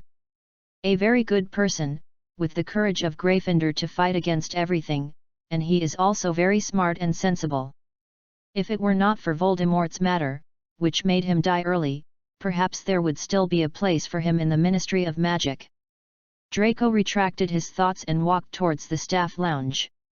To his surprise, Harry Potter was also outside the door. He seemed to want to go in for something, but he was scolded by Professor Snape after opening the door a crack. He didn't dare to offend Professor Snape again, so he could only run out in shame. When he turned his head, the horror on his face had not yet subsided, and he saw Draco coming towards him. "Why are you here?" Draco frowned and looked at Harry, his finger pointing in the direction of Gryffindor. Meaning to ask Harry if Weasley led him here? Chapter 31 Snape is injured. Harry shook his head and said nothing. "Do you want to go in?" Professor Snape is inside, and he seems to be in a bad mood. Harry looked at Draco in confusion. It was obvious from Draco's actions that he was going to the staff lounge. Although Professor Snape was a little gentler to Slytherin students, he was not absolutely gentle. When he was so angry, no one could guarantee whether Professor Snape would scold Draco. Harry didn't mean to leave either. He actually wanted to see if Draco could get in smoothly. If he insisted on going in and could get into the teacher's lounge smoothly, could it be considered that this matter was also related to Draco? After all, Draco has always been a very mysterious person in his eyes. "I'm here to see Mr. Filch." Draco naturally understood what Harry was thinking. He didn't care about his cleanliness, picked up Mrs. Norris and said to Harry, "It's running around in Slytherin. Many little wizards in Slytherin are already dissatisfied with it. I'm afraid it will get hurt. It's better to send it to Mr. Filch." Although Draco was explaining his itinerary, it also indirectly showed that Draco and Professor Snape didn't have much relationship. He was just a cat delivery. Draco didn't want to waste any more words with Harry. He was very curious about what Harry saw and was scolded. After Draco finished speaking, he put Mrs. Norris down and knocked on the door of the staff room. "Who?" Professor Snape's voice came from inside, and he seemed very irritable. Draco could directly push open the door of the staff room.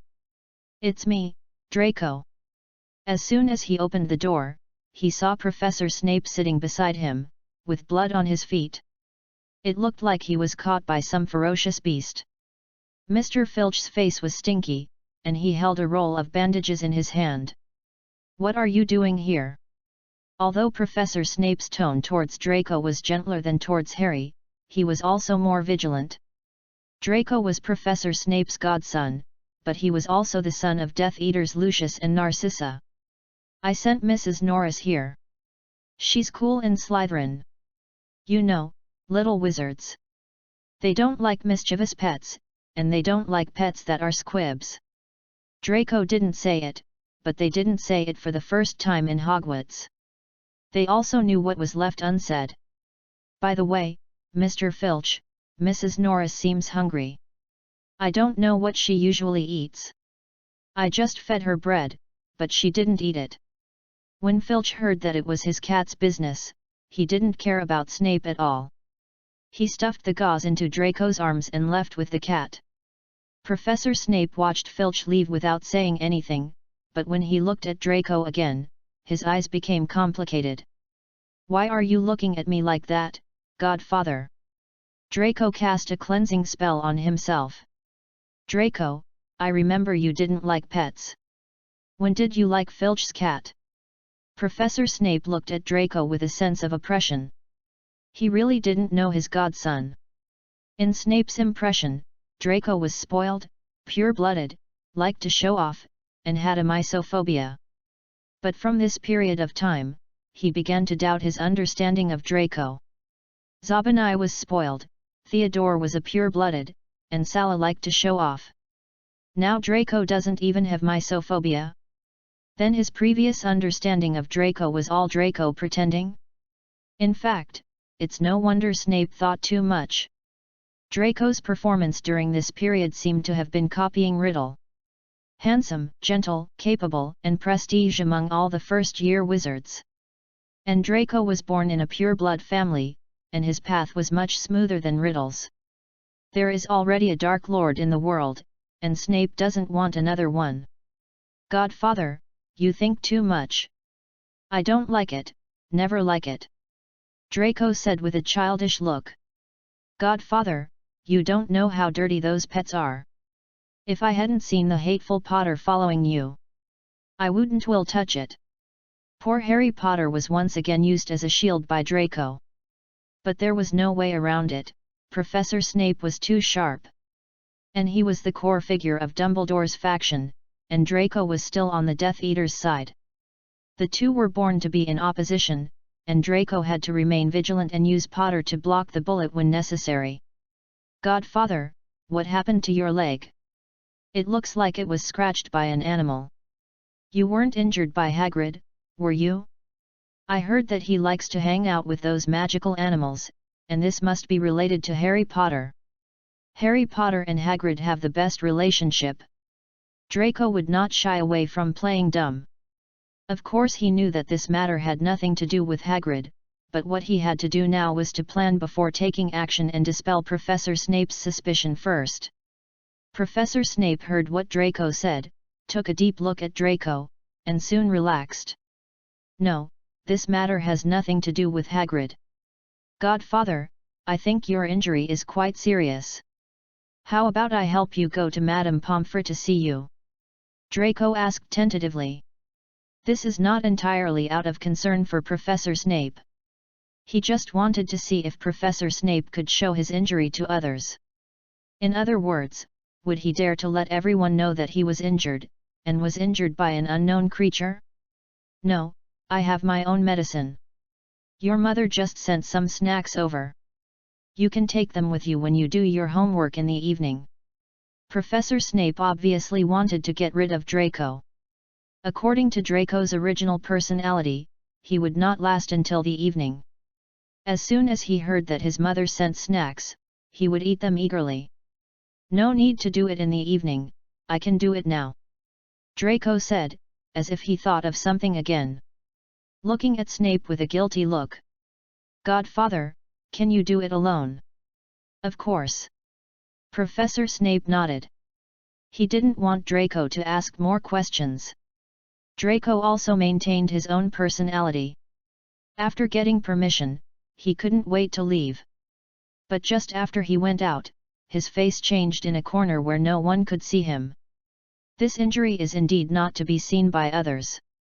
If it was injured in the Forbidden Forest or by Hagrid's magical beasts, there is no need to be so shy. There is only one possibility that this matter is related to the Dark Lord, or to the Philosopher's Stone? Draco made a bold guess that the Philosopher's Stone must contain a magical beast inside the guard. But Draco didn't know what it was. Looking at Professor Snape's injury, it should be a cat or a canine. Chapter 32 Prove Yourself. Draco can now be sure that the Philosopher's Stone is in the Hogwarts campus, and the professors know where the Philosopher's Stone is. But Draco is not sure whether Professor Quirrell knows about this. Even without them telling him, Draco can guess where the Philosopher's Stone is, which is the place that Dumbledore has been warning people not to go to at the beginning of the school year. I think Dumbledore is funny when I think about it. If he really doesn't want people to know, he can just hide it and say nothing, but he has to give people a warning. Isn't this just reminding everyone that this place is wrong? Time flies very fast, and in a blink of an eye, Harry is about to start his first Quidditch game. This is the first Quidditch game that the first-year wizards have seen since they came to Hogwarts, so everyone is very enthusiastic, and almost everyone came to the Quidditch field as soon as possible. Draco and his friends are naturally no exception. It's strange that almost all the little wizards are Quidditch enthusiasts. Do you think Harry Potter will win? Can a first-year wizard like him beat those experienced Quidditch players? Theodore had a playful look on his face, and he obviously didn't think Harry Potter could win. Draco couldn't be sure either, because in his first year in the previous life, he also participated in the Quidditch game and won.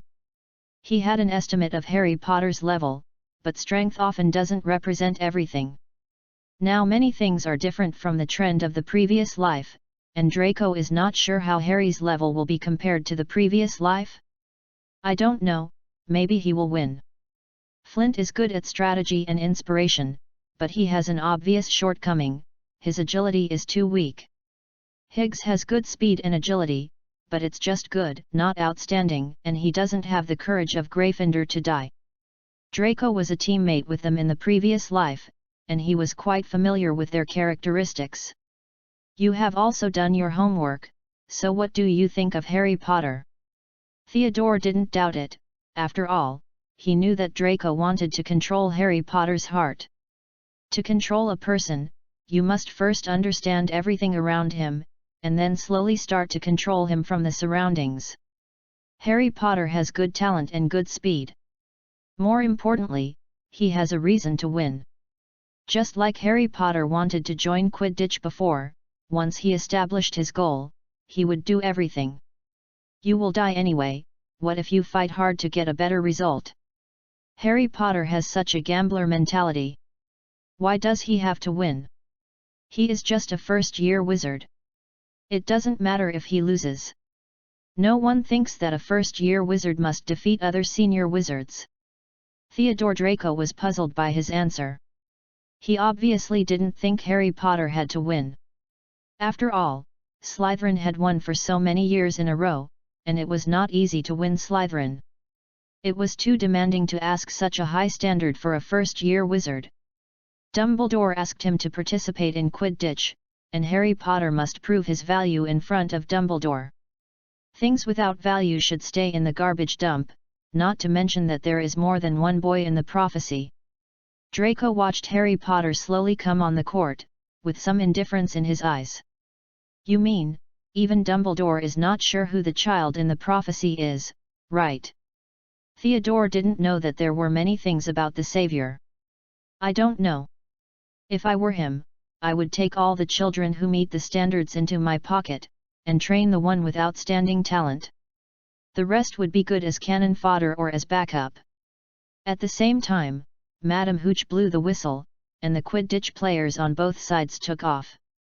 Harry Potter showed an unparalleled spirit as soon as he entered the Quidditch field.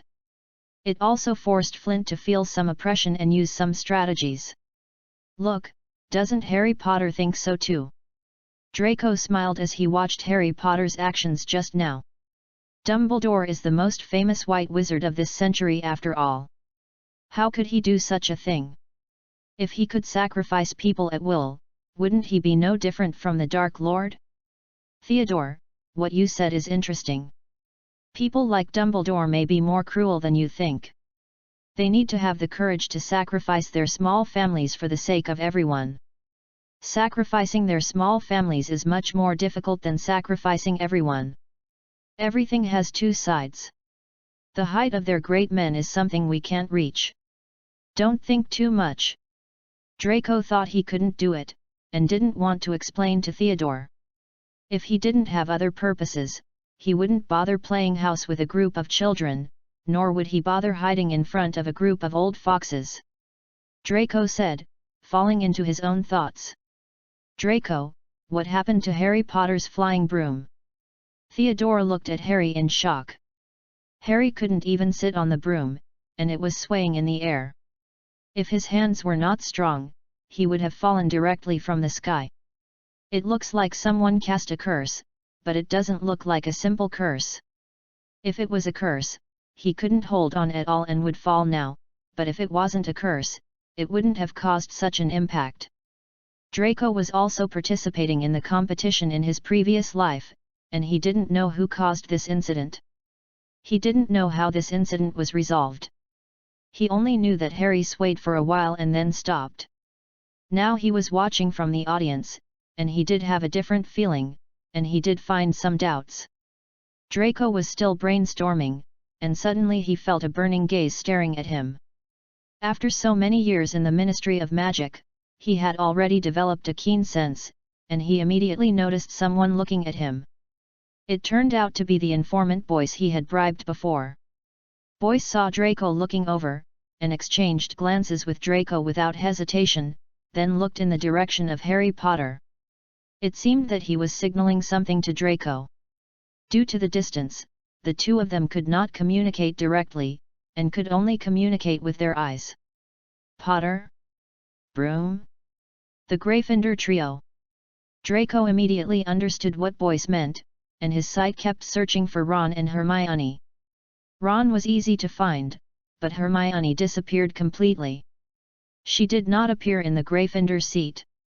It seems that Harry's disaster was finally resolved by Hermione. Draco looked at Harry. Harry was not cursed by a simple evil curse, and it was obvious that two forces were fighting against each other. The person who cast the spell was always ready to deal with emergencies. So the person who cast the spell would not be too far away, and it is very likely that he was in the audience. Chapter 33 What a big pot! Granger would not run too far, and should be near the stadium. Draco kept scanning the surroundings with his sharp eyes. It must be said that the Gryffindor red was really conspicuous, and soon he found Granger's trace. Granger felt that she was tiptoeing, like a thief. She quietly went to the direction of the teacher's audience. Draco was a little curious about who was behind this. He casually greeted Theodore and left the Slytherin audience. Finding a place where no one was, he put on his invisibility cloak and quietly followed Granger. Granger was a young wizard after all, and had not grown to the late stage. Her five senses were not sharp enough, and she did not notice Draco following behind. Draco slowly watched Granger walk towards the teacher's audience, thinking quickly in his mind. Granger thought that the mastermind was among the professors? Could it be that Granger helped Harry Potter end the turmoil in his previous life? If we speculate based on the final result of the previous life, the mastermind is indeed among the professors. Draco looked at all the teachers in the professor's seat and fell into thought. He personally preferred Professor Quirrell, but on the surface, it was more like Professor Snape. Of course, this was only from the perspective of other people. After all, Harry's broom was shaking, and Professor Snape kept muttering something in his mouth, which made it hard not to be suspicious. But the spell he was muttering might not be known to other little wizards, but how could Draco not know it? He had a strong talent for spells in his previous life and knew many spells. He knew all the spells Professor Snape was chanting with his eyes closed. This was a counterspell, not used to curse Harry, but to protect him. A brilliant evil curse never needs to be spoken out loud, only those unexpected protections can appear so blatant. Hermione found a good position. She squatted under Professor Snape's stand. She raised her wand, as if she wanted to do some pranks. Draco knew that with Hermione's current level, she couldn't use any powerful spells. But Draco still needed to confirm his inner thoughts, so he could only apologize to Granger. When Hermione was about to cast a spell, a powerful spell suddenly hit the stands of the teacher's auditorium from behind. The entire stands immediately broke into pieces.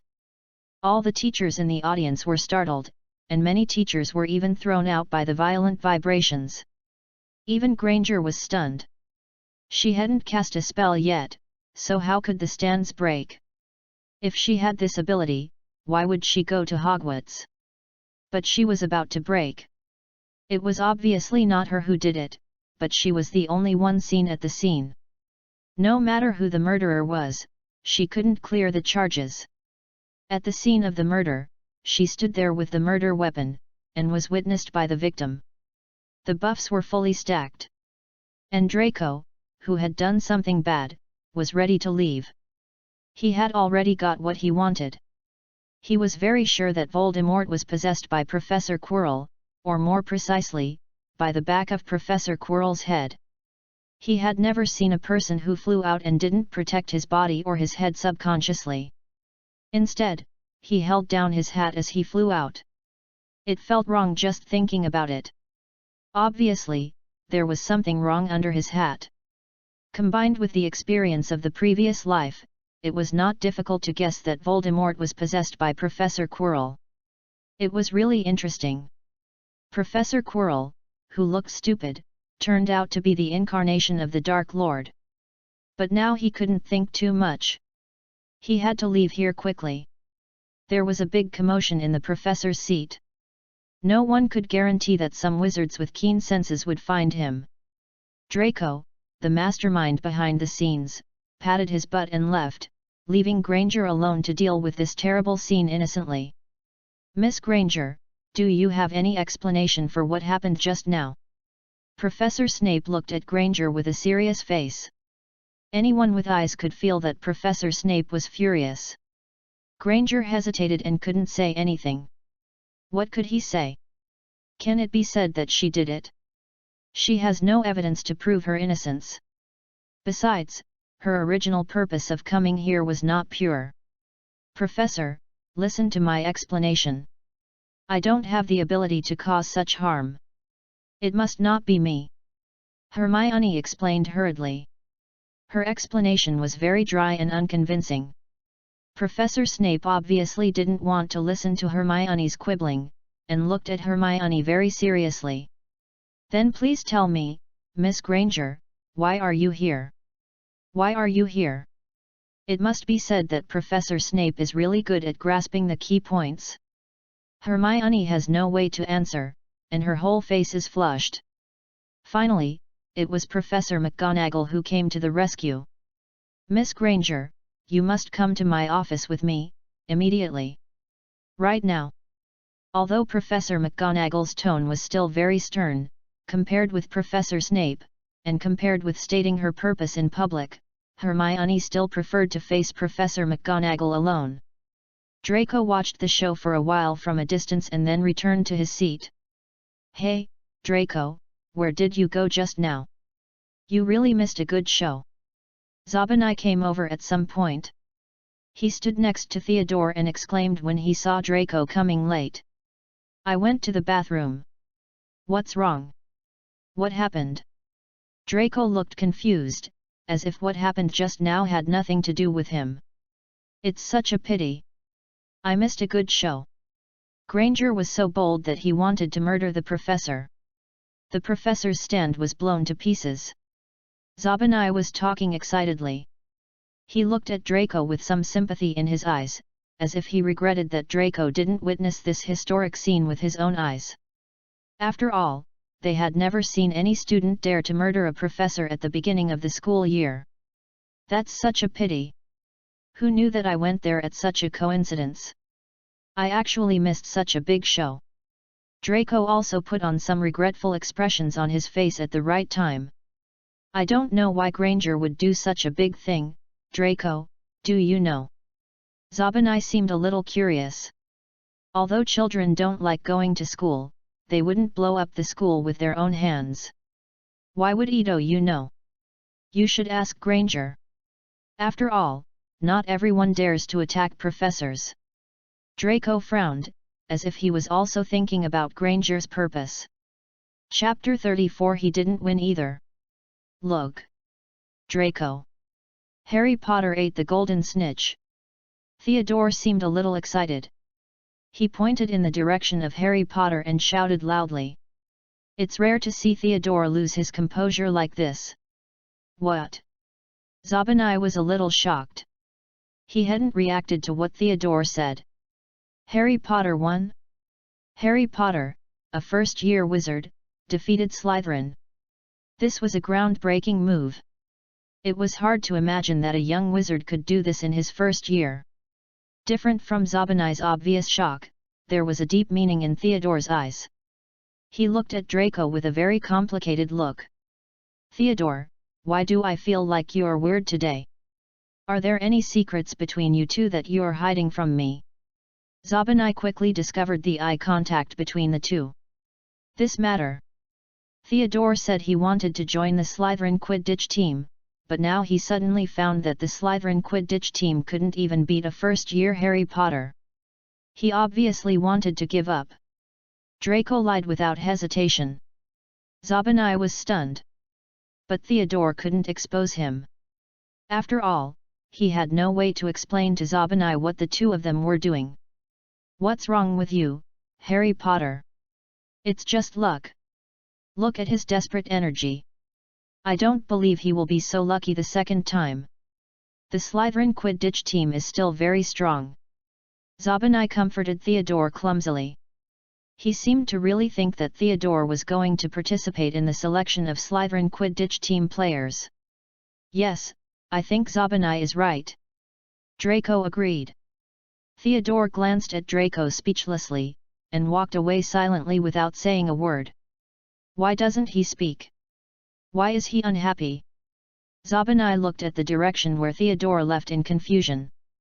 I don't know, maybe, after all, Slytherin lost today. Draco patted Zabanai on the shoulder and prepared to leave. Slytherin lost, but Harry Potter didn't win either. You see, everyone's attention was attracted by Granger just now.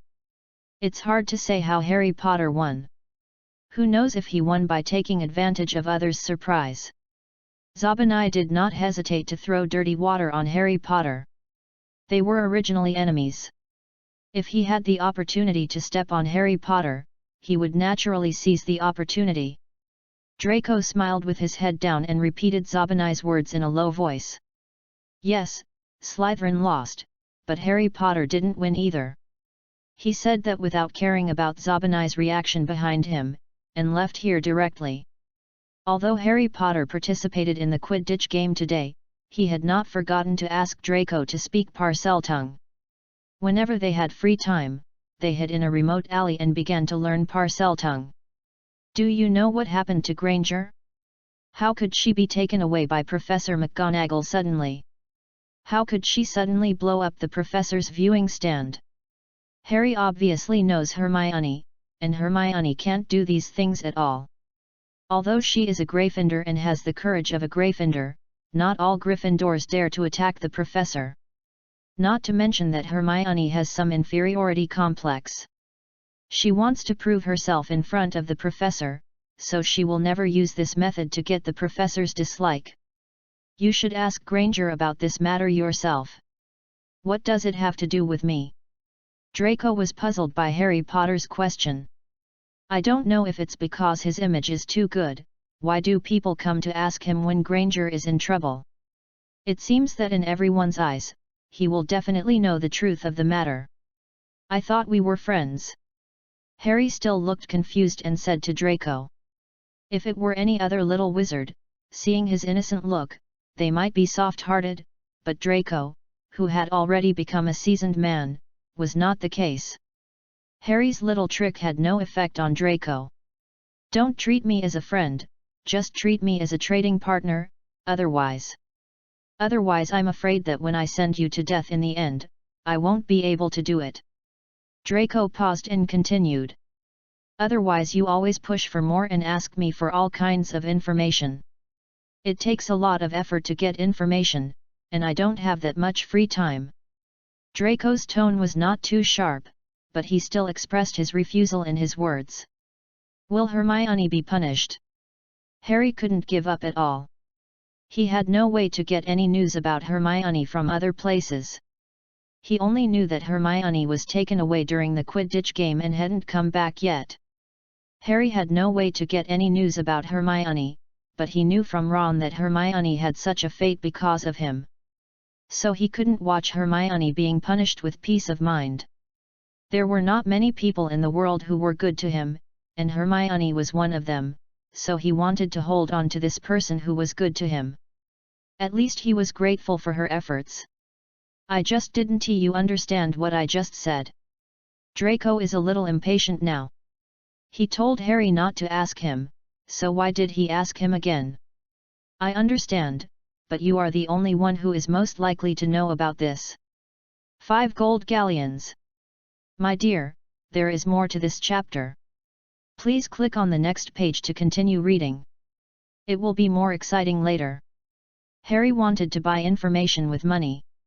Unfortunately, money is the most useless thing for Draco. He is not short of money at all. What are you kidding? Potter, I am not short of money at all. Draco has already felt the annoyance of Harry Potter, but he has not learned the snake language clearly yet, and he can't get rid of Harry Potter for the time being. If Harry Potter insists on knowing the news about Granger, Draco can also make up some for him on the spot. It saves him from pestering him all the time and annoying him to death. I know, but this is all I have. His parents did leave him a lot of money, but this money includes all the expenses during his study at Hogwarts. He must live frugally. 5 gold galleons, for him, is a lot of money. I really admire you. Granger is unlikely to be in trouble. Based on my understanding of her, that level of destruction is definitely not something that a first-year wizard like her can do. Even I can't do it, let alone her. Draco was too lazy to get entangled with Harry Potter anymore, so he made up some nonsense. But she appeared in that place after all, and her purpose may not be simple. I think she will receive some simple punishment. Not to the point of breaking bones, nor to expel from school. Oh, by the way, let me remind you that Weasley may have seen the influence of your parents on you from you. Next, he may start with your parents. Be careful, otherwise he will lead you by the nose. Draco glanced at Harry and didn't feel like studying anymore. He took Theodore's pet and left. Chapter 35 Alchemy. As Draco guessed, Granger was not punished too severely, but Gryffindor's crystals were missing more than half. It looked like 100 points. After the Quidditch game, the little wizards had nothing to do because Christmas was coming soon.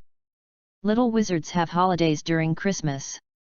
Of course, you can choose to stay in Hogwarts and spend Christmas with the teachers, or go home and spend Christmas with your parents. Most little wizards will choose to go home, especially those in Slytherin. During Christmas, you can hardly see any little wizards in Slytherin. Any little wizard. Harry Potter couldn't go home. After all, it was better to stay in Hogwarts than to go back to his aunt's house. At least in Hogwarts, he didn't have to do housework and wouldn't be scolded by his aunt. Everyone knows how to choose. Weasley naturally wanted to keep an eye on Harry Potter. So he didn't go home either, but chose to stay in Hogwarts. Granger did go home, but this was expected. After all, she was a Muggle wizard from a Muggle family. And she valued family affection. Draco also went home. If he dared not go home on Christmas, his father would dare to come to Hogwarts and drag him home by the ears. Mom? Mom? Dobby, is my mom here? The first thing Draco did when he came back was to find his mom, just like he had recovered his childish nature. He didn't see Narcissa downstairs, but saw Dobby was still busy. Mrs. and Mr. went out on vacation. They said they wouldn't be back on Christmas. Dobby hesitated for a moment, but still told Narcissa and Lucius what they were doing. Are they really reasonable? Leaving Draco alone on Christmas to go on vacation, although there was Dobby at home to take care of him, they just dumped Draco like a light bulb. It made Draco a little uncomfortable. Draco was used to it, and rolled his eyes silently, restraining the innocent smile on his face just now. Pretending to be lost. Dobby was still useful to him, he would not easily touch Dobby, nor would he easily let Dobby find something wrong. "Master, do you want to eat some apple pie? Madam specifically asked me to make it for you." Dobby saw that his little master was a little sad, so he went over and said some comforting words. "No, you are busy. Just stay alone for a while." Although the departure of Narcissa and Lucius was a huge blow to the children, it was not for Draco now. It was a good thing for him. Narcissa and Lucius needed to be more cautious in Malfoy Manor. Draco carefully avoided Dobby and went to the treasure room of Malfoy Manor. He still walked towards the pile of grey alchemical materials and picked up a lot of rags at random. I don't know why he took out a grey stone from a corner. I thought the Malfoy family was a rag collector. It was not until Draco wiped the ashes on the surface of the stone with a rag that he saw its original gorgeous appearance. This is the Philosopher's Stone that he had worked so hard to get. Neither of the two owners of the Malfoy family had any alchemical talent, and the alchemical equipment in their home was also abandoned here. They had never come to see it, and they didn't even know that there was an extra grey gem here. Draco held this. He took some of the things to the alchemy room underground. These things were left over by his grandfather Abraxas. Now it was his turn to use them. The Philosopher's Stone could make people immortal, but no one had delved into the secrets of the Philosopher's Stone, and no one could accurately tell how to use it. Everyone only knew that its powder could turn objects into gold. Its uses were difficult to develop. Draco first scraped some powder, fused it with some energy-stabilizing materials, and then made it into a liquid shape. If the Philosopher's Stone wanted to make people immortal, it must act on the body. The best way Draco could think of was oral administration. Now the Philosopher's Stone was in hand, and he just needed a little test product. Draco lowered his head and pondered for a moment. He ran upstairs quickly again. Draco did not see Dobby on the way, but this did not delay Draco's actions. Draco immediately smashed the toys in his room to pieces. The noise was loud. Dobby heard the noise and immediately ran to Draco. "Master, what happened?" He looked at the mess with some confusion in his eyes. "Damn Dad, damn Mom, they didn't even spend Christmas with me, damn Dobby, get out of here, don't come in without my order. If the meal is ready, put it at the door. I'm hungry, I'll get it myself, don't disturb me." Draco complained angrily, and when he spoke, he hit Dobby's feet with the toy in his hand. Dobby nodded, and didn't find anything wrong. After all, Draco has always been such a spoiled young master. It's not the first time he has lost his temper like this. Dobby is used to it, so he went downstairs obediently. It's different from usual. After seeing Dobby go downstairs, Draco closed the door and used apparate to leave Malfoy Manor. Malfoy Manor does not allow apparate, but as the master of the house, he still knows how to exploit loopholes. This chapter is not over, please click on the next page to continue reading. No one knows where he went. I only know that after he came back, he went to the alchemy room for a while. He brought back a lot of mice and small insects brought from the mysterious Xiangzi in the east in a bamboo cage. Draco obviously didn't see those insects for the first time. He took the rice given to him by Dobby very skillfully, kneaded it into a small ball, wrapped the insects with food, and then forced it into the stomach of the mouse. At first, the mouse really didn't react, until Draco shook the bell in his hand. The mouse struggled desperately. This is a good thing Draco brought back from Xiangzi. It won't kill people, but it will cause great pain to people, as if something is gnawing at the soul. Obviously, he was very satisfied with the reaction of the mouse, and immediately stopped and put away the remaining insects. The remaining mice naturally have other uses. Draco attributed the ultimate use of the Philosopher's Stone to oral administration. Use different doses of the Philosopher's Stone mixed with different proportions of alchemical materials to make portions of liquid. Pour it into healthy mice. If the proportion of the Philosopher's Stone in the liquid is slightly higher, the mice will die soon. Draco dissected those mice. He found that when the alchemical potion entered the mice's stomach, the potion reacted with the undigested food in the mice's stomach and turned it into gold, and the weight of the gold was not something the mice could bear. It can be said that the mice died because of the sagging of their internal organs. Chapter 36 Magic Potion. Draco constantly adjusted the weight of the Philosopher's Stone, constantly adjusted the weight of the Philosopher's Stone, and constantly weakened the power of the Philosopher's Stone to achieve a balanced effect, until, after drinking the potion, the mice did not die immediately, but floated in the air, like the little wizard's magic awakening. No one can be sure whether the mice have magic power, but the facts prove that the Philosopher's Stone has brought extraordinary abilities to the mice. This is just as Draco guessed. The Philosopher's Stone can make people immortal, which means that there is a special power in the Philosopher's Stone. This power can continuously supply the human body with the vitality and magic power needed by the human body. If these magic powers are separated separately, will it make some difference? Will it give those squibs the opportunity to swear allegiance to death? Draco had this idea when he first got the Philosopher's Stone, so he deliberately approached Mr. Filch just to let Mr. Filch be his first test subject. Even if his guess failed, he could give Mr. Filch other things that Mr. Filch wanted. In short, he would never let his plan go to waste. By the same token, what would happen if the Philosopher's Stone and alchemical materials were fused to form an alchemical body? Will it become an incarnation? Or can it achieve immortality by relying on this? He didn't know and had never experimented. Draco didn't want to use himself as a test subject. But there was an excellent test subject in Malfoy Manor. It's a pity that it's not time to use it yet. We still need to be fully prepared before we dare to act recklessly. Narcissa and Lucius are having a great time on vacation, and occasionally use the two-way mirror to learn about Draco's recent situation. No, but they didn't come back, and they still treated Draco with the mindset of treating a child. They never thought that the communication of the two-way mirror could be faked. The powerful confusion charm created a harmonious picture. In fact, Draco didn't know which prison he was in to do secret experiments. The Philosopher's Stone and alchemical materials are difficult to control.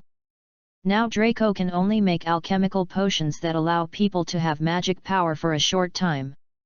Maybe he can make potions that allow people to have magic power permanently, but he doesn't want to do it now. Sometimes what you can't get is the best. Short-term potions like this can be sold at sky-high prices. Once you have seen magic, there is no way to give him up. He will be like the opium in human society. The more you use it, the more addicted you will be. Then the price will continue to rise. In the end, the fate of those people will be firmly in Draco's hands. As for the long-term potion, that will be the last thing. This potion will also become the fuse to break the barrier between Muggles and Wizards. Wizards are proud of their magic abilities, while Muggles are afraid of Wizards' magic abilities. Once Muggles can also have magic abilities, the world will undergo tremendous changes. As long as it works well, it is not impossible to change the situation. But everything has its pros and cons. If the strong have it, it is a weapon, but if the weak have it, it is a disaster. Draco is not a strong man now.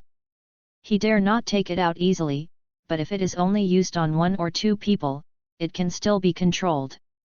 The days passed quickly. Narcissa and Lucius never came back.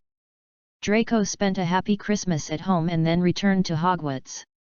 Like all little wizards, Zabani doesn't like to go to class. He probably likes the mealtime after class the most, so he is particularly active every time it's mealtime. Mrs. Norris from Mr. Filch's house also came out for a stroll as usual. It was attracted by the food in Hogwarts. The food in Hogwarts has always been unlimited.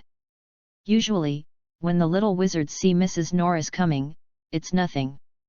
After all, today was the first day of school, so Zabanai seemed particularly irritable. Seeing Mrs. Norris hanging around in front of him, he felt a little annoyed. Why is this cat always hanging around in Slytherin? Filch, that squib, is really something. He doesn't need to learn magic, so how can he not even take care of his own cat? Zabanai's words were quite harsh, but in the eyes of other young wizards, it was normal. They looked down on squibs, even more than they looked down on muggles. Okay, Zabanai, food can't stop you. I'll send Mrs. Norris to Filch. Draco just needed a reason to go to Filch, but he didn't expect Zabanai to take the initiative to deliver it to him. No, Draco. That's not what I meant. Draco's words made Zabanai feel like he was bullying Draco, but he really didn't mean that. He just habitually disliked Filch, that squib. It's okay, Zabanai, don't let Mrs. Norris affect your mood. Draco certainly knew what kind of character Zabanai had, and why he behaved like this. But he had to go find Filch today. I'm afraid he won't be able to find such a good opportunity next time. It was lunchtime, and students and professors were eating in the restaurant. No one around would pay special attention to their actions. You can also hide your secrets well. Draco, aren't you going to eat? Theodore obviously felt that Draco's behavior was a bit inappropriate. Draco was indeed very close to Filch recently, and Theodore knew this, but he knew that Draco valued himself more. He would never sacrifice his health to send a cat. Theodore suspected that Draco had other purposes, but he had no evidence. He couldn't guess Draco's purpose either. No, I'll go first, save me an apple pie, thank you. Draco knew that Theodore might have guessed something, but he didn't intend to explain to Theodore. His words clearly told Theodore that he was busy and asked Theodore not to ask any more questions. Theodore frowned and looked at Draco, with some confusion in his eyes. He also understood Draco now. Even if he asked, Draco might not tell him. He could only nod and suppress his curiosity. Draco looked back at Theodore, picked up Mrs. Norris on the ground, and walked towards Mr. Filch. Filch was still in the staff lounge at this time. He had not yet gone to the restaurant for dinner. In fact, this is obvious. He loves his cat very much. If he came to the restaurant for dinner, Mrs. Norris would never go near the Slytherin table. Mr. Filch looked at Draco, who came with the cat, with some doubts in his eyes. Recently, Draco was indeed very happy to help Mrs. Norris. Chapter 37 Negotiation. But Mrs. Norris obviously did not encounter any trouble today. He had just let Mrs. Norris out today and was about to go to the Hogwarts restaurant for dinner, but he didn't expect that Mrs. Norris would be carried back by Draco the next second. Mr. Malfoy, is there something wrong with Mrs. Norris?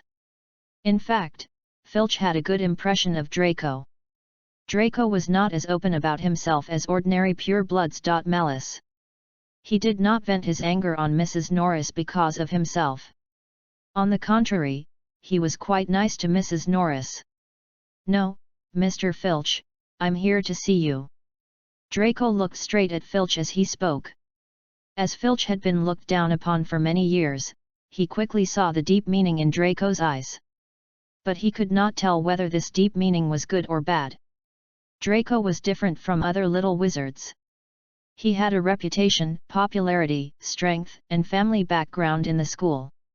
Once he decided to target Mr. Filch, it would not be good news for Filch. Sorry, I'm going to the restaurant for lunch now. Filch was about to go out, but Draco blocked his way. He was like a school bully blocking the door. He was an old cucumber painted green to pretend to be young, and now he occupied such a strong position. His aura was so oppressive that even an old guy like Filch was a little scared. Don't go, sir. I have good news to talk to you about. I believe you will be interested.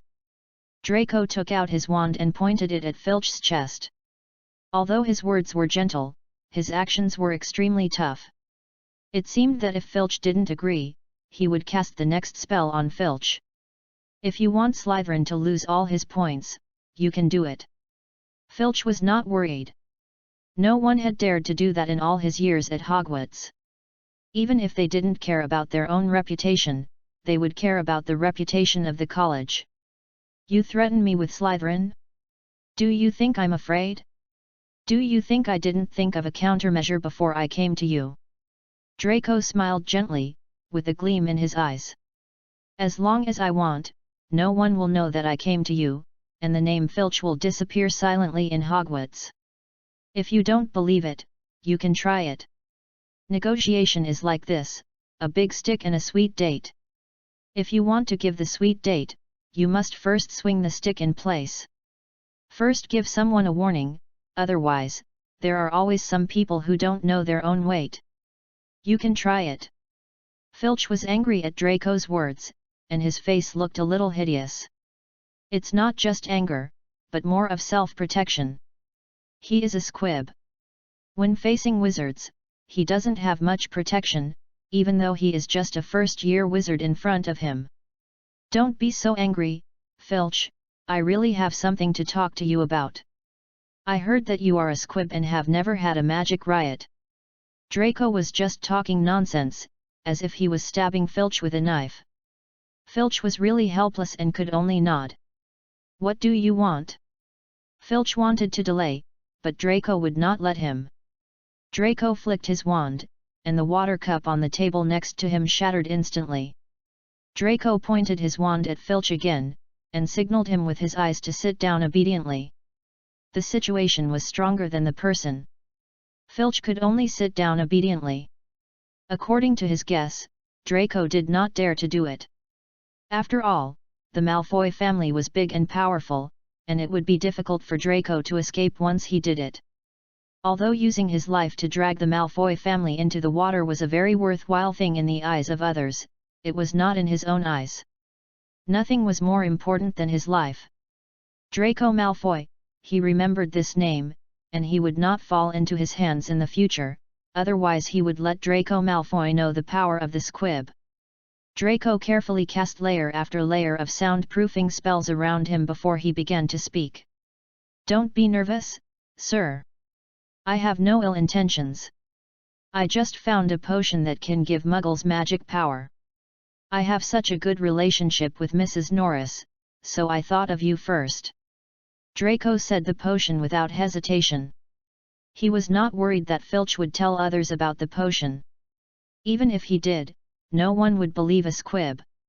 After all, if there really was such a magical potion in the world, there would be no distinction between muggles, squibs, and wizards. What did you say? Please don't joke about this kind of thing. Filch was really angry this time. The word squib has always been his weakness and his thunder point.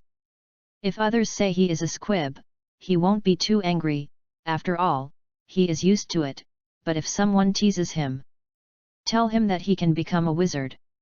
Then laugh at his naivety. Then he will really be angry.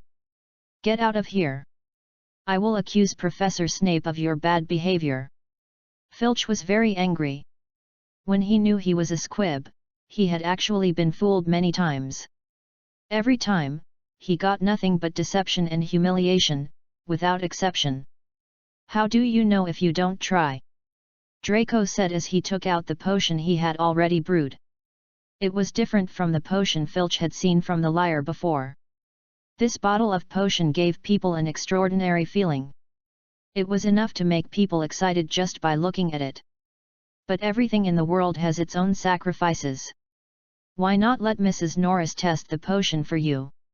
Draco was testing Filch's bottom line. Everyone knew that Filch regarded Mrs. Norris as his spiritual sustenance and trust. As long as he could find out his bottom line, Draco would know how to step on Filch's bottom line to get him to do things for him. Impossible, I won't use Mrs. Norris for experiments. Filch refused. He didn't think the potion in Draco's hand was real. Since it was a fake, there was no need for experiments. Sir, I come from the Malfoy family. I can't do anything aimless. I have the whole family on me. Do you think I can make an enemy for my family for a cat? Draco smiled helplessly. His words shook Filch. Mrs. Norris is my friend. Filch was a little relieved. Sir, it's just a cat. Are you not going to be a wizard because of this cat? Are you going to give up being a wizard for Mrs. Norris? Draco's words were very tempting. Filch lowered his head and pondered for a moment, then slowly turned his gaze to Mrs. Norris. Draco knew that Filch had made his choice. Chapter 38 It's done. Just when Filch was about to speak, Draco interrupted him. Sorry, sir, I was just joking, you won't take it seriously, right? I brought the test subject here myself. Draco said, taking out a little white mouse from the telescopic bag. In fact, Draco also knew the importance of Mrs. Norris to Filch. He really wanted to test Filch's bottom line, but he didn't want to block the road.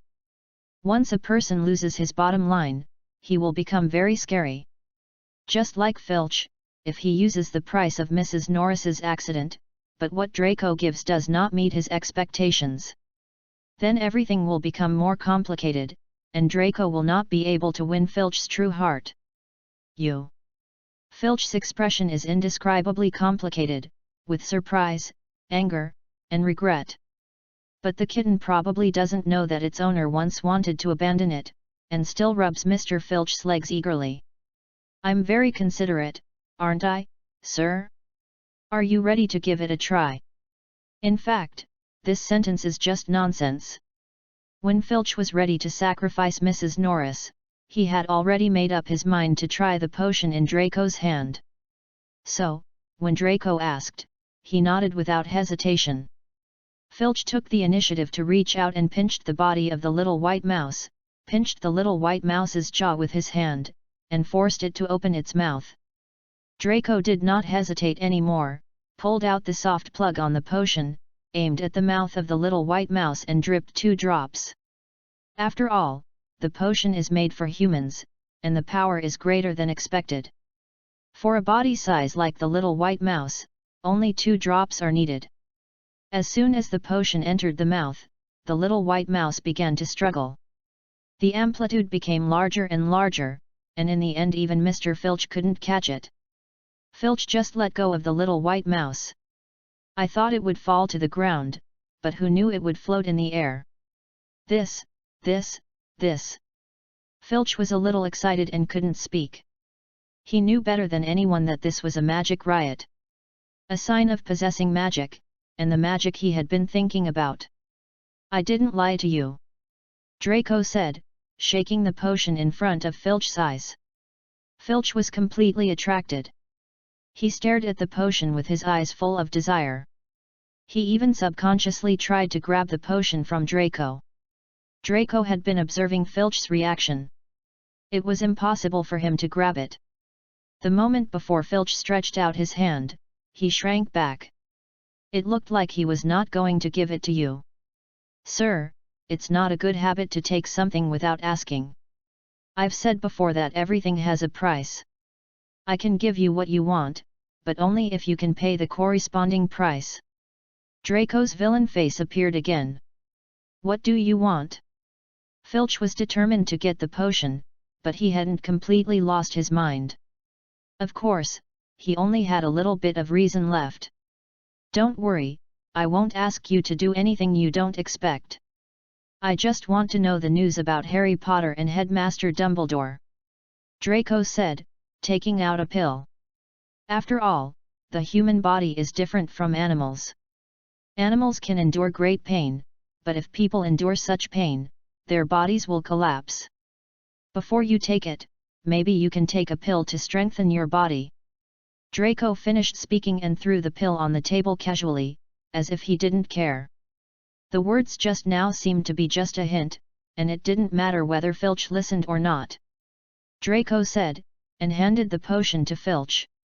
Filch was actually a little confused about Draco's actions. He didn't know what Draco wanted to do, so he took Draco's potion and pretended to drink it directly. He was relieved when he saw that Draco really had no reaction. "Sir, why are you looking at me? There is no potion on my face." Draco felt Filch's doubts, and he looked at Filch with a faint smile on his face. Like looking at a disobedient child. "No, I'm just curious, how did you get such a potion?" Filch no longer hesitated, picked up the pill on the table and swallowed it. He started to drink the potion after that. As soon as the potion entered his throat, he felt a strong stimulation. Then there was pain all over his body, as if his body was reshaped. Didn't Draco say that the pills could relieve the pain? Why didn't he feel any relief? Just when Filch was about to be unable to bear it, he suddenly felt that his body was full of strength. This was the magic he had dreamed of. He could feel the power in his body, but years of fear made him dare not act. He didn't notice the madness in Draco's eyes at all. Wingardium Leviosa. Draco obviously saw Filch's hesitation, so he simply showed Filch an example. He personally demonstrated a levitation spell in front of Filch. This levitation spell was learned by first-year wizards, and it was not difficult. In fact, when Filch had no magic, he had secretly listened to the lessons of Hogwarts professors. He used to think that he had magic, but there was no magic riot, or Hogwarts missed his name. But it was not until he could not succeed no matter how hard he practiced that he realized that he was not a wizard. This chapter is not over yet, please click on the next page to continue reading. A man over 50 actually seemed a little timid at this time. He looked at Draco and saw Draco nodded at him, so he mustered up the courage and used his first spell. Wingardium Leviosa. As they expected, the water cup on the table floated up smoothly. But it was only for a moment, and it fell down again. Of course, this was not because of the lack of magic power, but simply because Filch was not proficient in this spell. "I have magic power, I have magic power!" Filch shouted loudly. He wanted everyone to know about this. He wanted the wizards who had been mocking him as a squib for all these years to know about this. From now on, he is a serious wizard, and he will be a reasonable existence in the magic world. No longer a squib who is bullied. His smile became a little crazy, and slowly turned into suppressed crying. It was like he was venting the grievances he had suffered from unfair treatment over the years. Draco did not stop him, and let him cry silently. Anyway, he had cast many layers of soundproofing spells, and no one could find out what was happening here unless Dumbledore came to listen in person. The little wizards were not fast at eating. According to common sense, it would take a while for them to come back. Filch's crying did not last long after all. After all, he was an adult and had strong self-regulation ability. Soon, the joy in his eyes turned into determination. He had seen too many talented wizards in Hogwarts, and he also wanted to become a powerful wizard. When he had no magic power, he dared not even think about it, but now everything has changed. Chapter 39 Finally obedient. "Calm down a little, sir." Draco looked at Filch with a smile. After all, he had been the Minister of Magic for more than 10 years, and he understood people's hearts very well, so he could also understand Filch's joy. But being able to understand is one thing, and being willing is another. Filch fell silent and sat on the chair. Before, he was indeed overwhelmed by the potion and did not think too seriously about Draco's request. "I can understand your joy, but I don't want anyone to know that the source of your magic power is related to me, do you understand?" In fact, since Filch swallowed the pill, Filch no longer has personal freedom. From now on, his life completely belongs to Draco. "Why? I have been a squib for so many years. Now I finally have magic power, but I can't tell others. What's the use of my magic power?" Filch seemed a little excited. The first thing he wanted to do when he had magic power was to tell those who had laughed at him, just to slap those people in the face. But now Draco told him that he couldn't tell others about this matter. How could he accept it? If you think it's useless, you can choose not to use it. The truly powerful never care about the opinions of the outside world. Playing the pig to eat the tiger is also a very good choice. At least you can watch them act stupid from Merlin's perspective. Draco tried to speak more gently, first polite and then force. If Filch really doesn't know what's good for him, don't blame him for being embarrassed. What if I don't want to? What can you do to me? Do you want to kill me? Perhaps it was the magic power in his body that gave Filch the confidence, and he began to test Draco's bottom line. Not only that, when he completely possessed magic power, he began to covet Draco's potion. No one would believe that Draco only got a bottle of potion by chance, and gave it to Filch because of his good relationship with Mrs. Norris. This can only mean two things. First, he wanted to use himself as a test subject, and second, he must have more than one bottle of potion in his hand. If every bottle of potion can have such an effect, if all other potions are taken away, then he probably won't have to live in poverty anymore. Then don't blame me. Draco saw the greed in Filch's eyes, and he didn't bother to talk to the idiot, so he immediately shook the bell in his hand. As the bell rang, Filch, who had just eaten a small insect, slowly crawled out of the pill. It danced with the ringing of the bell and gnawed at Filch's body. Filch fell to the ground in pain, holding his hands on the table, barely supporting his dignity. "Sir, guess how long it will take for you to die? Guess if you will die before the other professors come back." Draco smiled gently, but his smile now was a death-demanding devil in Filch's eyes. "Don't be disobedient. I didn't tell you not to tell others. I just asked you to make up a reasonable reason, a reason not to involve me, and then tell others," Draco said, raising his eyebrows. "But I have to remind you that Headmaster Dumbledore is a master of legilimency. He never uses this trick against muggles, but it doesn't mean he won't use this trick against a wizard, and a wizard who only has magic power in old age." Although Draco said that he agreed with Filch to tell everyone about his magic power, but the hidden meaning was that Filch should shut his mouth and not tell anyone. "I know. The situation is stronger than the person." Filch also knew that he was afraid of being crushed to death by Draco. But he had no other choice. Now that it has come to this point, he can only take it slowly, and now he can only follow Draco's wishes. Try to relax Draco's vigilance as much as possible, constantly develop your own strength, and strive to get rid of Draco's control one day. Oh, by the way, did Potter do anything during Christmas? Draco guessed that Weasley and Harry Potter were alone during Christmas, and he would definitely use some means to bring the two of them closer. Because Filch is a squib, they may not be so defensive against Filch, and some simple things will also let Filch know. "I'm not sure, but some time ago Dumbledore suddenly moved a magical mirror to Hogwarts. He called that mirror the Mirror of East, and he also specifically told me not to catch Harry Potter if he went to the place where the Mirror of East was." Filch now just wants to relax Draco's vigilance, so he will try his best to meet Draco's requirements. After all, what Draco has been asking for is Harry Potter's information, and Harry Potter and Filch have little relationship, and it does not harm Filch's interests. It would be no big deal even if he told Draco. Mirror of East? Draco has some impression of this magic mirror, which reflects what people want to see most. When he was the Minister of Magic, he took this magic mirror for himself. But later, because his personality became more and more extreme, he no longer believed in the fantasy brought by the magic mirror, so he smashed the magic mirror. Dumbledore did not expect to use this magic mirror to deal with Harry Potter. Not only Dumbledore saw it, but even Draco saw it, that Harry Potter had a strong attachment to his own parents. Through his parents, Harry Potter's heart can be quickly opened. It seems that it is necessary to talk to Harry Potter. You can't waste so much effort and let Dumbledore pick up the ready-made one. "Oh, by the way, do you know that thing on the third floor?"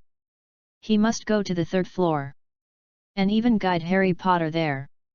But although Draco guessed that this was just a place set up by Dumbledore for Harry Potter to hone his skills, there would not be too many obstacles.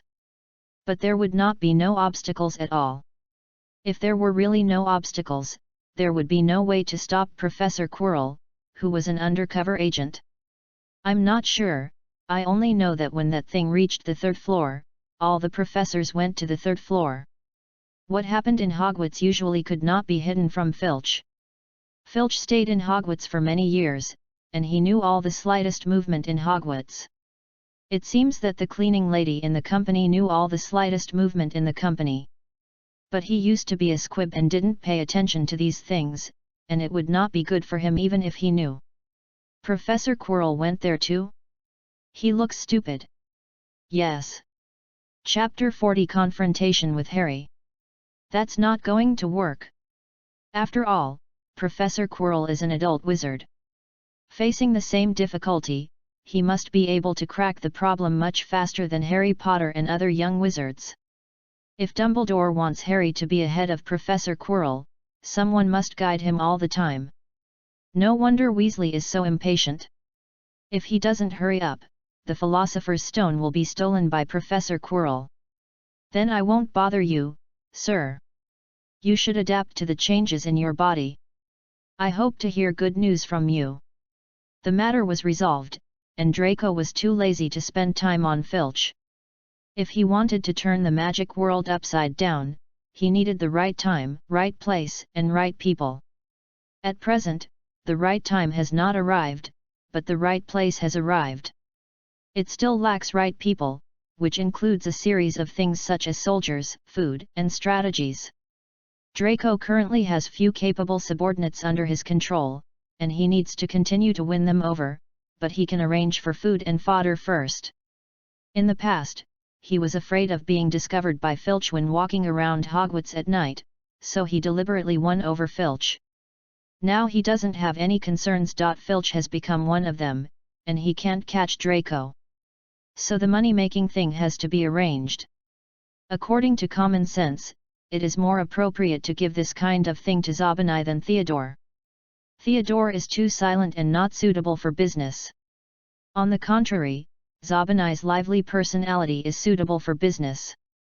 But Zabini's position is different from theirs. Draco didn't bring him into their small circle before.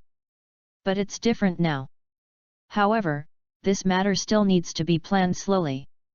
Although it was the first day of school, Harry Potter didn't forget what he promised Draco.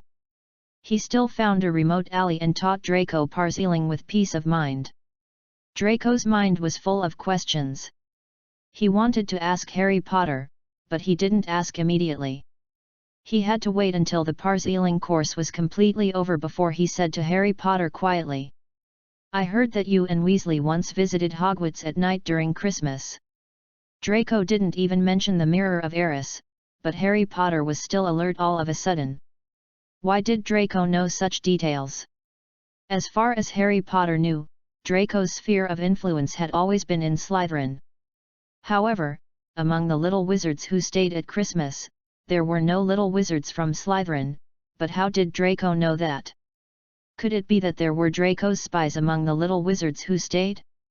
Perhaps I should re-evaluate Draco Malfoy's strength. How do you know this? He did take me out and showed me my parents. Potter admitted this. Potter's attitude was very frank. When he talked about Weasley, there was no trace of disgust in his eyes as before. He seemed to have gotten used to Weasley being next to him. And he regarded Weasley as a friend, not a person who could be used.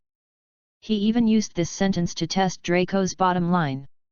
Draco had been in the officialdom for a long time in his previous life, so how could he not understand the meaning behind Harry Potter's words?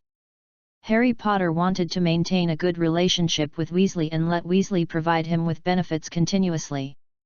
He also wanted Draco's strength. He wanted to borrow Draco's power to repel Dumbledore and his group when they attacked him. So he began to test Draco's acceptance of Weasley. He wanted to win over Weasley and Draco just like he won over Granger and Weasley. How is this possible? Not to mention that the Weasley family and the Malfoy family have a feud. Even Draco's pride would not allow Potter to play him around. You have a good relationship with Weasley. Draco leaned against the wall carelessly. Although it was a question, his tone was gentle and did not sound like a question. But only Draco knew that his tone was just to make Harry Potter relax his vigilance and speak his mind. Sure enough, Potter was not prepared.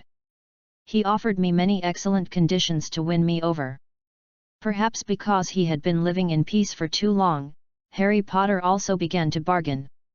What he meant by saying this was that he wanted Draco to offer some conditions as well. Draco heard what Harry Potter said, sneered, and slowly approached Harry Potter. Suddenly, he grabbed Harry's neck with his hands and lifted him up. Harry struggled desperately, but to no avail. "Potter, I think you got it wrong. You begged me from the beginning to the end. You don't think that they will let you go after a few days of peace, do you? You don't think that you can avoid death by being brothers with Weasley, do you? If Weasley really had that ability, he wouldn't come to you as an undercover agent." Draco looked at Harry indifferently.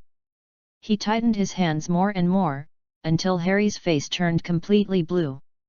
Then he slowly released his hands that were pinching Harry's neck. "If you don't want to make this deal, just say it directly. There's no need to beat around the bush. I've learned the snake language almost enough today, so I won't bother you anymore." Draco looked at Harry with contempt, turned around and prepared to leave. Harry obviously didn't want to see this ending either. He was also a smart man. He just wanted to get the most benefits possible, but he didn't want to give up Draco completely. My dear, there's more to this chapter. Please click on the next page to continue reading. It's more exciting later. After all, he hasn't figured out what those people want him to do specifically, and he hasn't escaped the threat of death, so it's impossible for him to give up Draco as a straw. That's not what I mean. You are naturally irreplaceable. I just want to say that Weasley, that idiot, is not smart enough. I can get more resources from him and grow stronger. Harry also knew that Draco and Ron didn't get along. So he used some slanderous words in front of Draco to slander Ron. Now he has to admit that Draco is not as easy to control as Hermione. He really has no way to balance the relationship between Draco and Ron. In this situation, we can only try to catch Draco first. I don't care what you think. If you want to get close to Weasley, just leave on your own. I don't have time to play such games with you. Draco knew that Harry Potter had taken a step back. This was exactly what Draco wanted. Draco knew very well that although Harry Potter is interested in benefits, he is essentially a person who lacks love. As long as he is given enough love, he will be easily shaken. Draco had long guessed that Harry Potter would be shaken by Weasley, so the main purpose of his coming today was to crack down on Harry. Now he has achieved this goal. Of course, just cracking down like this is not enough. A little planning is also needed in action. I feel that Harry Potter cannot be completely out of his control. As long as there is a little sign, he should be completely strangled. Still here at this time tomorrow, I will continue to teach you snake language. Harry also knew that Draco would not listen to him now, so he simply used a hint. Teaching snake language means that Harry has not given up cooperating with Draco. Chapter 41 Joining the Game. Draco did not speak and left without looking back. Harry's affairs have been half resolved, and now he has to solve Zabinai's affairs. Draco actually thought about it for a long time, but in the end he still wanted to pull Zabinai into the game. His identity is really inconvenient. He has too many things to do. If he devotes himself to business, then everything will be meaningless. If he doesn't focus on business, Theodore and others alone will not be able to run the business well. Draco can only drag the innocent Zabinai into the game. If possible, Draco doesn't want to do this.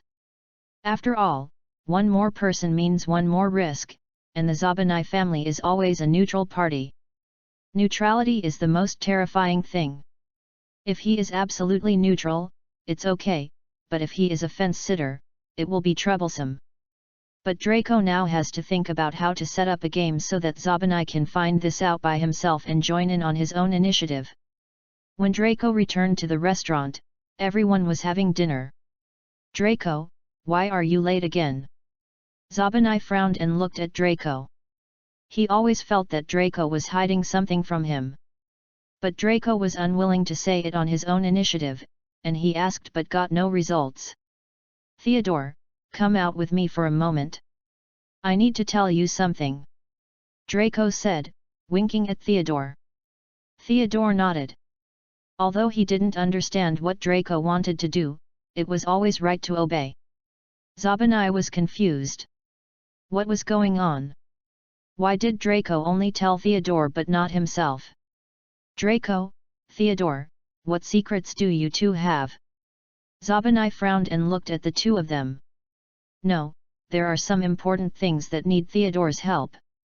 Sometimes knowing too much is not a good thing." Draco was just keeping it a secret and didn't tell Zabanai. He was deliberately trying to attract Zabanai's attention. After Draco finished speaking, he left here with Theodore. Theodore followed Draco to a remote corner and couldn't help it anymore. "Draco, what's wrong with you today? Do you want Zabanai to join?" Theodore obviously didn't agree with this decision. Zabanai is a neutral party, and neutral parties are now much safer than those who have already chosen sides. "No, I just think we need to do some business, and neither you nor I are the best candidates for business. Zabanai will be more suitable for business than us." Draco denied Theodore's accusation. He simply attributed what he did to business, not to fighting Voldemort. "Zabanai is too involved with us, and his situation will no longer be simple. It is not a good thing for him. Theodore is still worried about Zabanai. It won't involve us too much.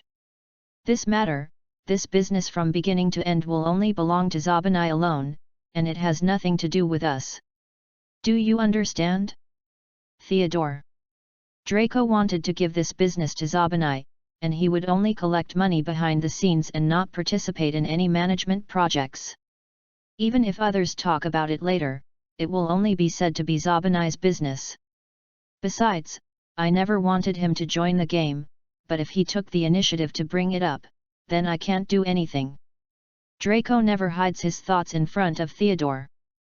Theodore didn't say anything, just looked at Draco quietly, and the two kept confronting each other. Theodore wanted to overwhelm the other party with his momentum. Originally, Draco was willing to waste time with him, but he suddenly turned back and looked at the end of the alley. "I won, Theodore." Draco smiled slightly, but didn't say why. Theodore followed Draco's line of sight and saw a corner of Slytherin's school uniform in the corner from a distance. "Don't worry, Theodore, nothing will happen. I won't say any more, I'll go back to eat first." Draco patted Theodore's shoulder and walked towards the restaurant without looking back. The figure in the corner also left one step ahead of Draco. When Draco came back, the friends were still sitting in their original positions, as if nothing had changed. But Draco knew that was not the case, at least Zabanai had just sneaked out. Draco ate his breakfast slowly, knowing that Zabanai's eyes had always stayed on him and never left. But this was what Draco wanted. He suddenly raised his head. He turned his head to Zabanai and said, "Blaise, Theodore and I have something to do tonight. Professor Snape may have something to see me tonight. Please help me remember what it is." Draco deliberately told Zabanai that he and Theodore were going out. It was just to arouse Zabanai's curiosity. As for Professor Snape's visit to him, it was naturally false. It was just an excuse. As for whether Professor Snape came tonight or not, it didn't matter. Anyway, Draco always said it was possible, not certain. "Okay, is there anything I can help you with?" This was probably Zabanai's last attempt. But unfortunately, Draco decisively refused. Draco ate 2 bites casually and went back in a daze. As if he had encountered some problems. Zabanai was originally a curious person, and now he was even more curious. He told Pansy what Draco had told him. "Didn't Draco ask you to help him?" Pansy frowned. Slytherins usually don't like to meddle in other people's business. Pansy is just like that. I have something to do tonight. Zabanai didn't want to tell Pansy about his plan. You want to follow Draco? Pansy directly revealed Zabanai's plan. How did you know? Zabanai was extremely surprised. It seemed that he didn't say it. You have it written on your face. Pansy rolled her eyes. Do you think Draco will know? Wouldn't he be angry if he knew? Pansy knew everything. Would Draco, who is so smart, know it too? If Draco knew it, then he couldn't follow him. If Draco knew Zabanai's idea, he would definitely interrupt him. Just kidding, how can the show go on if you don't come? It doesn't matter. He won't tell you anyway. Even if he's angry, it won't matter. Draco won't be angry. Even if he is angry, it will only last for 10 days. Don't you know Draco's temper? Draco is still the same as a child in Pansy's eyes. Although he has the temper of a young master, he doesn't get angry with his own people. Zabanai nodded. At night, he quietly followed Draco to a place he didn't expect. Chapter 42 Room of Requirement. 8th floor? What is Draco doing on the 8th floor? In Zabanai's impression, there is nothing important on the 8th floor. And why is he standing in front of a wall? Is he facing the wall? When did Draco have this hobby? Zabanai was puzzled and lay in the corner, not daring to stick his head out. Because there is nothing important on the 8th floor, almost no little wizards are willing to come up. Draco has such a keen sense that he has already discovered Zabanai. The corners of his mouth curled up imperceptibly. I want a quiet room. Draco's voice was not small, at least Zabanai, who was not far away, heard it clearly. Zabanai was still wondering why Draco suddenly spoke to the wall, but a door appeared on the wall the next second. Amazing! He had never seen such a secret room before. He couldn't control himself and exclaimed. Draco heard the voice and immediately turned back to look in the direction of Zabanai. Draco was helpless with Zabanai. He was really a fool. He dared to speak so loudly while following someone. If it wasn't for Draco's trick this time, he would have been arrested long ago. But the procedure had to be followed. Draco walked towards Zabanai in confusion, but stopped less than 5 meters away from Zabanai. He carefully checked the surroundings, as if he didn't find Zabanai. He returned to his original position again and gently pushed open the door of the room of requirement. I thought he just walked in, but Draco turned around and looked at Zabanai's position, as if he was going to make a surprise attack. This scared Zabanai. Seeing that there was really no one, Draco entered the door of the room of requirement, and the door disappeared after he entered. Zabanai breathed a sigh of relief and leaned against the side weakly. He didn't expect Draco to hide such a big secret, and he didn't expect that there was such a place in Hogwarts. After Zabanai looked around and confirmed that there was no one else, he stood where Draco was just now and said exactly the same words as Draco just now. I want a quiet room. After responding, the door appeared again. Zabanai hesitated for a moment, but finally chose to push the door open. He didn't know that sometimes a decision would change a person's life trajectory. Many times, once the door is opened, it can't be closed. As soon as Zabanai walked in, he saw a comfortable room, and Draco was curled up in the corner of the sofa alone. He felt someone coming and immediately looked up at Zabanai. Zabanai was caught off guard and looked at him. He felt that Draco's eyes were red, as if he had been crying. Draco, what's wrong with you? Is there something wrong? Do you need my help? Zabanai was also confused. Who could make Draco suffer this injustice? Draco is the head of Slytherin. Slytherin people would definitely not dare to do this to him. People from other colleges hide from Slytherin. It was too late, so how could he take the initiative to provoke Draco, the head of Slytherin? Zabanai, if you can't help me, no one can help me.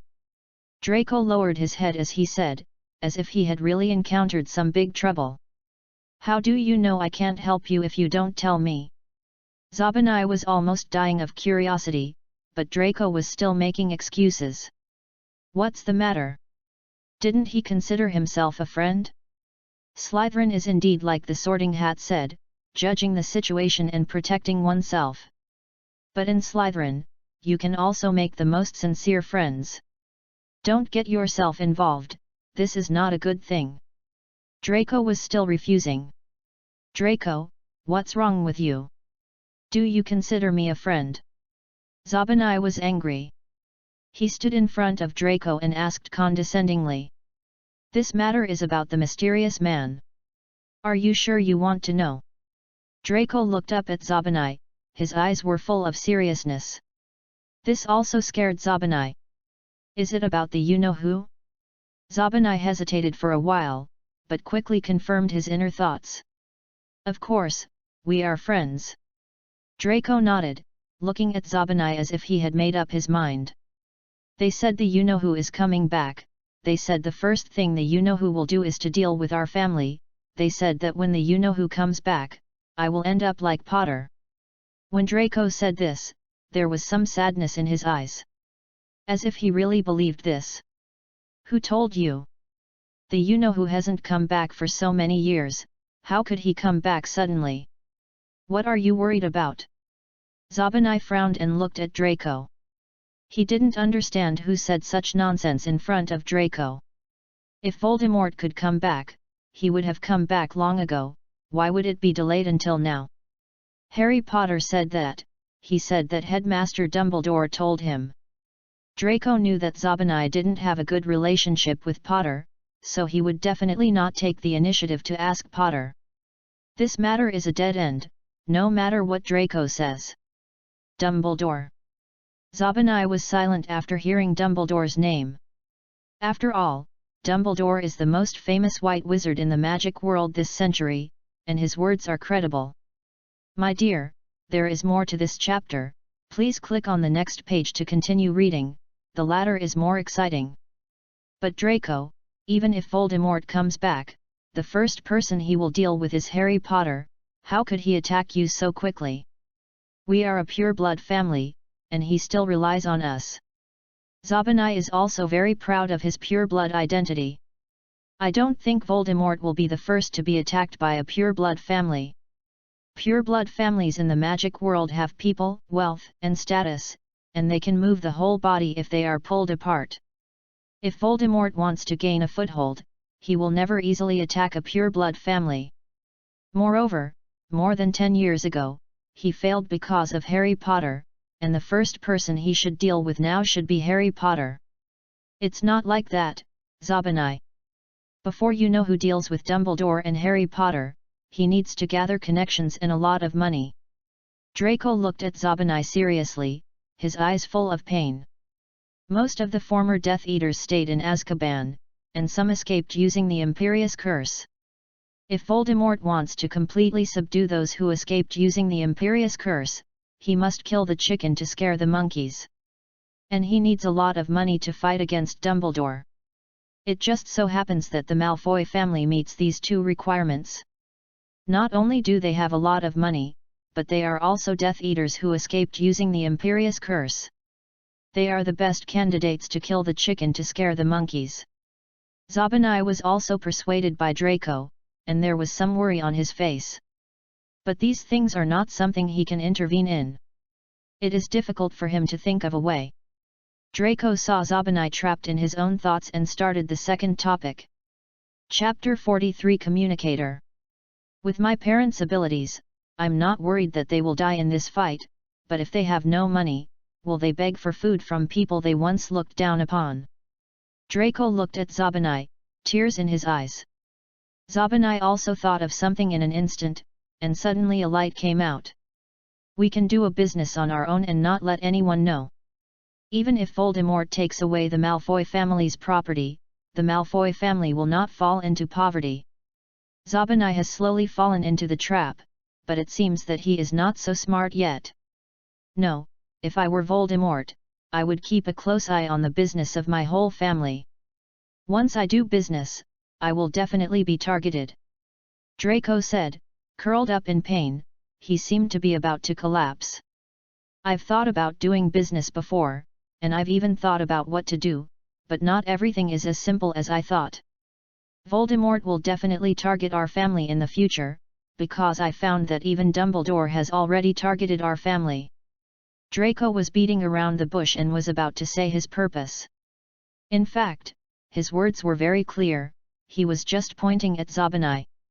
They were childhood friends and close friends. Seeing Draco in the most painful state, Zabanai almost stabbed him in the back. You can give me some of the business. There won't be too many problems if you use my name. My family has always been neutral. If there is a turbulent time, it will definitely be much safer than you. Zabanai thought he had made a smart decision, but in fact everything had been calculated. Really? Draco seemed to have seen a savior, but he overturned his words the next second. No, I still don't want to involve you. It's not a good thing for you to be involved in this matter. He was still pretending to shirk it. Sometimes pretending to shirk is much more powerful than admitting it. I also want to develop the family business. I don't want others to say that I became a noble by relying on the inheritance from my mother. Zabanai tried to persuade Draco with reason. I don't allow you to join in. Draco stood up and shouted at Zabanai loudly. Do you regard me as a friend? Zabanai also shouted sharply. Draco finally softened his attitude. Okay, but you must take care of yourself. I don't want anything to happen to you. Draco finally nodded, and Zabanai was relieved, but he suddenly thought of what Draco said to him at dinner tonight. Draco said he was going to Theodore tonight for something important, but only Draco was seen here. Didn't you say you were going to Theodore tonight? Why are you the only one left? Zabanai frowned and looked at Draco. As if he had discovered something incredible. Yes, I want to discuss this with Theodore. He is actually worried about this problem. But he is better. The Knott family is not as conspicuous as the Malfoy family. Zabanai was angry when he heard it, and any doubts he had were thrown behind his head. Aren't they friends? Why did he tell Theodore but not himself? What's wrong with Draco? Why are friends divided into 369 levels? Theodore also knows about this, but you are hiding it from me. Zabanai looked at Draco with some condemnation in his eyes. Theodore's family is also a Death Eater family, and his family's situation is different from yours. Draco lowered his head, looking like he was being scolded. He just whispered an excuse. Theodore, why didn't you come? This was also what Zabanai was more confused about. I just came here to vent my emotions. Theodore didn't know there was such a hidden place on the 8th floor. I didn't think of bringing people here, but I didn't expect you to find this place by yourself. Zabanai breathed a sigh of relief. Finally, there was something he knew that Theodore didn't know. Are we going to find Theodore now? Zabanai excitedly took the initiative immediately. Okay. Draco led the way in front. He led Zabanai to a small alley after many twists and turns. Theodore was waiting for them there. Theodore looked at Draco and Zabanai and was not surprised, but there was something deep in Draco's eyes. Draco has told me the story. What are your plans now? Zabanai walked up to Theodore excitedly, as if he was showing off to Theodore. Theodore raised his eyebrows and said nothing. I'm going to make a communicator. I find that the communication tools on the market are too inconvenient. Although the two-way mirror can communicate in real time, it is not convenient to carry. Draco immediately started the topic. He did this business in his previous life. And it was very popular. What is this? Zabanai obviously hasn't accepted this new thing yet. He looked a little confused. It's just a product like a hand decoration, which can be used for communication and decoration. Draco said and took out a sample. He made this thing in his previous life. He made it by chance when he was refining potions some time ago. I have made a product. You can take a look. If you think it's okay, let's do it. Draco looked at Zabanai with expectation in his eyes. The fact is that even if Zabanai said it couldn't be done, Draco would make it work. It can not only reduce the time of information transmission. Its most important function is positioning. Draco has a master control in his hand, and he can know the positioning of all products. Don't underestimate this positioning, it is much more useful than money. The Malfoy family is not short of money, and Voldemort has no intention of killing them all. The reason for doing this business is positioning. This can help Draco avoid many risks. Zabanai took one casually and started to tinker with it seriously. This is one for each person. Does it have personal information authentication? Yes, this can prevent your things from being stolen by others. You know, there are always some poor people in the magic world who like to steal. Just kidding, without real name authentication, how can Draco know whose location is on the locator? There are so many people in the world. If there is no special mark, Draco is not a god, how can he tell them apart? I think this is feasible. It will definitely be popular in the magic world. But will the process be complicated and easy to mass produce? Zabanai carefully examined the communicator in his hand.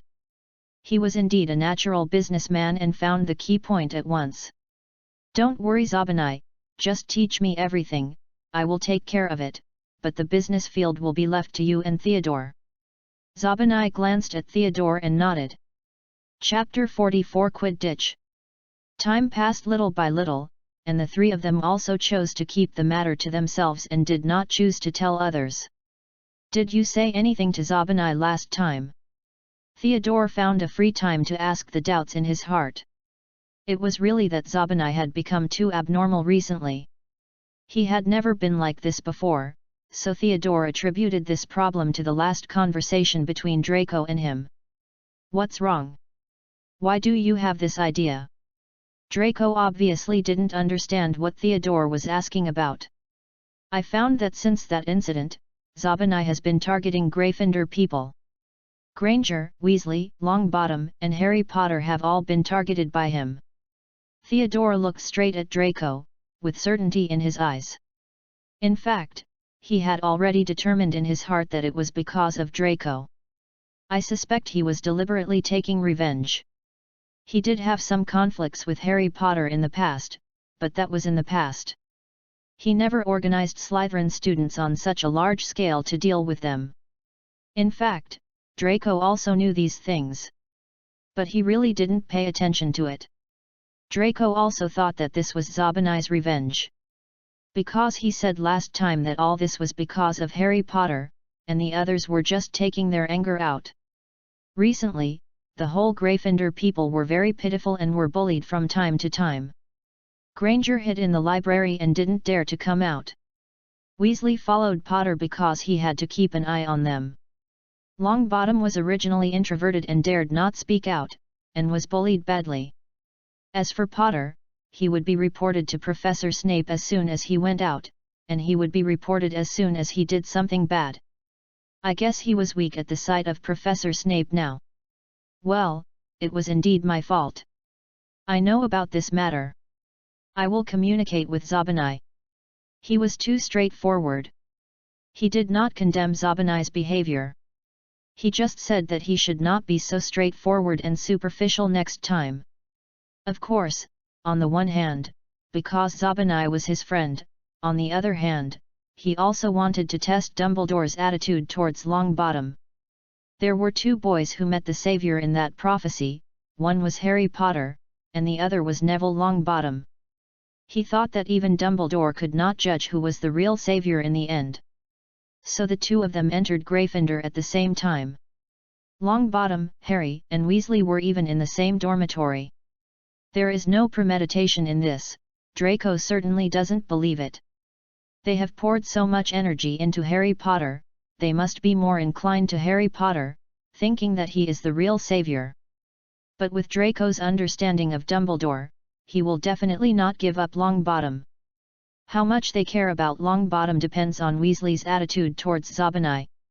I just think they seem to be targeting Zabanai. Theodore saw Weasley and his men secretly plotting something. He is a Slytherin. How could he sympathize with a few Gryffindors? It's good enough that he didn't bully them with Zabinai. The reason for reminding Draco was just because he thought they might be targeting Zabinai. Them? Those idiots in Gryffindor? I see. Draco nodded and walked outside. Today is a Quidditch match, the two sides are Gryffindor and Hufflepuff respectively. Draco didn't want to join, after all, there was no Slytherin here. He didn't like Hufflepuff and Gryffindor. Although he liked Quidditch, he didn't like watching young wizards play Quidditch, and they didn't have any level. But considering Zabinai, he chose to go. When Draco went, Zabinai was confronting Weasley. Zabinai was very sharp-tongued, and he scolded Weasley's face red. Zabinai also mocked Longbottom. But Draco clearly saw that after Weasley and Granger looked at each other, they wanted to take advantage of Zabinai's mockery of Longbottom to rush up and teach Zabinai a lesson. Who knew that just as he rushed towards Zabinai, Draco suddenly stepped forward and grabbed Weasley's collar. "Weasley, what are you doing? Do you want to fight?" Draco looked at Ron with a smile. He kicked Weasley on the butt. "Weasley, sneak attacks are not a good habit. If you want to fight, I can fight with you openly. Oh, by the way, Granger is your accomplice, right?" Draco said, waving his hand in Granger's direction. Granger didn't dare to look at him at all and immediately avoided him. He was the one who bullied Longbottom first. "I was just fighting back. Why is it that only Slytherin is allowed to bully others? Are we Gryffindors not allowed to fight back?" Weasley refuted with a stiff upper lip. Although Weasley knew that Draco would not listen, he was the head of Slytherin after all, he would definitely side with the Slytherin people. How could he be fair to Gryffindor? Draco raised his eyebrows, he had heard the sarcasm in Ron's words. What a foolish young man, he did want to be partial, but he would never be so obvious. "Longbottom, is what Weasley said true?" Draco looked directly at Neville and asked seriously, as if he was really adjudicating justice. But behind his back, he cast a spell on Neville, making his mouth tightly closed, unable to make any sound. He was not a little wizard, he had already cast spells silently and made it invisible. Smart people never use shady tricks in public, all shady tricks are done behind the scenes. On the surface, Draco is always fair and just. He has a grand purpose, and he will never destroy his reputation for a little thing. What's wrong? Why doesn't Longbottom speak? Is everything Weasley said false? Draco frowned and looked at Neville, his eyes full of anxiety. But he sneered in his heart. "If you can say a word, I lived in vain in my previous life." Weasley was particularly anxious. Just now, he was a little surprised to hear Draco's question. He didn't expect Draco to really ask Neville. But when he saw Neville couldn't say a word, he became anxious. Things shouldn't be like this. Neville should tell the truth of the facts and slap them in the face. "Neville, speak up." Chapter 45 Snitch. Weasley seemed more anxious than Longbottom. This scene lasted for a long time, and Neville never succeeded in saying a word. Neville was also very anxious, but he couldn't make any sound when he said it. His face flushed red, and he gestured with his hands. "Mr. Longbottom, maybe you should go back and have a good rest. Calm down, maybe you can explain it clearly." Draco didn't have that much time to waste with them. No matter how long it took, as long as Draco was still standing here, Longbottom should not think of saying a word. As for writing with a pen and gesturing with hands, as long as Draco didn't admit it, then it didn't happen. Draco said, winked at Zabinai and left here.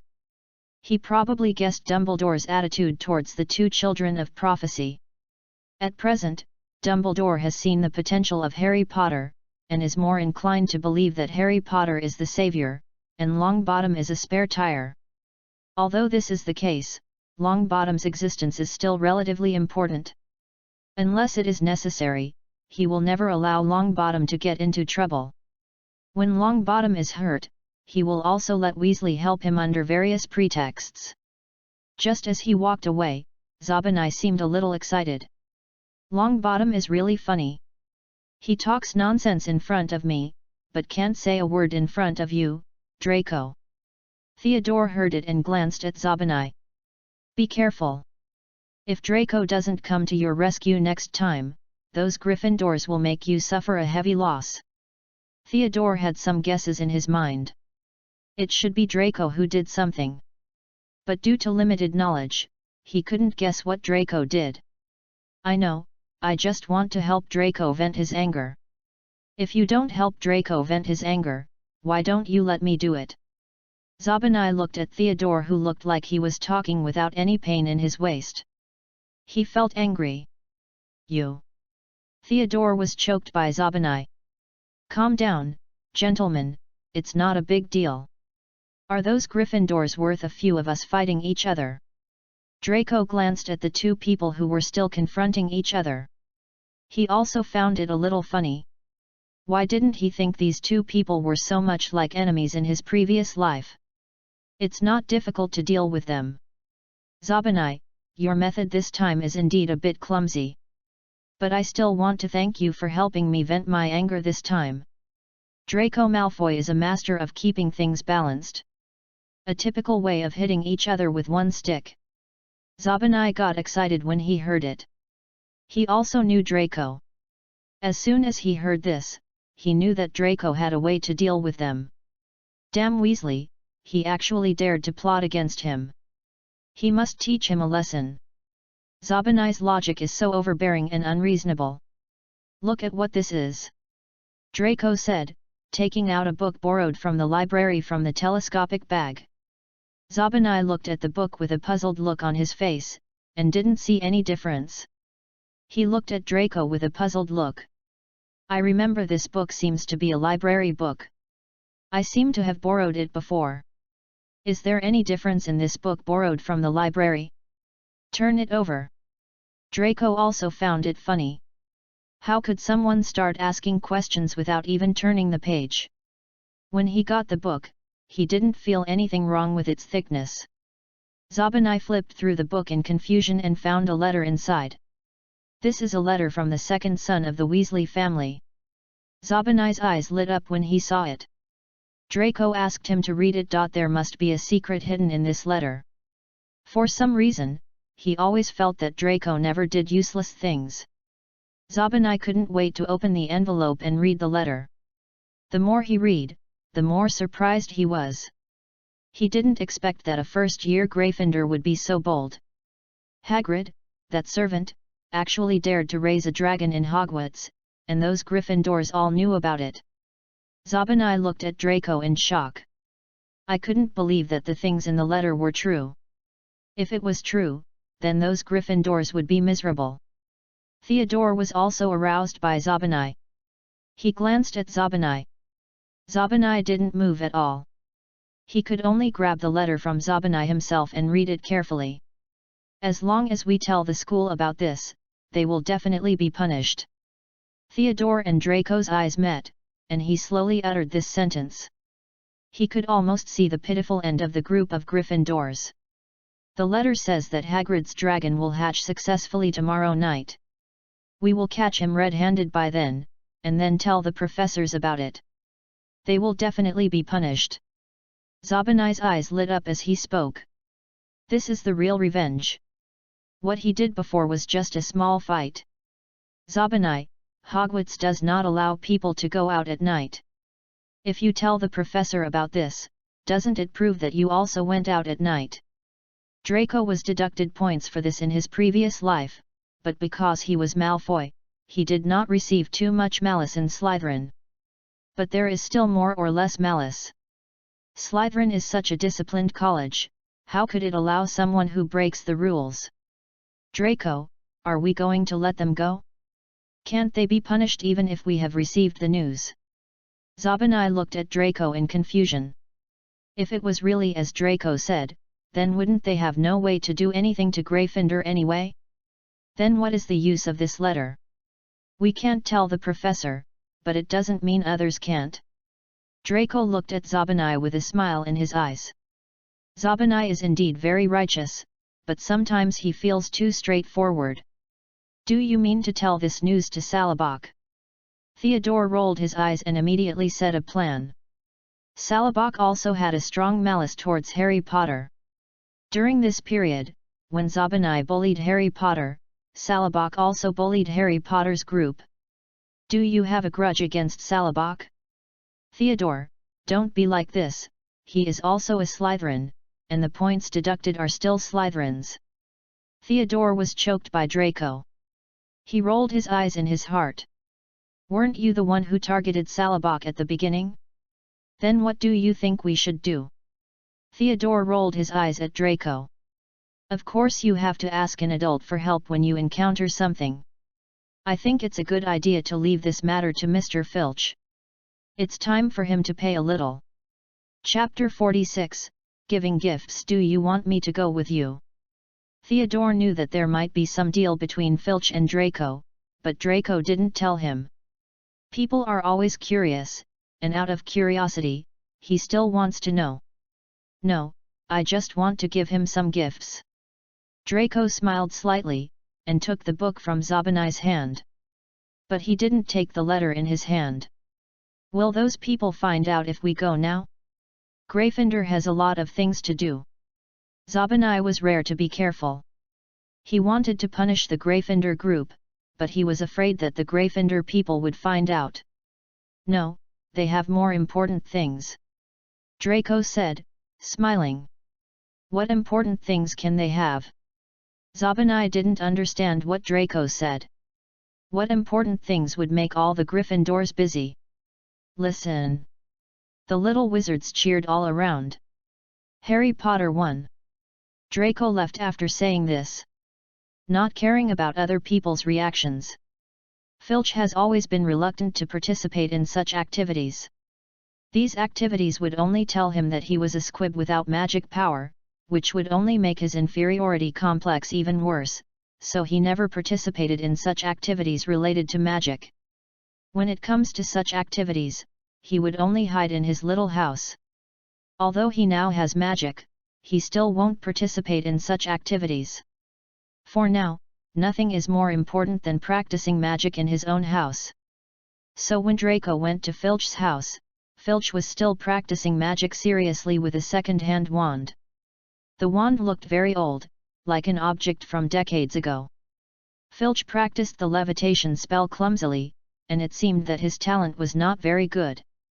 He became alert immediately when he saw Draco coming in. The last time he was tricked by Draco was still vivid in his mind. He dared not treat Draco as an ordinary child again.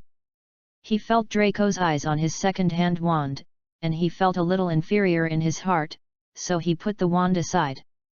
Because he only possessed magic at such an old age, and he didn't dare to go to Ollivander's wand shop to get a new wand, because he was afraid of being suspected.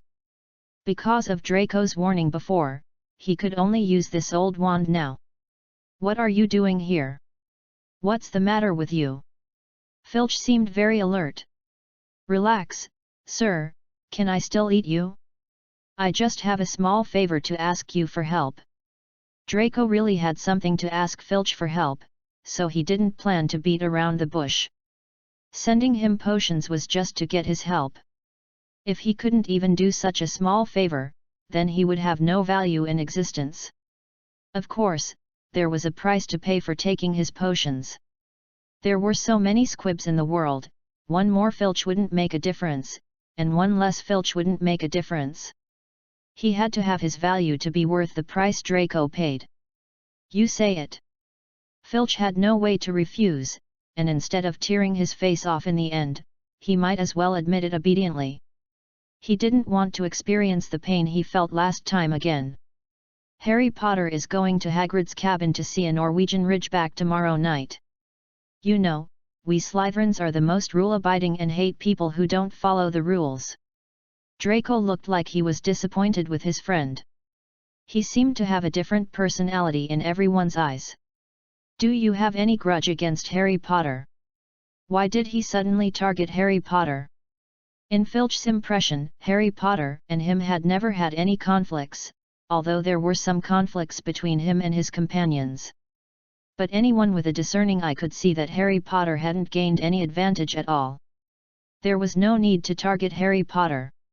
I am now the head of Slytherin, but I will not stop at Slytherin. I don't want any garbage among my subordinates. Draco's eyes flashed with ambition. This sentence made it very clear, telling Filch that he wanted to be the number one in the first year of Hogwarts. In fact, most of the people in other colleges have been conquered by Draco. When they faced Draco, their reaction was more respect than fear. So Draco's next target is Gryffindor? Filch guessed so in his heart, but he had no evidence. What do I need to do? This matter was not a big deal for Filch. He was actually afraid that Draco would ask him to do something very difficult to achieve. Now that he knew Draco's purpose, he was completely relieved. You don't need to do anything. You just need to bring the other professors to Hagrid's cabin and catch them in the act yourself. Isn't this always your job? Draco said casually. He was not that stupid. If he exposed his identity because the chess piece he had finally obtained did not conform to his usual actions, wouldn't it be a waste of planning for so long? Filch nodded. Draco had nothing else to do, so he was ready to leave, but when he reached the door, he suddenly turned back and looked straight at Filch. Oh, by the way, I almost forgot the business. Draco spoke with some annoyance. Filch's heart suddenly lifted up. What? Wasn't it business just now? What is the real business? Does he really have other purposes? Draco opened his telescopic bag and took out a long gift box from it. By the way, sir, I see your wand looks a bit old. Some time ago, I asked my mother to go to Ollivanders to buy one. I hope it will suit you. The Malfoy family has always been accurate in predicting wands and owners. Of course, except for Draco Malfoy. No one thought he was reborn. When Filch took the wand, he was stunned. He couldn't wait to open the gift box and kept looking at the wand in the gift box. Just as Draco guessed, the wand and Filch were particularly compatible. Filch suddenly didn't know how to talk to Draco. Draco did indeed trick him, but in a way, Draco also helped him a lot. I won't bother you anymore, sir. I'm leaving now. You can try this wand when you have a chance. I hope it will be suitable. Draco performed a standard gentleman's salute. This is a standard big stick and a sweet date. The stick hits people's hearts, and the date also makes people's hearts sweet. A wand is just a little money, which is not a big deal for the huge Malfoy family. Buying a wand is just a matter of convenience. But it is of great significance to Filch. Chapter 47 No money is wasted. The Malfoy family never does a business at a loss. After doing this, Draco did not stay any longer. He walked to the road that the Gryffindor group must pass through and waited patiently. He didn't want to be an informer. Although this identity would not have much impact on him. But for future purposes, he couldn't have any stain on him now. Draco saw the Gryffindor trio coming over, so he pretended to walk by. The three of them were already worried about this matter, and when they saw Draco, he was immediately attracted by Draco. Malfoy? Where are you going? Harry summoned up the courage to call Draco in front of him. Harry was still a little afraid of Draco. Draco had actually been prepared to be called by them. But when they called him, he still pretended to be surprised and looked at them. I'm going to return this book? I thought there was something valuable in the book, but who knew it was all so basic, it's really not helpful at all. Draco said, shaking the book in his hand. Ron immediately recognized it. This was the book with Charlie's letter. Let us help you return it. Ron couldn't wait to answer, he stepped forward and immediately snatched the book from Draco's hand. Draco didn't seem to feel anything wrong. Okay, thank you. He said, and was about to leave, but he was unexpectedly stopped by Ron behind him. Malfoy, where is the letter in the book? Did you secretly take the letter from the book? Ron's tone was very bad, giving people an aggressive feeling. When he turned the book, he found that the letter in the book was gone. The Weasley family and the Malfoy family were originally enemies. He looked at Draco with a filter. No matter how good Draco's external image was, it could not change the filter that Weasley himself had. The letter in the book was gone, and he first suspected Draco. Letter? What letter? You actually put the letter in the book at Hogwarts. Draco looked at Ron with a puzzled look. There was still some disbelief on his face. He seemed to have never thought that someone would put a letter in a book at Hogwarts. And the book happened to be borrowed by someone. Then, so what? I'm asking you about the letter in the book now. Ron was choked by Draco's words, but he obviously did not forget his purpose. I don't know. I didn't see any letter. I kept the book in the Slytherin common room after I took it back. I didn't see any letter when I went to look through it. Draco said, looking at Ron with disgust. You didn't lose the letter yourself and deliberately blame me, did you?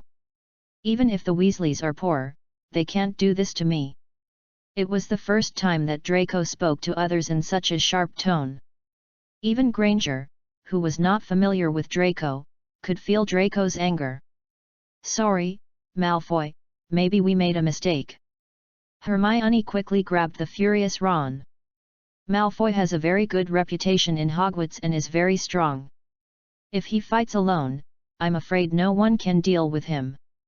Even if 3 people come together, it's hard to say whether they can deal with him. And his father is a school director. If he catches something wrong, it will be difficult to deal with. None of the 3 of them would want to graduate from Hogwarts early. Weasley, I advise you to be more rational. Look at Granger next to you, she is much smarter than you. Draco set a trap for the 2 of them without hesitation. He always likes to alienate the Gryffindor trio. Let me return the book, so that you won't lose the book and then say it was me. Draco spoke in a sarcastic tone, and he stretched out his hand to take Ron's book. Who knew that Harry stopped him? No, Malfoy, we will help you return the book, just as our apology to you. The matter was already very ugly, and if Draco was asked to return the book in person, it would be even more ugly. Harry didn't want to make things too awkward with Draco, so he simply agreed to this matter. With this book, it is also easier to judge who really took the letter. In fact, Harry couldn't guarantee whether it was Draco who took the letter. But from Draco's expression, there was indeed no flaw, and he really seemed to be wronged. Then I'll trouble you. Draco glanced at Harry and left immediately. The suspicion had been cleared halfway, and now he just needed to find a scapegoat. Besides, Draco was too lazy to return the book, and there happened to be a fool willing to help him return it. Kill 2 birds with 1 stone. Draco slowly returned to the Slytherin common room, but before he entered, he was stopped by Theodore. Draco, come with me, I have something to tell you. Draco looked at Theodore with some doubts. He didn't understand what Theodore could have at this time. Okay. He nodded gently and followed Theodore to a remote place. Filch just came over, and he asked me to bring you a message. He said that Professor Snape has been investigating Headmaster Dumbledore recently. When Theodore said this, he was actually confused. This chapter is not over yet, please click on the next page to continue reading the exciting content later. He didn't understand what Filch meant by this sentence. But Draco understood immediately, and a smile appeared on his face. You see, no money is wasted. The Malfoy family never does business at a loss. Professor Snape and Headmaster Dumbledore have always been allies. Unless necessary, Professor Snape would never take the initiative to investigate Headmaster Dumbledore. Draco suddenly remembered the last time he buried, lowered his head and smiled slightly. So there is only one possible reason. Professor Snape believes that the Resurrection Stone is in the hands of Headmaster Dumbledore. Draco also guessed that the Resurrection Stone is in the hands of Headmaster Dumbledore, otherwise Harry in the previous life would never have been resurrected. Professor Snape's move further confirmed Draco's guess. This is good, with evidence, so that things can go smoothly. I know, if he comes, please thank him for me. This is really useful news. What does he mean by this? Theodore was confused. By the way, Theodore, tell Sala Burke about Weasley's defeat in front of me today. Remember not to show your feet. Sala is not a person who can hold back. He has some conflicts with the Gryffindor trio. If he knows this news, he will definitely be sarcastic in front of the Gryffindor trio. You want to put the blame on Sala for the snitch. Theodore reacted immediately. Smart. Chapter 48 He's useful. I'll go now. Theodore left after saying that. Everything went smoothly. Harry Potter was very smart. He held the book and tried at the gate of Slytherin College, trying to find some flaws. But the people in Slytherin didn't have any special reaction. Even Sala Burke, the scapegoat arranged by Draco, was sent away by Theodore and was not allowed to see the book. After a day of trying without results, Harry Potter gave up. They probably thought that the letter was accidentally lost and no one had read it. Because of their curiosity about the Philosopher's Stone, they still chose to go to Hagrid's hut. After all, only from Hagrid's mouth could they get more accurate clues. This clue was worth the risk. In fact, they were not afraid that the little wizard would report them. Because they were always out at night, and Hogwarts had a curfew at night. Any little wizard who has a little bit of scruple will not choose to report at night. Because this also means that they are messing around during curfew. Sometimes Harry Potter and his friends can throw some dirty water on them and clear their names. Besides, such little wizards who are not very scruple are not worth their vigilance. Compared to Gryffindor's points being deducted, they are more worried that the bad guys have discovered their purpose. Harry Potter doesn't know if this is the training that Dumbledore requires him to complete. He also doesn't know what will happen if he fails this time. He can only proceed step by step and do what he can do. But Harry Potter and his friends were still worried in vain. The one who came to report was not some little wizard, but Mr. Filch and Professor McGonagall, who came to Hagrid's hut in person. And he personally deducted 200 points from Gryffindor for the 4 of them. Yes. 4 people. Harry Potter, Ron Weasley, Hermione Granger, Neville Longbottom. Even Hagrid's dragon was sent away. The saddest thing was not being caught by Professor McGonagall, but all the pressure they endured the next day. All the young wizards probably didn't expect that after just one night, the school score would be reduced by 200 points. They all looked down on the 4 people. Harry Potter was the focus of everyone because he was the savior, and this time he suffered the most criticism. But they were also sure that someone had indeed got the letter. They once again set their sights on Draco. After all, Draco had always been watertight, and Draco was indeed the one who borrowed the book. The letter disappeared only after Draco borrowed it. Who knew that they actually had a conflict with Sala Burke on the way to find Draco? The 2 groups of people were fighting each other. What Draco had asked Theodore to do before made Sala Burke the scapegoat. The 4 Gryffindors were already very angry in Gryffindor, and suddenly found the culprit, and almost all 4 of them rushed up to teach Sala Burke a lesson. Everything went as expected. Theodore watched everything happen coldly from the side. All things were arranged by Draco, and he did it himself. Thank you for your hard work. Draco actually wanted Theodore to help Sala, but he suddenly saw Zabini coming. Draco, look at Sala's embarrassed look, it's really funny, he can't even beat the Gryffindor group, so pitiful. Zabini and Sala also have some conflicts. He is also happy to see Sala's jokes. Don't be like this, Zabini, go help him, take Crabbe and Goyle with you, we Slytherins can only be bullied by us Slytherins. When will it be the turn of Gryffindor to bully us Slytherins? Draco looked at Zabini with some domineering eyes. Zabini was convinced by Draco. The grudges between them are indeed not as good as the honor of Slytherin. Zabani greeted Crabbe and Goyle. Crabbe and Goyle looked at Draco, and only after seeing Draco nodded did they dare to go with Zabani. Draco needed enough hands to develop his power down. It is not time to stop yet, so he will accept any crooked person as long as he is loyal to him. And Crabbe and Goyle are still useful now. After the three people joined the battle, the situation immediately reversed. Why do you want to help Salabok all of a sudden? Didn't you always target him at the beginning? What? Is he useful? Theodore's mind was full of question marks. The person who targeted Sala at the beginning was Draco, and the person who had to protect Sala now was still Draco. Theodore still had the mentality of a child, thinking that likes and dislikes were long-lasting. He didn't know that there were no eternal friends in the world, only eternal interests.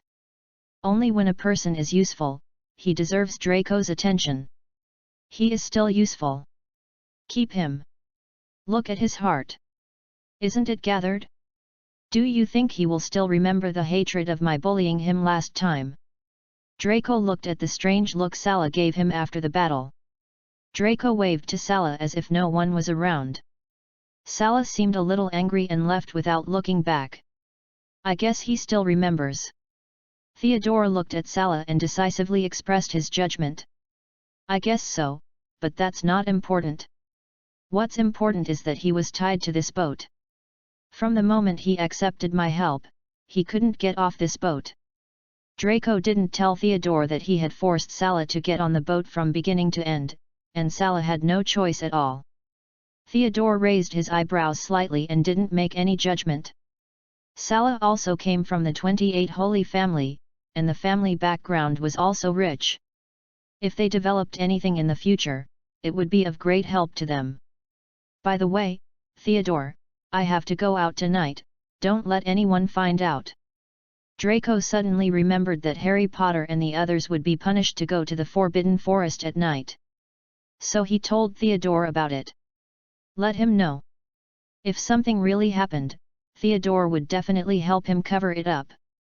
But it is completely different for Theodore to say it on his own initiative and for Theodore to know it passively. At least it means that he trusts Theodore by saying it on his own initiative. What do you want? Theodore was a little confused. Although he knew that Draco might not tell him, he still said it. If nothing unexpected happens, I will meet the mysterious man. Draco smiled and did not talk in depth. Chapter 49 Voldemort. Theodore was stunned on the spot. Did Draco know what he was saying? Dumbledore and the others did not react at all. Why did Draco know it? You. Theodore had many questions in his mind, but he did not know how to start. I'll tell you later. Now I still need to make some preparations. Draco did not know where to start, so he simply changed the subject and left here directly. Until the evening, Theodore did not see Draco again. He did not know that the Draco he had been thinking about had already put on the invisibility cloak and followed Harry Potter. Draco didn't know exactly where to meet Professor Quirrell. Based on his experience in his previous life, he knew that Harry Potter's bad luck would definitely lead him to meet Professor Quirrell. So, Draco just had to follow them slowly. This time, because Draco was not there, Neville and Harry were in a group. The two of them were worthy of being the chosen ones. They ran into Professor Quirrell, who was still drinking blood after walking for a while. Neville fainted on the spot. Ah! Harry screamed and wanted to escape, but he alarmed Professor Quirrell, who was still drinking blood. Professor Quirrell's goal was not completed, so he naturally couldn't be exposed, and hurriedly left here. He was quite familiar with this place.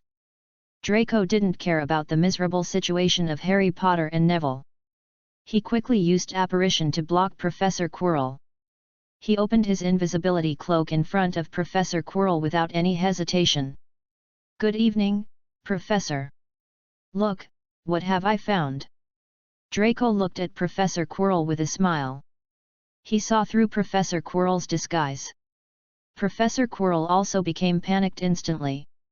But seeing Draco's affirmative tone, he knew that his quibbling was useless. When the desperado was forced into a desperate situation, he started to kill. Expelliarmus. Professor Quirrell was just unethical. He didn't reply at all and cast a spell on Draco directly. Draco was originally observing Professor Quirrell, so his spell was immediately offset by Draco. Draco returned a spell and knocked Professor Quirrell to the ground. If it was Professor Quirrell who was healthy before, perhaps Draco would not have been able to succeed so easily. After all, Draco is only a first-year wizard now. His own magic power is limited. Even if he uses a higher magic spell, it is difficult to completely hurt others. Now, because Professor Quirrell is possessed by Voldemort, his strength, lifespan, and vitality are rapidly declining. There is no way to block Draco's attack. Draco Malfoy, do you know what you are doing? Professor Quirrell was angry, or more accurately, Voldemort was angry. Voldemort had fallen for the little wizard once, and he wouldn't want to fall for him a second time. Of course I know, my master. Draco said, kneeling down on one knee in the direction of Professor Quirrell. Draco didn't have any psychological burden, after all, those who could be ministers had already cultivated their face. Besides, sooner or later, he would get back all the humiliations he suffered today. If the goal is achieved, being humiliated is not a humiliation. If the goal is not achieved, being humiliated is the real humiliation. I am Draco Malfoy, the son of Lucius Malfoy. My father has been waiting for your return, my dear master. The Great Dark Lord. The Malfoy family will always be loyal to the Great Dark Lord. Draco said some nonsense without hesitation. Only Voldemort believed the nonsense, but Draco didn't.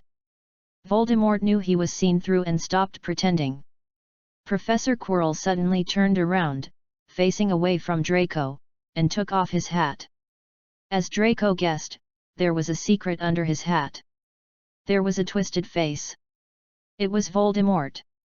Smart little wizard, when did you find out? Voldemort's tone was full of appreciation and vigilance. He has not yet been fully resurrected, nor has he found a body suitable for him. He needs to be extra vigilant. As the Master's loyal servants, we can always find the Master's figure at the first time. Draco said a lot of bullshit, but didn't say anything useful. Voldemort didn't want to waste time with Draco, so he just played a straight game. So my loyal servant, why did you deliberately stop your master this time?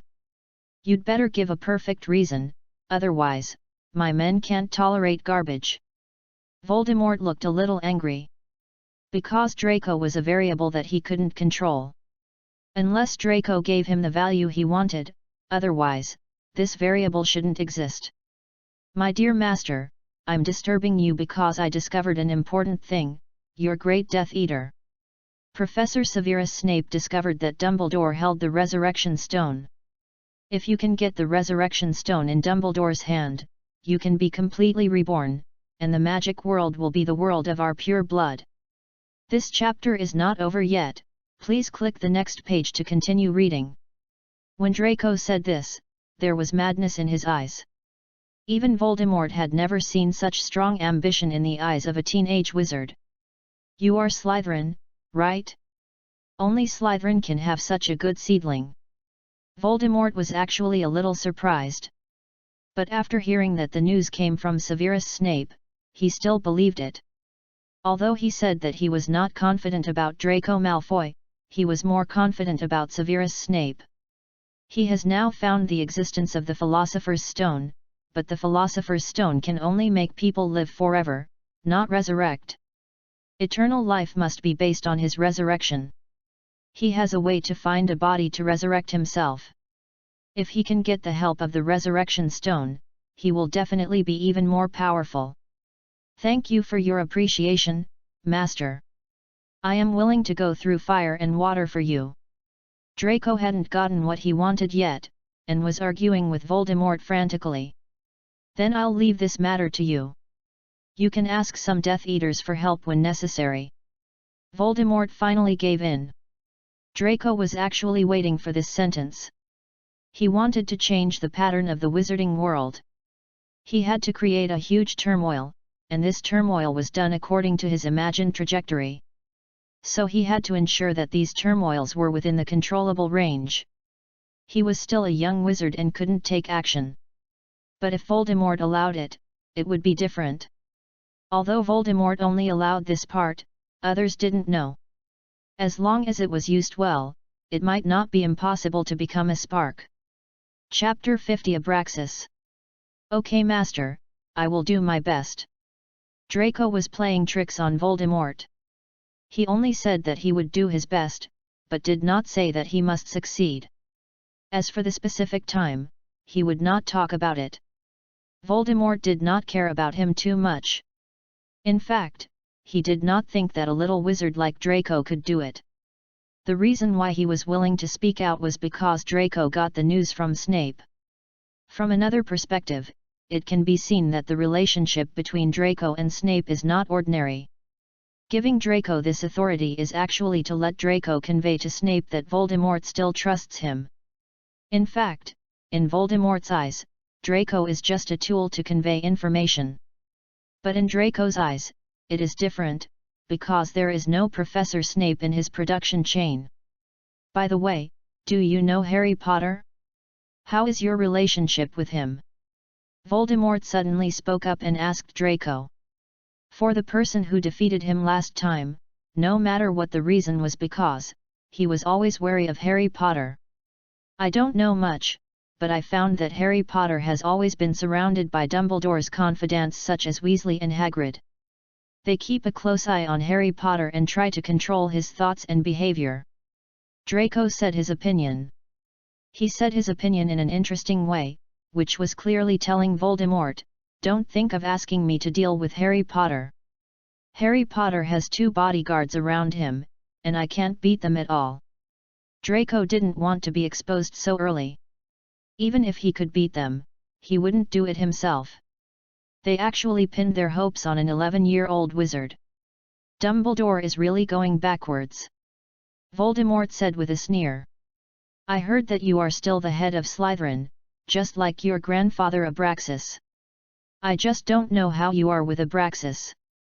In fact, when Riddle first entered Slytherin, he did not become the head, and he was evenly matched with Abraxas. But Abraxas's last name is Malfoy, and he is a pure blood in the magic world, while Tom Riddle is just a person without foundation. Riddle is very smart, and he temporarily gave up his first-year head to Abraxas. This move successfully won the hearts of Slytherin. Abraxas is not a particularly authoritarian or power-hungry person, and he is even a very indifferent person. He actually doesn't care about the position of the head, so the head of the second year became Tom Riddle. No one knows whether Abraxas in the second year can beat Riddle, but since the second year, the head of Slytherin has always been Riddle. Draco doesn't know why he suddenly mentioned his grandfather. It's true that his grandfather used to be a good brother to him and his most capable subordinate. But this is only a thing of the past. Is it possible that Voldemort has a new plan and wants to use himself to deal with some people? Does he think he has the ability of his grandfather at that time? Draco doesn't know. You are too kind. I am just lucky. A fool challenged me without knowing his own strength.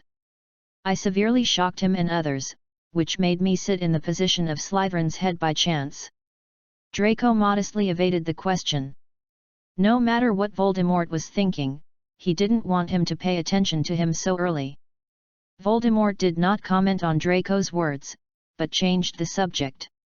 Don't get involved in the matter of the Philosopher's Stone anymore, and don't have any dealings with Quirrell. Just do the matter of the Resurrection Stone with peace of mind, and don't tell others that you have anything to do with Quirrell. Do you think Voldemort's words were to protect Draco? Of course not. His words were very obvious, telling Draco that Professor Quirrell was no longer useful. In fact, Draco could also see that Professor Quirrell had begun to suck unicorn blood to maintain his life, which meant that his body was already fragile to a certain extent. Because drinking unicorn blood would be cursed. No one would want to do this unless it was an emergency.